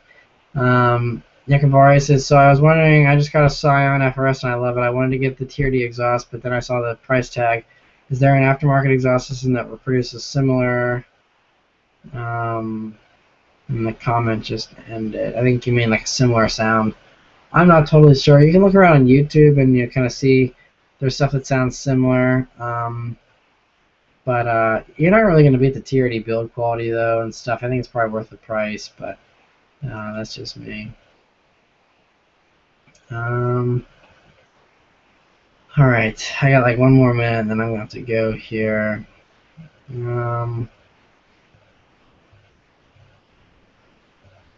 Jose says, are you watching the World Cup? Who do you think will win? I'm not watching the World Cup. I'm not a soccer fan. So I haven't watched a single game. But yeah, it's not my thing. G35AL says, if you have a chance, you need to review a C63 AMG. You're absolutely right. I'd love to. 10 Saturn says he's got to go. I'm glad you could stop by. Thank you for hanging out. That's awesome. Alejandro says, dude, just let me say thanks a lot for answering all my questions, and I wish the better thing for your channel. Keep the good work. Later. Thank you. I really appreciate you hanging out. And Andre's here, says, Matt, I love you, man. Thanks for coming in and checking out the live stream. Appreciate that. Sarah says, thanks for making all your vids. Really appreciate it. Keep up the good work and good luck. Vitter says, you're one of the best reviewers on YouTube. I appreciate it. Thank you guys so much. And so yeah, now it's 11:15. So I see a few more questions rolling in here, but I think I'm gonna just stop the live stream here. Sorry, but I'm just like getting really tired, and yeah, so I gotta wake up tomorrow morning. I'll be filming the Cars and Coffee video. Hopefully I'm doing a vlog there. And yeah, so like I said, if you have any burning questions you still want to ask me, you can send me a message on the Subaruwrxfan Facebook page. That's where I answer most of my questions from all you guys every day. And yeah, so thank all you guys for watching. I really appreciate it. And yeah, I'll hopefully be able to upgrade webcams here in the future and start doing some more of these more often, because I really do enjoy them. So thanks again for watching, everybody, and I'll see you next time. Take care.